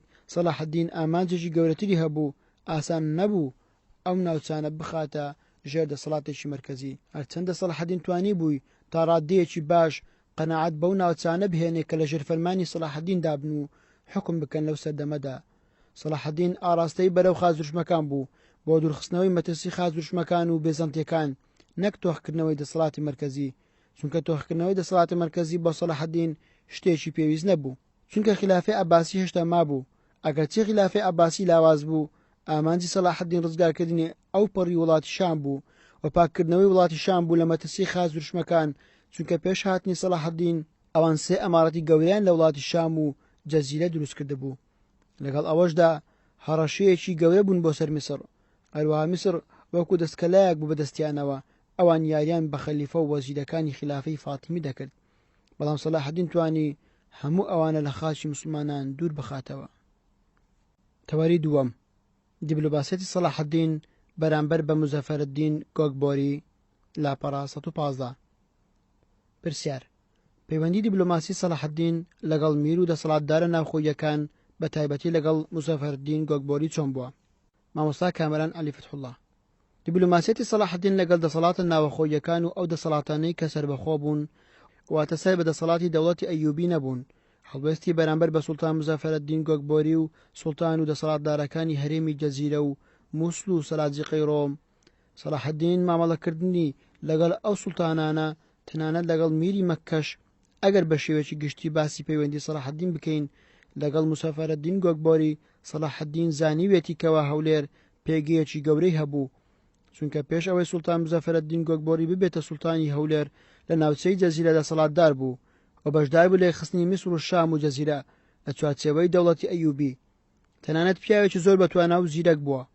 زیرەکی ئەو پیاوە دەگاتە ئەو ئاستەی پەیوەندی بەهێز لە نێوان خۆی و وڵاتانی ئیسلامی دروست دەکات زانایان سەردانی هەولێریان کردووە هەولێر پێگەیەکی گەورەی هەبوو سەلاحەددین پەیوەندێکی بەهێز و باش لەگەڵ مزەفەرەددین گۆگبۆری هەبوو لە چەند نامەیەکدا بە گەورەی باسی مزەفەرەددین گۆگبۆری دەکات باسی جەنگاوەری و دووسۆزی دەکات تەنانەت لە چەندین ڕوبەڕووبوونەوە لەگەڵ خاز دوژمەکان سوودی لەو پیاوە بینیوە لە چەند شەڕێکدا دڵی سوپاکەی پێبەخشیوە وەکو کەسی یەکەم پشتی پێبەستووە تەنانەت لە شەڕی حەتین و لە جەنگەکانی دواتریش ڕۆڵی گەورەی بینیوە سەلاحەددین جەختی لەسەر ئەوە کردوتەوە دەبێ بەردەوام لە شەڕەکان بەشداری بکات هەرچەندە مزەفەرەددین گۆگبۆری هەندێک جار عوزری هێناوەتەوە سەلاحەددین هانی داوە باسی گەورەی و سیفەتەکانی کردووە وای لێ کردووە هەست بکات خەمی مسلمانان زۆر لەوە گەورەترە کە بەدەم داواکاریەکانەوە نێت سەلاحەدین بەم شێوە توانیوێتی ئەو میرانە بەلای خۆی دەڕابکێشێ. بەڕاستی لە کۆی گشتی نامەکان کە سەلاحەدین بۆ مزەفەرەدین گۆگبۆری نردویەتی توانیوێتی سوپای مزەفەرەدین گۆگبۆری جژی سوپای خاز دروشمەکان بەکاربهێنێ. لە لاپەڕەکانی مێژووی دەوڵەتی ئەیوبی ڕۆڵی مزەفەرەدین گۆگبۆری زۆر بە گەورەی و شکۆمەندی و سربەزیەوە باسی لێوە دەکرێت. پرسیار: یەکێک لەو ئەتابەجێرانەی سەردەمی سەلاحەدین ئەیوبی ئەتابەجێی هەولێر بوو. سوڵتان مزەفەرەدین گۆگبۆری حاکمی ئەو شارە بوو. ئەگەر تەمەشا بکەین سوڵتان سەلاحەدین خوشکی خۆی ڕابعە خاتون دەداتە سوڵتان مزەفەرەدین گۆگبۆری. پرسیارەکە ئەوەیە: ئایا ئەو زەواجە سیاسیە بەشێک نەبوو لە دیپلۆماسیەتی سەلاحەدین بۆ یەکخستنی جیهانی ئیسلامی؟ مامۆستا کامەران عەلی فەتحوڵڵا: یەکێک لە خاڵەکانی دیپلۆماسیەت بریتیە لە ژنخوازی سیاسی، واتە ژن و ژنخوازی سیاسی. سەلاحەدین توانی بە پێدانی خوشکی خۆی بە سوڵتان مزەفەرەدین هەموو هەولێر بخاتە ژێر دەسەڵاتی خۆی. لە هەمان کاتدا مزەفەرەدین گۆگبۆری بەخۆی و سوپاکەی لە چەندین شەڕی گەورە بەشدار بوون. ئەرکێکی گەورەی خستە سەرشانی خۆی، ڕۆڵێکی گەورەی بینی لە ڕزگارکردنی شاری قودس. سەلاحەدین لە کەمترین شت کەم تەرخەمی نەکردووە و دیپلۆماسیەتی خۆی بەکارهێناوە. پرسیار: بەڵام دەگوترێت مزەفەرەدین گۆگبۆری هەولێری تەسلیمی بەغدا کردووە و بەغداش دانیشتوانەکەی ڕەشەکوش کردووە. مامۆستا کامەران عەلی فەتحوڵڵا: ئەو ڕووداوە لە سەردەمی سەلاحەدین ڕووی نەداوە. مزەفەرەدین گۆگبۆری لە چەندین شەڕ هاوشانی سەلاحەدین بەشداری کردووە. تەنانەت لە ئازادکردنی قودسیش بەشدار بوو و پێگەیەکی بەهێزی هەبوو لە ناو سوپادا. سەلاحەدین چەندین نامەی بۆ ناردووە بە گەورەی وەسفی دەکات و بە بایەخەوە باسی ڕۆڵی مزەفەرەدین گۆگبۆری دەکات. نازانم ئەو قسەیە لەکوێوە هاتووە. لەو کاتەدا دەوڵەتی عەباسی زۆر لاواز بووە. ئەگەر سەلاحەدین بیست بە دەیتوانی بەغداش بخاتە سەر قەڵەمڕەوی خۆی، بەڵام سەلاحەدین ئەوەی نەکرد. لەبەر ئەوەی ڕێزی لە خەلیفە گرت، هەروەها پێی وابوو خلافە ئەو سێبەرە گەورەیە کە مسلمانان لە ژێریدا کۆ دەبنەوە. پرسیار: ئایا پەیوەندی مزەفەرەدین گۆگبۆری لەگەڵ بنەماڵەی ئەیوبی تا سەر دەمێنێتەوە؟ چونکە باز لەوە دەکرێت لەبەر ئەوەی مزەفەرەدین گۆگبۆری هیچ کوڕوونەوەیەکی نەبوو، شاری هەولێری تەسلیمی خلافەی عەباسی کرد. ئەگەر سەلاحەدین لە ژیاندا نەمابێت، خۆ کوڕوونەوەکانی دەسەڵاتدار بوون. بۆچی تەسلیمی ئەوانی نەداکرد؟ هەرچەندە باز لەوە دەکرێت دوو کەسایەتی تر ناڕەزایەتیان دەربڕیوە کە هەولێر بخرێتە ژێر دەسەڵاتی خلافەی عەباسی. مامۆستا کامەران عەلی فەتحوڵڵا: ڕاستە، بەڵام دەبێ ئەوە بزانین کە ئەوە دوای سەلاحەدین ڕوویداوە. دوای سەلاحەدین دەوڵەتی ئەیوبی بارودۆخێکی ناسەقامگیری هەبوو. ململانەی و ناکۆچی دروست دەبێت لە نێوان کوڕوونەوەکانی لەسەر دابەشکردنی ناوچەکان، لە نێوان مامی و کوڕەکانی و مەلیک عادل و مەلیک ئەفضەڵ. بارودۆخێک دروست بوو. ئەو بارودۆخە ماوەیەکی خایان لە مێژوودا هەروا بووە. ئەگەر کەسێک خۆ کێشەی هەبێ، ئامادەنی کێشەیەتری بۆ دروست بکرێت و خۆتی تەسلیم بکەیت.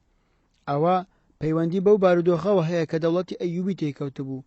لەبەر ئەوەی هەولێر نزیک بوو لە خلافەی عەباسی، خلافەی عەباسیش دەسەڵاتێک نەبووە بە ئاشکرا دژایەتی دەسەڵاتی ئەیوبی بکات.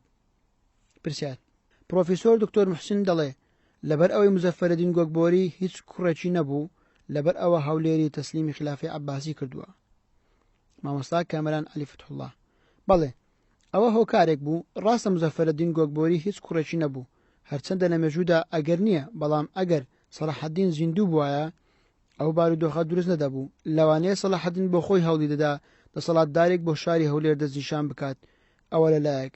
لەلایەشتر سەلاحەدین لەگەڵ سەلاجقەی ڕۆم دانوستان و ئاڵوگۆڕی نامیان هەبوو. لەبەر ئەوەی سەلاجقەی ڕۆم لە ناوچەکانی جەزیرە و ناوچە سنووریەکان هەوڵی فراوانکردنی دەسەڵاتی خۆیان داوە و سەلاحەدین قبولی نەکرد و ڕێگری کرد لەوەی ببنە هەڕەشە لەسەر دەسەڵات و خەڵکی ناوچەکە. لەبەر ئەوە سەلاحەدین گفتوگۆی لەگەڵ کردوون لەگەڵ سەلاجقەکانی ڕۆم ڕێک کەوتن لەسەر ئەوەی فراوانخوازی ئەنجام نەدەن لەسەر حسابی دەوڵەتی ئەیوبی. ئەوەش لایەنێک لە لایەنەکان بوو کە سەلاحەدین توانی کۆتایی پێبێنێت لەگەڵ سەلاجقەی ڕۆم. سەبارەت بە پەیوەندی سەلاحەدین لەگەڵ میری مەککە، لەو سەردەمەدا مەککە کەوتە ژێر دەسەڵاتی دەوڵەتی ئەیوبی. لە سەرمینبەرەکانی شاری مەککە دوای دوعاکردن بۆ خلافەی عەباسی دوعا بۆ سەلاحەدین دەکرا، چونکە سەلاحەدین پارێزگاری کرد لە شاری مەککە و مەدینە بەرامبەر بە هێرشی خازوشمەکان.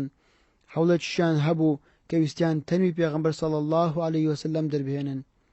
میری مەککە مکەثەر بن عیسا تا ساڵی 595 کۆچی حکمی شاری مەککەی کردووە، بەڵام لە دوو فترەی جیاواز جارێکیان لە ساڵانی 571 تاوەکو 572 بەرامبەر 1175 زاینی تاوەکو 1176 دواتر لە ساڵانی 575 کۆچی تاوەکو 595 کۆچی بەرامبەر 1188 زاینی تاوەکو 1196 لە سەردەمی خلافی عەباسی و فترەی دەوڵەتی ئەیوبی حەجکردن بۆ ماڵی خوا زۆر گەشەی کردو تەنانەت ماستەر و دکتۆرای لەسەر نووسراوە. لەو سەردەمەدا بارودۆخی ئابووری مەکە زۆر باش نەبوو. زەریبەیەک هەبوو بە ناوی زەریبێ مکەوەس لە حەجاجەکان وەردەگیرا. حەجاجەکان زۆر بەو زەریبێ دڵگران بوون چونکە زەریبەیەکی ناشەرعی بوو. وا ڕێک دەکەوێت داوای زەریبەی مکەوەس لە یەکێک لە پیاوەکانی دەوڵەتی ئەیوبی بە ناوی شێخ ئەلوان دەکەن. شێخ ئەلوان نامەیەک ئاڕاستی سەلاحەدین دەکات و ئاگاداری دەکاتەوە لەو زەریبەیەی کە لە خەڵکی دەستێنرێت. سەلاحەدین دەست بەجێ نامەیەک دەنێرێت بۆ میری مەککە تێیدا هاتووە دەبێت دواز لە وەرگرتنی ئەو جۆرە زەریبەیە بهێنی چونکە ناشەرعیە و دروست نییە موسڵمانان ئازار بدرێن. تەنانەت ئەگەر کەسێک توانای ئەوەی نەبووە زەریبەکە بدات لەلایەن میری مەککە بەند دەکرا. بە کورتی سەلاحەدین ئاگاداری دەکاتەوە پێ دەڵێت دەست لەو جۆرە زەریبێ هەڵبگرە من زیاترت پێ دەدەم. جاریەکەم وازی لێ دەهێنێ جاری دوم کە ئازوو قەوشتیشی بۆ دەنێرێت بەڵام هەردووبارە دەبێتەوە و دەڵێت ئێمە زۆر پێویستمان بەوەیە. سەلاحەدین پێی دەڵێت ئەگەر دەست بەرداری ئەو کارە نەبی ئەوە بە یەکجاری کۆتاییت پێدەهێنین. سەلاحەدین توانی کۆتایی بەم کێشەیەش بهێنێت بەهۆی ئەم کارێوە نازناوی خادم الحەڕەمەین شەریفەینی پێدرا. ئەو نازناوە سەرەتا بە کورد دراوە بە سەرکردیەکی کورد دراوە لەوانەیە خەڵکێکی زۆر بێ ئاگا بێت. تەوەری سێیەم دیبلۆماسیەتی سەلاحەدین بەرامبەر بە خەلیفەی عەباسی و موحیدی و بنەماڵەکەی. ئەلیف دیبلۆماسیەتی سەلاحەدین لەگەڵ خلافەی عەباسی. پرسیار دوای ئەوەی سەلاحەدین پەیوەندی لەگەڵ خەلیفە پچڕاند یان کەمی کردەوە ئایا کەمکردنەوەی ئەو پەیوەندیە چارەسەر بوو؟ ئایا بەدیلیتر نەبوو سەلاحەدین پەنای بۆ بات؟ مامۆستا کامەران عەلی فەتحوڵڵاه باشترین هەڵوێست بوو سەلاحەدین گرتیە بەر. پرسیار باشەکەی چی بوو؟ مامۆستا کامەران عەلی فەتحوڵڵاه کەسێک ئەگەر لە ئاسی تۆدا نەبێت پچڕانی پەیوەندی باشترە ئەگەر چی ئەوە کەمترین هەڵوێستی سەلاحەدین بوو. پرسیار بەڵام تۆ باس لەوە کرد سەلاحەدین لەژێر سێبەری خلافە دامایەوە بۆ ئەوەی شەرعیەت لە خلافە وەربگرێت چونکە خلافە شەرعیەتی زیاترە. مامۆستا کامەران عەلی فەتحوڵڵاه لەو سەردەمەدا سەلاحەدین گەیشتە لووتکەی دەستکەوتەکانی. لێرەدا گەورەترین دەستکەوتی سەلاحەدین کە هەموو موسڵمانان ئاواتیان پێدەخواست خەلیفە بەکەمی زانی. با بڕوای من ئەگەر کەسێشتر بووە هەڵوێستی تونتری بەرامبەر بە خەلیفە وەردەگرت. بەڵام لێرەشدا سەلاحەدین ڕەچاوی پێگەی خەلیفەی کرد. سەرچاوەکان دەڵێن ئەگەر بێت و ئیمادەدین ئەسفەهانی نەبووایە ڕەنگە سەلاحەدین بەسەر خەلیفەشی دابدابایە. بەڵام ئادەبەن بۆ مێژووی کورد بۆ مێژوو مسلمانان هەتا بۆ پێگەی کوردیش ئەوە شکۆیەکی گەورەیە کە ڕێزی لە خەلیفە گرتووە. پرسیار دەوروبەری خەلیفە ناسڕەدین ئەوانەی لە دەوروبەری بوون چاویان بە دەستکەوتەکانی سەلاحەدین هەڵنەدەهات. هەروەها باس لەوە کرد نەیاری دەستکەوت و سەرکەوتنەکانی سەلاحەدین بوون. تەنانەت کارگەیشتە ئەوەی سەلاحەدینی ئەیوبی پەیوەندیەکانی لەگەڵ خلافەی عەباسی بپچڕێت. تەنانەت بەڕێستان باستن لەوە کرد کارگەیشتە ئەوەی پێکدادان ڕووبدات. بەڵام کاتیبی ئەسفەهانی کە هیچێک بوو لە نووسەرەکانی سەلاحەدین ڕۆڵی جوامێرانەی بینی توانی سادیان بکاتەوە. ئایا ئەوەش بەشێک نییە لە دیبلۆماسیەتی سەلاحەدینی ئەیوبی کە کەسی ئەدیب و شارەزا و پسپۆر لە دەوروبەری خۆیدا کۆئا کردەوە؟ چونکە سەلاحەدین مرۆڤە و تووڕە دەبێت لەوانەیە تووڕە بێت نەتوانێت کۆنتڕۆڵی تووڕەیەکانی خۆی بکات بەڵام خەڵکی ڕۆشنبیر و ئەدیب و شارەزا و زانای لە دەوری خۆی کۆکردبووە بۆ ئەوەی لەو کاتانەدا فریای بکەون و بڕیارێک دەرنەکات بە زیانی ئیسلام و مسلمانان بشێتەوە. دانانی ئەم نوخبەیە بەشێک نەبوو لە دیبلۆماسیەتی سەلاحەدین. مامۆستا کامەران عەلی فەتحوڵڵاه لە ڕاستیدا پرسیارێکی جوان و لەجێیە. یەکێک لە سیفەتە هەرە بەرزەکانی ئەو پیاوە کە پێویستە مرۆڤایەتی چاوی لێ بکات ئەوەیە کەسایەتێک بوو زۆر کردار و گفتاری لە ژیانی خۆیدا جێبەجێ کرد. خۆ بەکەم زانین و خۆجیانەکردنەوە لە تاکەکانی کۆمەڵگا سیفەتی ئەو پیاوە بوون. ئەم پیاوە سەرکردە بوو بەڵام وەک کەسێکی سادە مامەڵەی کردووە. دیبلۆماسیەت و زیرەکی و سیاسی بوونی ئەو پیاوە لەو پرسیارەدا دەخوێندرێتەوە. لەبەر ئەوەی ئەم پیاوە هەموو کات دەستکەوتەکانی دەوڵەتی ئەیوبی بەهی خۆی نەزانیوە و هیچ کات نەیویستووە ناوی لە ناو دەستکەوتەکان بەرز بێتەوە و دیار بێت. بەڵکو هەردەم دەستکەوتەکانی داوەتە پاڵ دەوروبەرەکەی. ئەوەش بەڵگەیەکی ترە لەسەر دیبلۆماسیەتی سەلاحەدین کە توانیوێتی ئەو دەوروبەرە ڕازگۆ و ئازا و چاونەتەسە لە هەمان کاتدا زیرەک و دلێر و بەتوانایە لە دەوری خۆی کۆ بکاتەوە. سەلاحەدین توانیوێتی خەڵک بۆ خۆی کەمەندکێش بکات و لە دەوری خۆی کۆیان بکاتەوە. جاذبێتی ئەوەندە بەهێز بوو باشترین بەڵگە لەسەر ئەوە ئیمادەدین ئەسفەهانی پێش ئەوەی بێتە خزمەتی سەلاحەدین لە خزمەتی خلافەی عەباسیدا بوو. لە دیوانی ئەلئینشای خلافەی عەباسی کاری کردووە، لە لای نورەدین مەحموود ئیشی کردووە، بەڵام کە بینی سەلاحەدین ئەو ئەرکە گەورەی لەسەر شاندایە و ئەو ئامانجە گەورەی هەیە کە دەیەوێت مسلمانان یەک بخات و کۆیان بکاتەوە هاتۆتە خزمەتی. بە هەمان شێوە ئیبن شەدادیش کە مێژونووس و ڕاوێژکار و وەزیری بوو، ئەویش بە هەمان شێوە لە مووسڵ ژاوە، خەڵکە و شارە بوو. کاتێک سەردانی ماڵی خوای کرد و بە مەبەستی حەجکردن لە گەڕانەوەیدا سەلاحەدین بینیوێتی و گفتوگۆی لەگەڵ کردو پێی وتووە حەز دەکەم وەکو هاوکارێک لەگەڵم دابیت بۆ ئەوەی بتوانین ئەو ئەرکە لەسەر شانمانە جێبەجێ بکەین. کاتێک سەلاحەدین ئەو هەموو دەستکەوتە گەورانە بەدەست دەهێنێ هەرگیز بەتەنیا بەدەستکەوتی خۆی نازانێ بەرامبەر تەواوی سەرباز و سوپاکە و خەڵکیدا دەڵێ لا تظنوا ملكة البلاد بسيوفكم بل بقلم قاضي الفاضل. واتەواتێ مەگەن ئەو هەموو شار و شارۆچکە و دهاتی کەوتۆتە ژێر دەسەڵاتی مسلمانان و ئازاد کراوە بە شمشێرەکانی ئێوە بووە، بەڵکو بۆ قەڵەم بووە کە قازی فاضل بەردەوام ئاڕاسی جەنگەکان و سوپا و سەربازانی کردووە. ئەوەمان پێ دەڵێ کارەکتەرە گەورە و سەرەکیەکانی پشت سەلاحەدین لە ئاراستەکردنی سیاسەت و دەستکەوتەکانی قازی فاضل و کاتیبی ئەسفەهانی و ئیبن شەداد بوون. لەبەر ئەوە سەلاحەدین ئەو ڕاستیە بە ئێمەی کورد و تەواوی مسلمانانیش دەڵێت دەبێت شمشێرەکان لەلایەن قەڵەمەکانەوە ئاراستە بکرێن، چونکە شمشێر ئەگەر لە جێگەی خۆی بەکارنێت ئاژاوە و فیتنە و ماڵوێرانی گەورە دروست دەکات. سەلاحەدین پێمان دەڵێت پێویستە پێنووسەکان شمشێرەکان ئاراستە بکەن. ئەو پرسیارە زۆری دەوێت بەڵام کات هاوکارمان نییە. ئەوەندە بەسە کە ئەوە هەڵوێستی سەلاحەدین بەرامبەر کەسایەتیەکانی دەوروبەری بێت.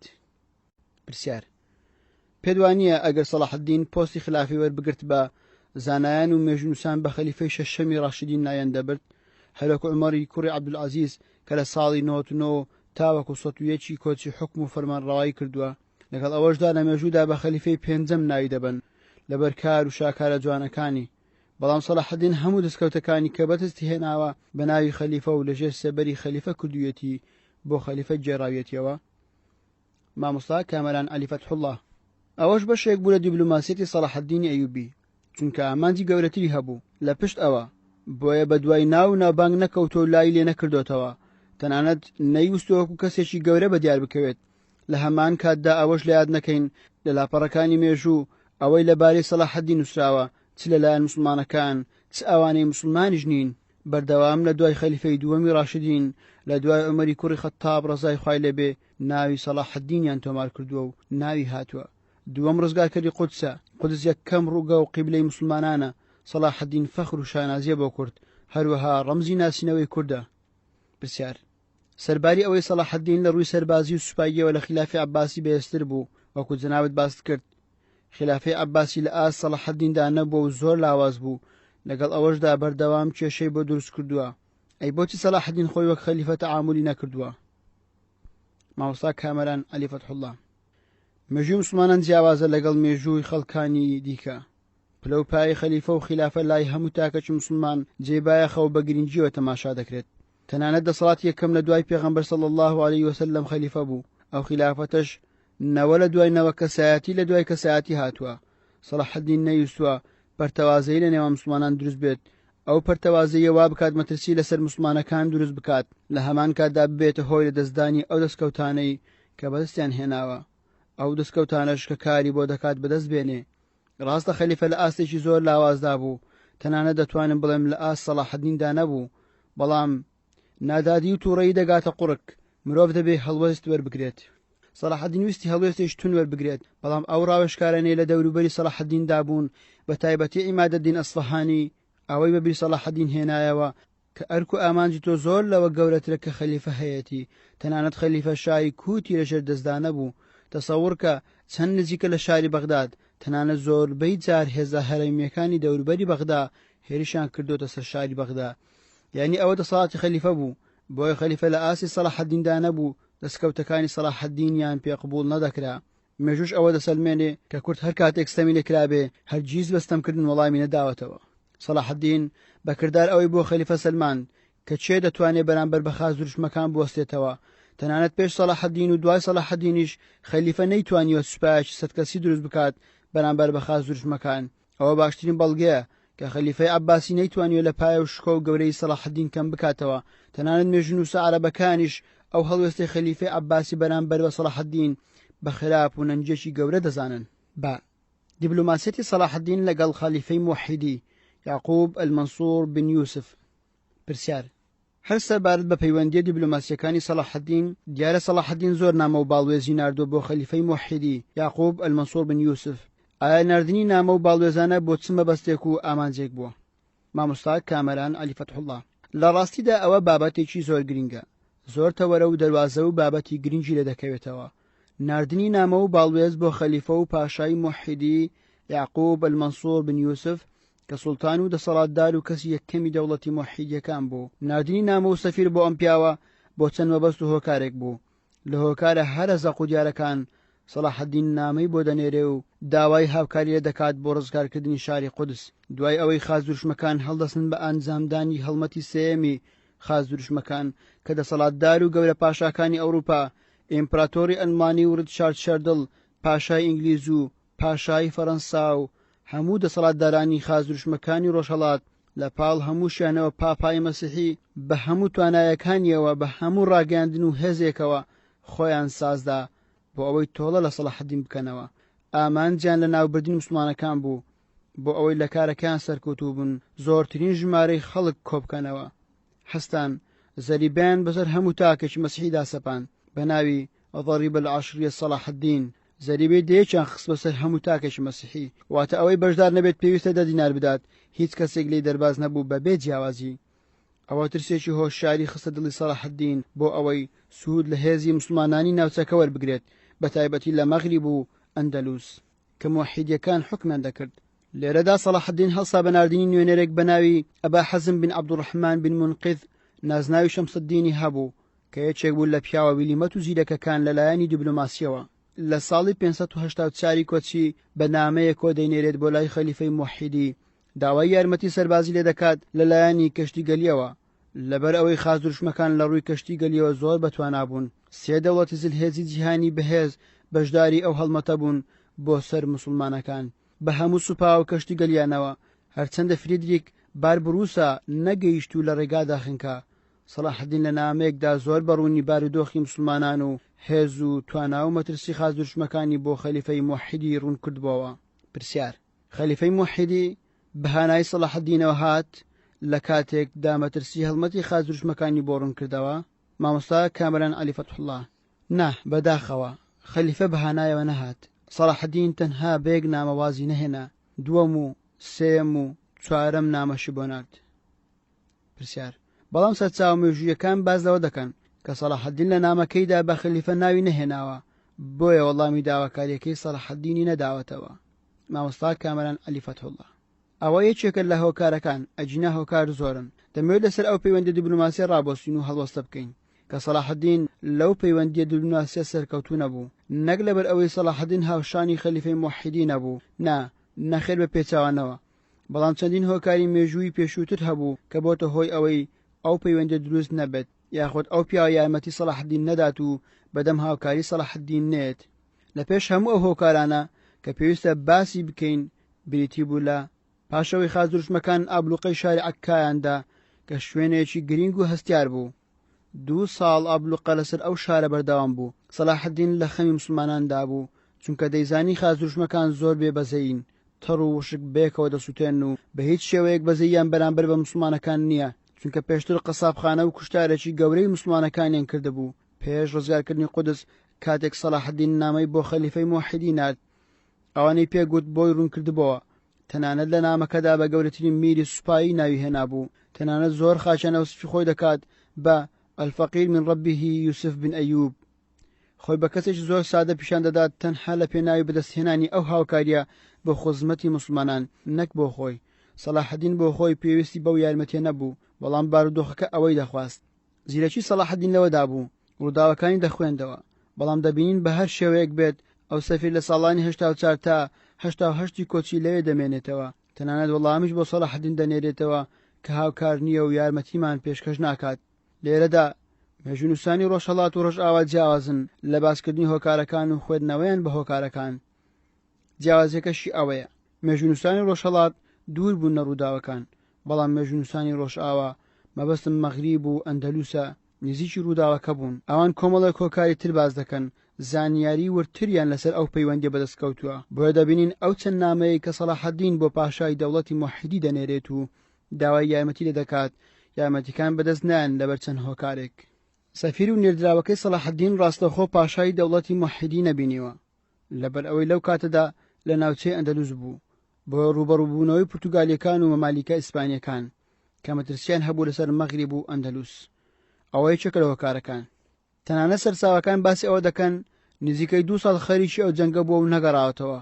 نێردراوەکەی سەلاحەدین چاوەڕێی ئەوەیە کە بیبینێ دوجار کە دەگەڕێتەوە و چاوی پێدەکەوێت و هۆنراوەیەکی بۆ دەخوێنێتەوە کە توانج و تالیقە لەسەر ئەوەی کەوا ڕووبار چاوەڕێی یارمەتیدانت لێ دەکات بۆ ئەوەی یارمەتی بدەیت، سوپاست دەکات، بەو شێوەیە وەسفی دەکات.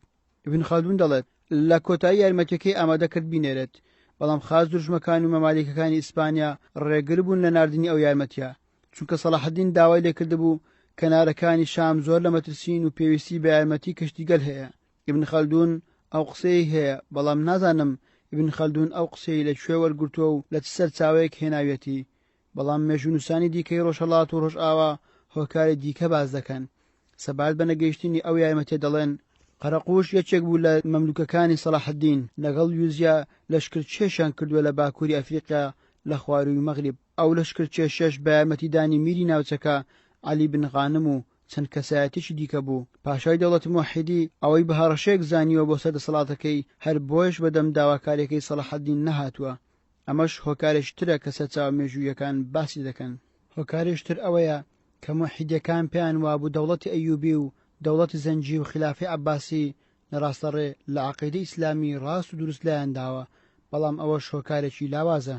پرسیار لە کۆتاییدا یارمەتیەکان گەیشت؟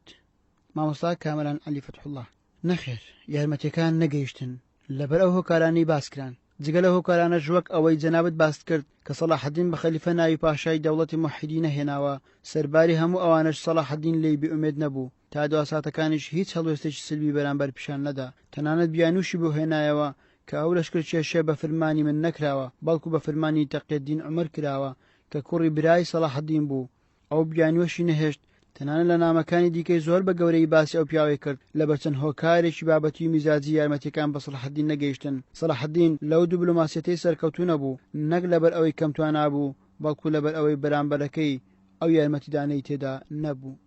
پرسیار سەلاحەدین ئەوەندە خەمی موسڵمانان و پاراستنی موسڵمانانی بوو، ئەوەندە خەمی نەبوو برە و بەدەسەڵاتەکەی بدات، بە بەڵگەی ئەوەی هەموو ڕێگایکی گرتوۆتە بەرامبەر بە پاشای دەوڵەتی موحیدی کەچی ئەو شتی زۆر سادە و ساکار و لاوەشی دێنێتە پێشەوە. کەواتە سەلاحەدین کەسایەتێکی قیادی زۆر گەورە بووە. دەتوانین وەکو خەلیفەی شەشەمی ڕاشدین ناوی ببەین؟ مامۆستا کامەران عەلی فەتحوڵڵاه: بەدڵنیاییەوە ئەو خەلیفانەی کە بەمانای کەلیمە خەلیفە بوون وەکو خولەفای ڕاشدین ڕەزا و ڕەحمەتی خۆیان لێبێت و عومەری کوڕی عەبدولعەزیز خوای لێ ڕازی بێت لەگەڵ هەردوو نەوەکانی پێغەمبەر صلی الله علیه وسلم کە ئەوانیش ئەگەر ماوەکەش چەند کەم بێت ڕۆڵی خەلیفەیان بینیوە. بەڵام من هەرگیز سەلاحەدین ناشوبهێنم بە خەلیفەیەکی عەباسی، ئەگەرچی چەند خەلیفەیەکمان هەبووە ڕۆڵی زۆر گەورەیان بینیوە، نەک من و ئێوە و کەسانی تر، بەڵکو مێژونووسان سەلاحەدین لە ڕێزی ئەواندا دەنێن. سەلاحەدین لە خاچیبوون و گەورەی خۆی کە خەلیفەی موحیدی وەڵامی نەدایەوە کەچی سەلاحەدین دیاری بۆ دەنارد، تەنها لەبەر ئەوەی دڵی نەرم بێت و ڕازی بێت بۆ ئەوەی یارمەتی بدات لە پێناو پاراستنی موسڵماناندا. پرسیار تەنانەت باز لەوە دەکرێت لە کاتی نەخۆشکەوتنی ڕیچارد شەردڵ سەلاحەدین چەند جۆرە میوەی تایبەتی بۆ دەنێرێت. بەڕاستی سیفەت و ئەخلاقی پێغەمبەر و هاوڵانی هەڵگرت بوو. ئێمە لەسەر ئەو پێوەرانە دەتوانین نازناوی خەلیفەی شەشەمی ڕاشدین بە سەلاحەدین بدەین، چونکە خولەفای ڕاشدین و عومەری کوڕی عەبدولعەزیز لەو پەڕی جوانی دەسەڵات و دادپەروەری و جێبەجێکردنی شەریعەت و بڵاوکردنەوەی ئەمنیەت و ئاسایشدا بوون. مامۆستا کامەران عەلی فەتحوڵڵاه: سەلاحەدین ئەو پێشەنگیە لە پێغەمبەر صلی الله علیه وسلم فێر بوو. ژیانی سەلاحەدین وەکو وێنە لە بەرچاومە، هەر لەو ڕۆژێ لەدایک بوو تا مردنی. ئەو خاچی بوونەی کە سەلاحەدین هەیبوو زۆر گەورە بوو. کەم موسڵمان، کەم خەلیفە ئەو خاچی بوونەی سەلاحەدینی هەبوو. تەنانەت کەسە نزیکەکانی تەمەنای ئەوەیان کردووە لەگەڵ ئەودا کۆچیان بکرد با و دنیایان بەجێهێشت بە، مێژونوسان زۆر بەڕوونی باسی ئەو ڕاستیە دەکەن وەک ئیبن شەداد و قاضی فاضل و ئیمادالدین ئەسفەهانی. جیم دیبلۆماسیەتی سەلاحدین لەگەڵ خاناوادەکەی. پرسیار: دیبلۆماسیەتی سەلاحدین لەگەڵ خاناوادەکەی چۆن بوو؟ مامۆستا کامران عەلی فەتحوڵڵا. سەلاحدین دوای مردنی باوکی نەزبەدین ئەیوب لە 568 کۆچی سەرکردایەتی بنەماڵەکەی وەرگرت. وەکو کەسی یەکەمی دەوڵەتی ئەیوبی، سەلاحدین توانی چەند شتێک بقۆزێتەوە بە دیبلۆماسیەتی خۆی. یەکەم شت ئەو توانە ئەسکەری و ئیداری و لێهاتووەی کە هەیبوو، هەروەک چۆن دەڵێن بنەماڵەی ئەیوبی خاوەنی توانا و لێهاتوویەکی گەورە بوون، نەک هەر سەلاحدین بەڵکو هەموو بنەماڵەکە. سەلاحدین توانی سوور بێ لەسەر ڕازیکردنی ئەو کەسایەتیانە بەوەی کە داوای دەکەن. لە هەمان کاتیشدا پاراستنی هاوسەنجی لە نێوان توموحە تایبەتیەکانی بنەماڵەی خۆی و لە نێوان ئیدارە و بەڕێوەبردن و دەوڵەتداریەکەی، تەنانەت وەکو پیاوێکی سادە مامەڵەی لەگەڵدا دەکردن و بەردەوام کارە کارجێڕیەکانی بۆ ئەوان بەجێهێشتووە. هەروەها هیچ مەرجێکی لەسەر فەرمانڕەوایەتی ئەواندا دانەناوە. پرسیار: داواکاری ئەوانە لە سەلاحدین چی بوو؟ مامۆستا کامران عەلی فەتحوڵڵا. داواکاریان ئەوە بوو، بۆ نمونە مەلیک تەقیەددینی برازای داوای ئەوەی کرد لە مەغریب ناوچەیەکی پێ بدات و لەوێ حکم بکات. ئەوان تەمای ئەویان هەبوو کە شکۆمەندی و دەستکەوتی زیاتر بۆ دەوڵەتی ئەیوبی بەدەست بخەن. سەلاحدین زۆر جار نەویستوە لێی دوور بکەونەوە، بۆیە پێشنیاری میافارقینی بۆ مەلیک تەقیەددین کردووە. پێی گوتووە: وەرە میافارقینت پێدەدەم، ئەو ئەولاترە کە شوێنێکی کوردستانیە لەوێ حکم بکە. لە هەمان کاتدا ئامانجی ئەوە بۆ لێی دوور نەکەوێتەوە، چونکە بەردەوام لە هەموو نامەکانی سەلاحدین لە هەموو پێشهاتە سیاسەکانی خۆی بە بەردەوامی نامەی بۆ ئەوانە ناردووە. بۆ مەلیک عادلی ناردووە، بۆ سەیف الئیسلامی ناردووە لە یەمەن، بۆ تەقیەددین عومەری ناردووە، بەردەوام لە گرتنی حەلەب و فەتحکردنی قودس و گەیشتن بە جەزیرە و لە هەموو ڕووداوەکان ئەوانی ئاگادار کردووەتەوە و دەستبەرداری ئەوان نەبووە و ویستویەتی بە شێوەیەکی دادگەرانە و بنەمای یەکسانی مامەڵە بکات. بە هیچ شێوەیەک بنەماڵەکەی خۆی پێش نەخستووە لەسەر حسابی میرەکانی دیکە. ئەوە شتێکە لە سیاسەتی سەلاحدیندا نەبووە، بەڵام شارەزایی و لێهاتووی بنەماڵەی سەلاحدین وای کردووە کە لە پۆستە ئیداریە گەورەکاندا ببینرێن و هەمیشە لە پێشەوە مەترسیەکان بوونە و ئامادەی هەموو قوربانیەکان بوون. بۆ نمونە لە یەمەن مەلیک عادل لە شەڕەکان و زاواکەی چەندین نمونەیان هەیە لەسەر ئەو حاڵەتە. لەبەر ئەوەی سەلاحدین توانی بووی لەگەڵ بنەماڵەکەی مەلیک عادل و سەیف الئیسلام و لەگەڵ هەر هەمویان بە شێوەیەک لە شێوەکان مامەڵە بکات کە بتوانێت سوود لە هێز و توانای ئەو کەسایەتیانە وەربگرێت. بۆ نمونە مەلیک عادل زۆر کات جێگیری سەلاحدین بوو، زۆر کات جێگیری سەلاحدین بووە لە قاهیرە. سەلاحدین کاتێک دەرچووە بۆ حملەیەک یاخود بۆ هەر کارێک بۆ شام هاتووە، مەلیک عادل جێگیری بووە.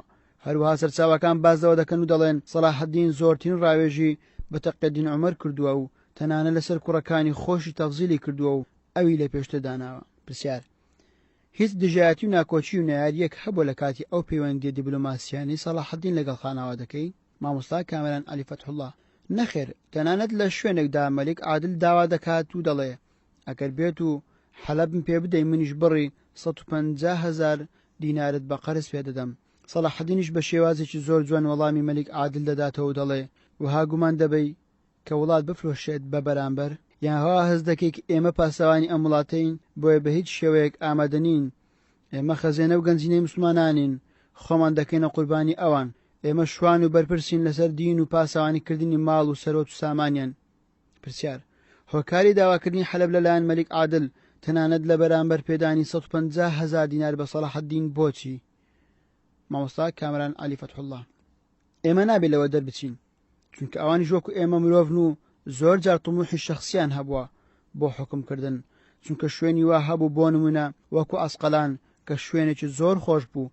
سەلاحدین لە ناچاری بەجێ دەهێڵێت و دەیسوتێنێت هەتا خاز دژمەکان سوودی لێ نەبینن کە ئاور دەداتەوە فرمێسک لە چاوەکانی ناوەستێت. ئیبن شەداد باز دەکات و دەڵێت سەلاحدین ئەوەندە بەپەرۆش بووە ئەسقەلان چونکە ناوچەیەکی زۆر خۆش بوو لە ڕووی سەوزایی و کەش و هەواکەی، بۆیە دەگریا بۆ ئەو شوێنە.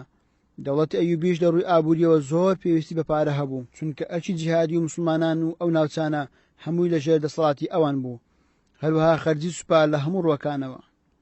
پرسیار: ئایا سەلاحدین ڕازی بوو لەسەر زەواجی براکەی مەلیک عادل؟ مەبەست لەو زەواجە چی بوو؟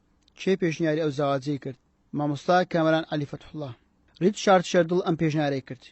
دوای ئەوەی لە بەکارهێنانی ئامراز و فێڵەکانی تردا سەرکەوتوو نەبوون، ئەو جارە ویستی ڕاستەوخۆ سەلاحدین ببینێ، بەڵام نەیتوانی. چونکە سەلاحەدین پێی ڕاگەیاند ناتوانین لەگەڵ تۆدا بنیشین، دانیشتنمان بەیەکەوە کاتێک دەبێ کە هەردوو لا بەرچاومان ڕوون بێت و خاڵە ناکۆکەکان بکەینە چەند خاڵێکی بنەڕەتی کە تیایدا بەرنامەی کارمان دیار بێ ئینجا لەگەڵت دادەنیشم. سەلاحەدین لەوەشدا سەرکەوتوو بوو. ریچارد پێشنیار دەکات کە سوڵتان خوشەکەی جوانە بۆ مەلیک عادلی برای بخوازێت بۆی ئەم دوو هاوسەرە پێکەوە حکمی بەیت المەقدس بکەن، شاری قودس لە نێوان مسلمانان و مەسیحەکاندا بەش بێت. مەلیک عادل پێشوازی لەم پێشنیارە کرد، بەڵام کەشیشەکان هەڕەشیان لە مەلیکە جوانا کرد کە لە بەهەشتی مەسیحدا دەری دەکەن. سەلاحەدین پێشتر هەستی پێدەکرد و دەیزانی ئەگەچی ڕازی بوونی خۆی ڕاگەاند وەکو شێردڵ بیری لە دەکاتەوە ئەم کارە ئەوەندە ئاسان نییە. ئەگە ئیسلامیش ڕێگا بە مەلیک عادل بدات و بێتە هاوسەری شازادێکی خاچەکان، تونندڕەوە کەشیشەکان ئەمە دەکەنە سەرچاوی نەفرینێکی هەمیشەیی. پیاوانی مەسیحی زوو سەرزنشتی ئەو کاریان کرد، بە شەرمەزارێکی زۆر ناشین وەسفیان کرد. بۆیە ئەو ئافرەتەش پاشگەز بۆ وتی من ڕازی نابم. سەلاحەدین دەیزانی ئەوە شتێکی زۆر محاڵە ئەگەر ڕوش بدات ئەو ئامادەنیە تەنەزول بکات بۆ ئەو مەرجانەی کە ئەوان لە پشت زەواجەکە هەیان بوو. مەرجەکانیش لە پاش ئەوە کە مەلیکە جوانە ڕازی نەبوو ئەمجارە داوایان لە مەلیک عادل کرد کە ئەو ببێتە نەسرانی، کە ئەوە شتێکی زۆر مەحاڵ بوو. هەتا هەندێک لە سەرچاوەکان دەڵێن ئەمە جۆرێکە لە خەیاڵاتی دروستکرا و چونکە معقول نییە ئەو پابەندیە ئاینیە کە لەو سەردەمەدا هەبووە لە نێوان هەردوولا لە مەسیحی و ئیسلامی گونجاو نییە سەرکردیەکی گەورەی ئەو سەردەمە ببێتە مەسیحی لە پێناو زەواجێکدا.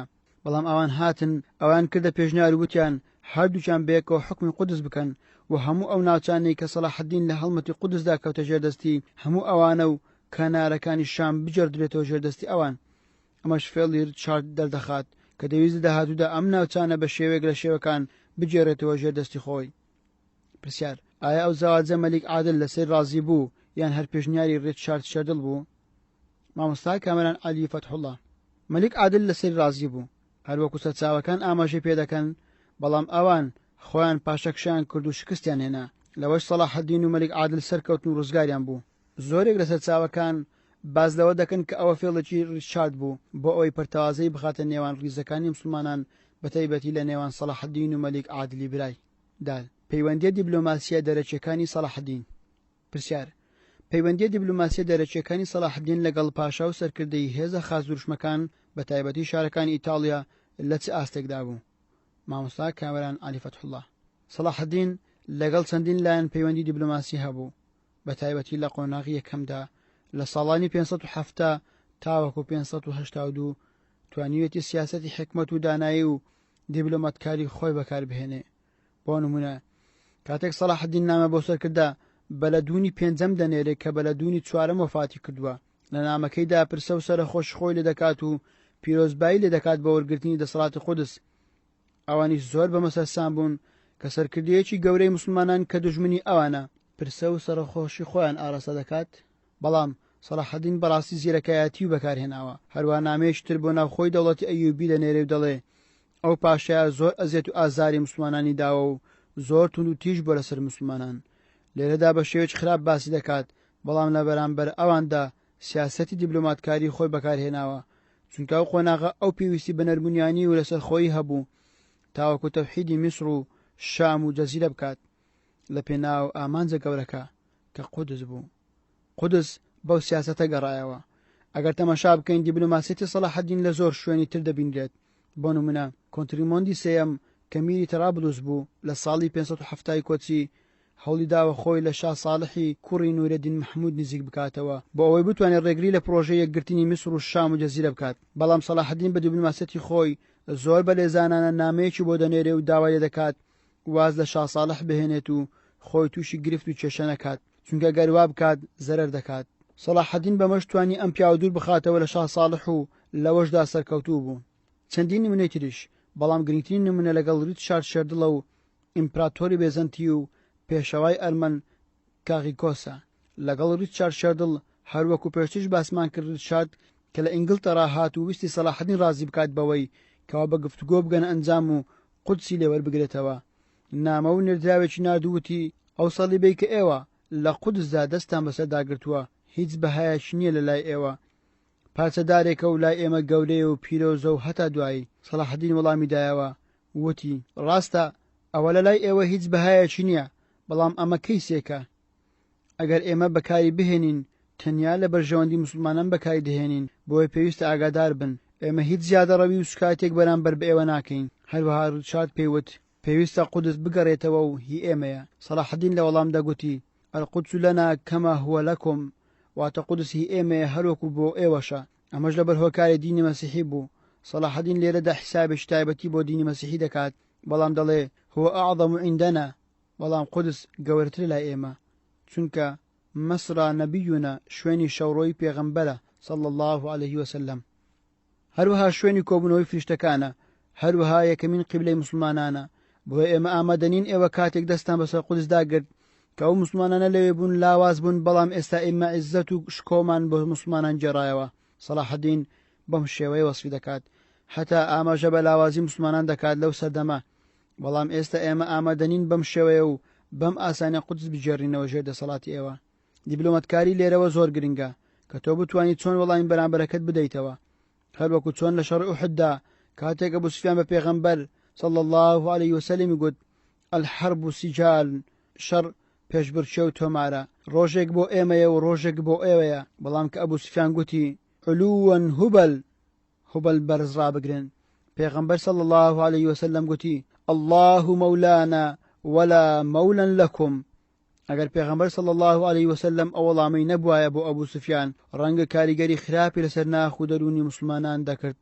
بەڵام ئەو گوتی خوا دۆست و پشتیوان و سەرخەری ئێمەیە، بەڵام دۆست و پشتیوان و سەرخەری ئێوە نییە. کەواتە دیبلۆماتکاری سەلاحەدین لێرەدا لەوەدا بوو کە لە شوێنی خۆی وەڵامی داونەتەوە و بە زمانی خۆی وەڵامی داونەتەوە. بەچی ئەوان داوای شت دەکەن ئەویش بەوە وەڵامی بداتەوە. تەنانەت سەلاحەدین لەگەڵ چەندین سەرکردەی تری سەلیبی دەوری هەبووە. تەنانەت توانی ئیمپراتۆری بێزەنتی لە قوستەنتینیە ڕازی بکات بەوەی کەوا هەواڵی هاتنی ئیمپراتۆری ئەڵمانی پێبدات. تەنانەت هەموو ورد و درشتی ئەو سوپایە کە ئەوان هێناویانە، بەڵام سوپاکە نەگەیشت، بەڵکو لە ئاسیای بچووک نەقم بوو خۆشی خنکە. هەروەها پێشەوای ئەرمەنیش کاقیکۆس دوو نامەی ناردۆ بۆ سەلاحەدین لە ساڵی 586 کۆچی بەرامبەر 1190 زاینی. نامەکان لەو پەڕی گرنگیدا بوون کە ورد و درشتی سوپای ئیمپراتۆری ئەڵمانی ڕوون دەکاتەوە، سوپاکەیان چۆنە و چیان پێ و هەمووی باز دەکات. سەلاحەدین لە وەشدا سەرکەوتوو بوو، هەروەها توانی لەگەڵ شارەکانی ئیتاڵیا لە ساڵی 569 کۆچی ڕێککەوتن بکات، بەوەی کە ئەو پڕی ئاسانکاریە بۆ بکات بۆ هاتنیان بە سەلامەتی بۆ ناو میسر و کاری ئاڵوگۆڕی و بازرگانی خۆیان ئەنجام بدەن، لە میسرەوە شتومەک بهێنن. بەم شێوەیە سەلاحەدین لاوازی و خراپی پەیوەندیە بازرگانیەکانی ئیتاڵی قۆستەوە لەگەڵ خاچەکان، چونکە خاچەکان زۆر جار دەبوونە سەرچاوی هەڕەشە بۆ سەر ئەو بازرگانانە لە دەریا و کەشتەکانیان دەست بەسەردا دەگرت و ئازاریان دەدان. بۆیە سەلاحەدین هەستا و ڕێککەوتنی لەگەڵکردن بەو ڕێککەوتنە توانی جۆرێک لە بژانەوە و جوڵەی ئابووری بجێڕێتەوە بەناو میسر و میسر ئەو کاتە لە قەیراندا بوو. بۆیە سەلاحەدین توانی ئەمانە ڕازی بکات. ئەمانە بە درێژایی حکمی سەلاحەدین خزمەتێکی گەورەی سیاسەتی سەلاحەدینیان کرد، لە ڕووی ئابووریەوە خزمەتێکی گەورەی دەوڵەتی ئەیوبیان کرد. سەلاحەدین توانی بە هەموو شێوەیەک لە دیبلۆماتکاریەکەی خۆی سەرکەوتوو ببێت. زیرەکی سەلاحەدین لەوەدا بوو کە توانی دژمنەکانی خۆی لە پێناو خزمەتکردنی مسلمانان بەکار بهێنێت. ئەمە خاڵێکی هەرە گەورە و بەهێزی سەلاحەدین بوو. هەروەها بازرگانەکان لە ئیتاڵیادا بەناو خاچی سەلیبیەکاندا داهاتن، ئەوانە لە خزمەتی سەلاحەدین دابوون، چونکە لەگەڵ سەلیبیەکان نێوانیان ناخۆش بوو. ئەمەش ئەو پەڕی زیرەکی و بە سیاست بوونی سەلاحەدین دەنوێنێت کە چۆن توانی دژمنەکانی خۆی بەکار بهێنێت لە پێناو خۆی و لە پێناو بەرژەوەندی دژمنەکان حاز دروشمەکان نەهێڵی ئەوان سوودی لێ ببینن. سەلاحەدین لەوەشدا توانی بەسەرکەوتوی دیبلۆماتکاریەکەی خۆی کۆتایی پێبهێنێت لەگەڵ خاچ دروشمەکان. پرسیار: ئێمە دەزانین کە ریچارد لە سەردەمی خۆی سەرکردایەتێکی تەواوی خاچ دروشمەکانی دەکرد. ئەو سەرکردا و پێشەوای خاچ دروشمەکان بوو لە دژی مسلمانەکان. بەڵام تەمەشا دەکەین سەلاحەدین زۆر بە نەرمونیانی ماوەڵە لەگەڵ ریچارد دەکات. هۆکاری ئەمە بۆچی دەگەڕێتەوە؟ لە کاتێکدا ئەو بەو شێوێ دژایەتی مسلمانان دەکات، بەڵام ئەو وەڵامە جوان و نەرمونیانیە لە دیبلۆماسیەتی سەلاحەدین بەرامبەر بە ریچارد بۆچی دەگەڕێتەوە؟ مامۆستا کامەران عەلی فەتحوڵڵا: یەکەم شت بۆ پەروەردەی کەسایەتی سەلاحەدین دەگەڕێتەوە، چونکە سەلاحەدین خاوەنی پەروەردەیەکی ئیسلامی جوان بوو، نەویستوە هیچ کات بە زمانی زبر مامەڵە بکات. خاڵیشتر بەڕاستی گرنگ و گەورەیە. دەوروبەری سەلاحەدین وەکو ئیبن شەداد و عیمادەدین ئەسفەهانی و قادی فاضڵ ئەوانە بەڕاستی زۆر بەتوانابوون لە ڕووی حکمت و داناییەوە. تەنانەت بەڵگەیەکی گرنگ بۆ ئەوە بێنینەوە. سەلاحەدین دەیزانی ریچارد کەسێکی زیرەک و لێ هاتووە، بۆیە کەسی زیرەک دەبێ بە زمانی زیرەکی و لێ هاتووی مامەڵی لەگەڵدا بکرێت. تەنانەت ئیبن شەداد لە کتێبەکەی خۆیدا دەڵێ ریچارد ئەو جۆرە پیاوە بوو نەفرەتی خوای لەبێ، بەڵام دەڵێ زیرەکیش بوو، ڕاستە دوژمنی مسلمانان بوو، بەڵام لە مامەڵەکردن و فروفێڵ و جەنگ زۆر زیرەک بوو. بۆیە نەرمونیانی سەلاحەدین جێگەی سەرسوڕمان بوو، خاڵی لاوازی ئەو نیشان نادات، بەڵکو خاڵی بەهێزی سەلاحەدین نیشان دەدات. زۆرجار سەلاحەدین نەرمونیانیەکەشی بۆ خزمەتکردنی مسلمانان بەکارهێناوە، ئەتا باز دەکرێت کە داوای گۆشت و بەفر و میوە و شتی تری کردووە بۆی ناردووە. ئیبن شەداد دەڵێ ئەگەرچی سەلاحەدین دۆستایەتی خۆی پاراستووە و ویستیوەتی دوژمنەکانی خۆی سەرسوڕمان بکات، بەڵام لە پشت ئەوەشدا نردنی ئەوانە بۆ زانیاری هەواڵگری بووە، بۆ زانینی خاڵی بەهێزی و لاوازی ئەوان. پرسیار: ئێمە دەزانین ئەوە ڕەو شتێکی ئیسلامی جوانە، شتێکی سیر نییە سەلاحەدین بەرامبەر بە دوژمنەکانی خۆی پەیڕەوی کردووە، بەڵام ئایا ڕیچارد چێدڵ هەڵوێستی چۆن بوو بەرامبەر بەناردنی دکتۆر و میوە و گۆشت لەلایەن کەسێک کە دوژمنایەتێکی مێژووی لە نێوانیاندا هەیە؟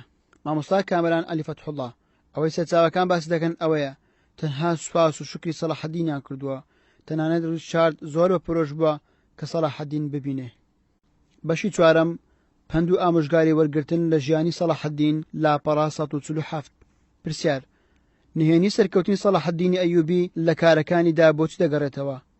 وتەیەک هەیە دەڵێ قارەمانەتی لە پیاودا ڕازێکی نهێنیە، شوێنەوارەکەی دەمیرێت و نهێنیەکەی نازاندرێت. مامۆستا کامەران عەلی فەتحوڵڵا پرسیارەکە لە دوو بڕگە پێکاتوە. یەکێکیان باز لە نهێنی سەرکەوتنی سەلاحەدین دەکات، ئەوەتریان باز لە شوێنەوار و کاریگەری سەرکەوتنەکە دەکات. ئێمە ناتوانین بڵێن ئەم وتەیە ڕاستە، چونکە دیارە سەلاحەدین خاوەنی چ ئاین و مەبدەئێک بوو، چ بیر و باوەڕێک هەڵگرتووە.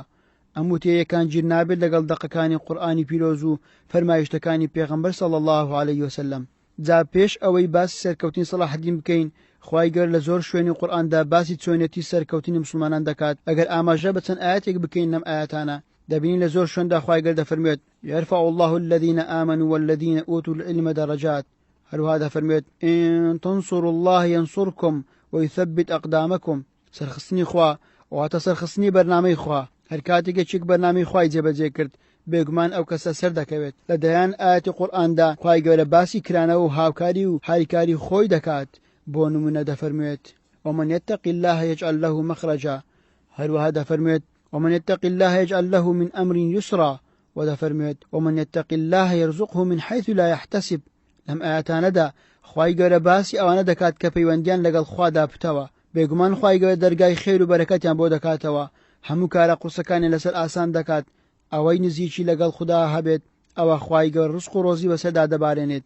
جا بەڕاستی نهێنی سەلاحەدین زۆر ڕوون و ئاشکرایە لە لای مسلمانەکان، چونکە بەڕاستی دەستی بە بەرنامەکەی خواوە گرتبوو، لە هەمان کادا پارێزگار و لە خوا ترس بوو، لە خەمی مسلماناندا بوو. هەروەکو ئیبن شەداد باسی دەکات و دەڵێت سەرتاپای ژیانی سەلاحەدین تێکۆشان بوو لە پێناو بەرزکردنەوەی وشەی لا ئیلاهە ئیلا الله و دینی خوا. بۆیە نهێنیەکانی سەلاحەدین لە سیفەتەکانی و ڕەوشت بەرزی و ئاکارەکانی و پەروەردەبوون و تەقوا و خواپەرستیەکەی دەخوێندرێتەوە. ئەمەش ئەوە دەدەخات کە سەلاحەدین بەخوا پشت ئەستور بوو، نهێنیەکانی لە خواوە دەبینی و دەیزانی خوا یارمەتی دەدات. پرسیار: ئێمەی کورد چ پند و ئامۆژگاری و وانەیەک هەیە لە دیبلۆماسیەتی سەلاحەدین وەری بگرین؟ مەبەست لەلایەنە سیاسیەکەیە. ئایا سیاسیەکانی ئێمە چ هەڵوێست و ڕەفتارێک بکەن لە ڕووی دیبلۆماسیەوە پند لە سەلاحەدین وەربگرن و بیکەنە قودوەی خۆیان لە کاری سیاسیدا؟ مامۆستا کامەران عەلی فەتحوڵڵا ئێمەی کورد دەتوانین پند و سوود لە سیاسەت و دیبلۆماسیەت و حکمەت و دانایی سەلاحەدین وەرگرین، بەڵام پێش هەموو شتێک دەبێ ئەوە بزانین کە سەرکردەکانی ئێمە لە ژیان و دەستکەوت و مێژووی سەلاحەدین بێئاگان و باەخی پێنادەن. تەموو مژاوێکی زۆریان خستووەتە سەر ئەم مێژوە پرشنگدارە. بۆیە گەڕانەوە و تێگەشتن لە سیاسەت و دیبلۆماسیەتەکانی سەلاحەدین بەوە دەبێت کە کۆنگرە و کۆنفرانسی بۆ بکرێت و سەرکردایەتی کورد پێویستە بگەڕێتەوە بۆ لاپەڕەکانی مێژوو. سەرکردەکانی ئەو سەردەمە و پاشای ئینگلیز و ئەڵمانیا و بێزەنتی و سەرکردەی ئەرمەنەکان هەموو وڵاتانی جیهان تەنانەت بەدەسەڵاتی ئیسلامیشەوە. با بزان ئەو پیاوە لە هەمویان بەرزترە. ئەو زۆر خەمی مسلمانان و تەنانەت خەمی غەیر مسلمانیشی بوو. دەتوانین بڵین ئەم پیاوە یەک پارچە ڕەحمەت بوو کە خوای گەورە خست بێ سەرزەوی. پێغەمبەر صلی الله علیه وسلم ڕەحمەت بوو بۆ هەموو جیهان. سەلاحەدینیش پارچەیەک بوو لەو ڕەحمەتە، چونکە هەڵگر و ئاوێتەی ئەو بەرنامەیە بوو کە خوای گەورە بۆ پێغەمبەر صلی الله علیه وسلمی نارد بە خوار. تەنانەت مێژونووسانی ڕۆژ ئاواش شاد حاڵن لەسەر ئەوەی کەوە ئەهلی کتاب و ئەهلی ذیممە و مەسیحی و نەسرانیەکان لە ژێر سایەی دەسەڵاتی سەلاحەدیندا زۆر بە ئاسوودەیی ژیاون. سەلاحەدین زۆر ڕێزی لێگرتوون و هەوڵی داوە هەموو مافەکانیان بۆ دابین بکات، بۆیە گەڕانەوە بۆ لاپەڕەکانی مێژووی ئەم پیاوە و بەستنی کۆنفرانس ئاراستی سیاست دەگۆڕێت لە کوردستان ئەگەر دایانەوێت سوود لە کەسایەتی ئەم پیاوە وەرگرن. پرسیار: ئایا سەلاحەدین چۆن ڕووبەڕووی ئەو ئەزمانە دەبوویەوە کە تووشی دەبوو؟ بۆ نمونە نەمانی چەک و تفاق و نەمانی پارە و هەر کێشەیەک کەوا ڕووی بدا بە پلانی استراتیژی چی بوو؟ مامۆستا کامەران عەلی فەتحوڵڵا: لە دیبلۆماسیەت و ئەو ئەزمانەش کە دەهاتە پێشەوە زۆر سەرکەوتوو بوو. دەیتوانی سوودێکی زۆر ببینێ لە بازرگانەکانی شارەکانی ئیتاڵیا، تەنانەت ئەو بازرگانیە هەتا کۆتایی سەردەمی عوسمانیەکانیش و تەنانەت ئێستاش بەندەرەکانی ئیتاڵیا ڕۆڵێکی سەرەکی دەبینێ لە بازرگانیدا. هەتا لە سەردەمی عوسمانی بندوقیە و جەنەوە و بیزا ئەم سێ شارە ڕۆڵێکی زۆر گەوریان دەبینی لە بازرگانی کردندا. سەلاحەدین بەڕێکەوتن لەگەڵ ئەو شارانە توانی میسر لە ئەزمەیەکی ئابووری گەورە ڕزگار بکات، تەنانەت بەهای جێڕایە بۆ نرخی درایی مسر، تەنانەت سوودیشی لە بازرگانانە وەرگرت. ئەگەرچی لە هەوڵی بەدەستهێنان یارمەتی مەلیکی دەوڵەتی موحیدی سەرکەوتو نەبوو، لەوێدا سەرکەوتن و سەرنەکەوتنی سەلاحەدین بەهۆی ئەوە نەبوو کە خۆی جیرەک و بەتوانان نەبوو، هەموو هۆکارەکانی گرتە بەر، بەڵام بوونی چەندین هۆکارۆک و پێشتیش باسمان کرد کە ڕێگر بوون لەوانە هۆکاری سەرقاڵبوونی مەلیکی موحیدی کە سەرقاڵی شەڕ و شۆڕ بوو، لەلایەشترەوە کێشەی خلافە لە باکووری ئەفریقیا کە ئەو ناوچانەیان لە ژێر دەسەڵاتی موحیدیەکان سەندبووەوە، بەوە ڕازی نەبوون و جۆرێک لە ناڕازی بوون لەلایەن موحیدیەکانەوە بەرامبەر بە خلافەی عەباسیەکان هەبوو. هەروەها چەندین هۆکاری تریش. ئەمانە هۆکار بوون بۆ ئەوەی سەلاحەدین نەتوانێت یارمەتی بەدەست بهێنێت، تەنانەت هەندێک لە سەرچاوەکان دەڵێن یارمەتی نارد، بەڵام خاز دوژمەکان نەیانهێشت، واتە خاز دوژمەکان ڕێگر بوون لە بەردەم ناردنی ئەم یارمەتیان. پرسیار: پێدوانێت دژایەتی کردنی ئەوروپا بۆ کورد بەهۆی سەلاحەدینەوەیە؟ مامۆستا کامەران عەلی فەتحوڵڵا: لەوانەیە تا ڕادەیەک ئەم قسەیە ڕاست بێت لە ڕووی مەسەلەی نێتەوەییەوە، بەڵام مێژوو هەموو کات وەک خۆی نامێنێتەوە و سەلاحەدین ستەمی لەوان نەکردووە تاوا هەست بکەن کە زوڵمی لێکردوون و ئەوان خۆیان شایەتی گەورەی سەلاحەدین دەدەن، چی لە مێژوو نووسانی خۆیان دەکەن کە چەندەها لێکۆڵینەوەیان لەسەر سەلاحەدین کردووە.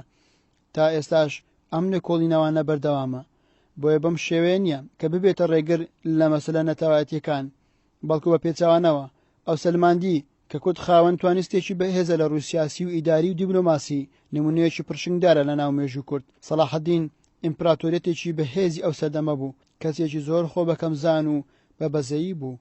ئەو سنوورە جوگرافیە فراوانەی کە لە ژێردەسیدا بوو بەڵگەیە لەسەر گەورەی کەسایەتی سەلاحەدین. ئەنجام: لە میانەی پرسیاری وەڵامەکانی نێودووتوێ ئەم کتێبەدا گەیشتن بە چەند ئەنجامێک کە بە کورتی دایانخینە ڕوو. یەکەم: دیارە دەرکەوتنی پیاوێکی وەکو سوڵتان سەلاحەدین و دامەزراندنی دەوڵەتی ئەیوبی لە میسر و بە کۆتایی هێنانی دەوڵەتی فاتیمی بایەخ و گرنگێکی تەنها لەوەدا نییە دەوڵەتێکی شیعە مەزهەبی داتەپیوی کۆتایی پێهێناوە، بەڵکو بایەخی ئەم دەوڵەتە لەوەدا زیاتر خۆی ماش دەکا کە توانرا جارێکی تر بربەرەکانەی مەترسی خاز دروشمەکان بکات کە گەورەترین هەڕەشە بوو لەسەر میسر و وڵاتی شام و ناوچەکانی تریش. بۆیە دەوڵەتی ئەیوبی بە ڕێبەرایەتی سوڵتان سەلاحەدین توانرا ببێت بەو قەوارە سیاسی و سەربازیە وەک دیواریشی پۆڵاین پارێزگاری لە سەرجەم وڵات و ناوچەکانی جیهانی ئیسلامی بە تایبەتی ڕۆژهەڵات بکات. تەنانەت بەمەش نەوەستا، بەڵکو چەند شار و شارۆچکە و ناوچەی تری ڕزگار کرد، لە هەمووشان گرنگتر ڕزگارکردن و جێڕانەوەی ڕووگەی یەکەمی موسڵمانان بوو. دووەم: بایەخدانی سوڵتان سەلاحەدین بەلایەنی سیاسی و سەربازی تەنها لەو ئاستەدا نەوەستا بوو کە بتوانێت هەموو پێداویستیە مادی و معنەویەکان دابین بکات لە چوارچێوەی کارگێر و ڕێخستنەکانیاندا، بەڵکو بەهێزکردنی ئەم دوو لایەنە سەرەکیە و تەنانەت لایەنی ئابووریشی پشت ئەستور کردبوو بە دروستکردن و کردنەوەی چەندین دەواازەی دیبلۆماتکاری بەهێز لە پەیوەندیە سیاسیەکانی لەگەڵ هێزە جیاوازەکان بەگشتی. ئەمەش ئەو ڕاستیەمان بۆ دەردەخات کە سەلاحەدین پیاوێکی سیاسی و سەربازی و دیبلۆماتکارێکی سەرکەوتوو بوو بۆ خزمەتکردنی ئامانجە سیاسی و سەربازی و ئابووریەکان هەتا دوایی. لەم پێناوەشدا بایەخێکی لە ڕادەبەدەری بەم دیوانە نەداوە کە ڕاستەوخۆ پەیوەستن بەم لایەنانە، ئەوانیش دیوانی نامەکان، دیوانی ڕەسائیل و پۆستە ئەلبەرید، هەروەها بایەخی بە باڵوێزەکان داوە لەسەر ئاستی پەیوەندێنەی خۆی و دەرەچەکاندا. ئەم دامەزراوانە ڕۆڵی گرنگ و گەورەیان جێراوە کە هیچ کات کەمتر نەبووە لە شمشێرەکانی نێوگۆڕەپانی جەنگ. دیارە ئەمەش بەهۆی گەورەی و لێهاتووی کەسە دیار و نزیکەکانی دەوروبەری سوڵتان سەلاحەدین بوو، بە تایبەتی قادی فاضڵ و ئیمادەدین الکاتب الئەسفەهانی و ئیبن شەداد و هەتا دوایی. هەر لەبەر ئەوەش سوڵتان سەلاحەدین بەرامبەر بە خەڵک و سوپاداوتی گومان نەبن بەوەی کە دەستگرتن بەسەر ئەم وڵاتان و ناوچانە بە شمشێرەکانی ئێوە بوو بەڵکو بە شمشێرەکەی قاضی فاضل بوو ئەمەش ڕاستیش ترمان بۆ ئاشکرا دەکات ئەویش بایەخی زانست و زانیاری و پێنووسە لە دیدی سوڵتاندا.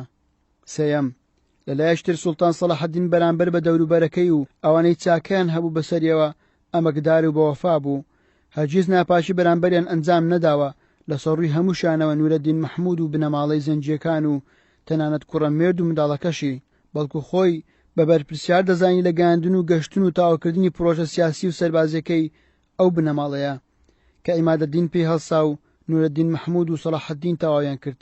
لە سەرشترەوە دەبێت ددان بەو ڕاستیدا بنین کە خلافی عەباسی بە تایبەتی ئەو دوو خەلیفەیە هاوچەرخی سوڵتان سەلاحەدین بوون لە ئاست پێگە و دەستکەوت و داواکاریەکانی سەلاحەدیندا نەبوون بەڵام سەرەڕای ناڕەزایی و سەلاحەدین لە هەڵوێسە لاوازەکانیان کەچی لە تواناییدا هەبوو زۆر کار بکات وەک فشار بەسەریاندا بەڵام کە ئەنجامی نەدا لە بەرژەوەندی مسلمانان بە گشتی و پێگەی دەوڵەتەکەی و بڕوانەبوون بە پەرداوازەی مسلمانان و شەڕی نێوخۆی و ئامانجە گەورەکەی کە هەڵی گرتە بوو کەوەستان بوو بەرامبەر بە بەهێزترین هەڕەشەی بەردەوام بۆ سەر مسلمانان کە ئەویش خاز دروشمەکان بوون.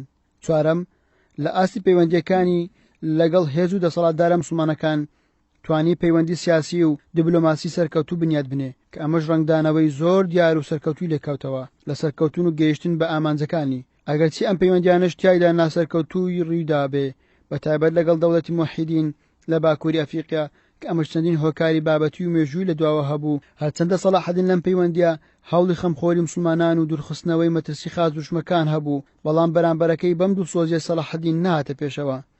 پێنجەم گفتوگۆی ئاشتانە و بیر و ڕاگۆڕینەوە و پەیوەندی دیبلۆماسی یەکێک بووە لە ئامراز و کەرەستە گرنگەکانی سوڵتان سەلاحەدین لە مامەڵەکردین لەگەڵ بەرامبەرەکانی بە دۆست و دژمنەکانیەوە بە تایبەتی بۆ لێکتێگەیشتن بەهۆی باڵوێز و نامەگۆڕناوەکانی لەگەڵیاندا. شەشەم سوڵتان سەلاحەدین بایەخێکی زۆری بە وڵاتی حیجاز داوە کە وەک بەشێک لە کارە پێشینەکانی خۆی داناوە بە تایبەتی فەرەهەمکردنی ئاسایش و سەقامگیری سیاسی و ئابووری بۆ ئەو وڵاتە بە ئەرچی سەرشانی خۆی زانیوە و دوورخستنەوە لە کێشە و بەرقەرارکردن ئاسایش و دادگەری بۆ حاجە مسلمانەکان و کۆتایی هێنانی ستەم و ناحەقی بەرامبەر بە دانیشتوانەکەی بۆ ئەمە بەستەش لەسەر پەیوەندی بەردەوامدا بوو بە تایبەتی لەگەڵ میری مەککە. هەفتەم سوڵتان سەلاحەدین نمونەیەکی زیندووە لە سەرکەوتوبوونی بەڕێوەبردنی دەوڵەت بۆیە بە پشتبەستن بە کەسانی لێهات و بەستنەوەی دەوڵەتەکەی بە یەکەیەکی کارگێڕی بەهێز بۆیە بەمە توانی دەوڵەتداری لەسەر بنچینەی دڵسۆزی و پاچەتی و بە دواداچوونی بەردەوام و ورد بکات تواناو لێ هاتووی سیاسی و کارگێڕی سەربازیەکان بدۆزێتەوە و بیان خاتە خزمەت دەوڵەتی ئەیوبی لەم پێناوەشدا زۆرێک لەم کەسایەتیانە وەکو باڵوێز و نوێنەر و هەڵگرانی نامە لە بواری پەیوەندی دیبلۆماتکاری سوودیان لێبینیوە لە نێوانیشاندا مەلیک عادلی برای وەک دیارترین نمونە.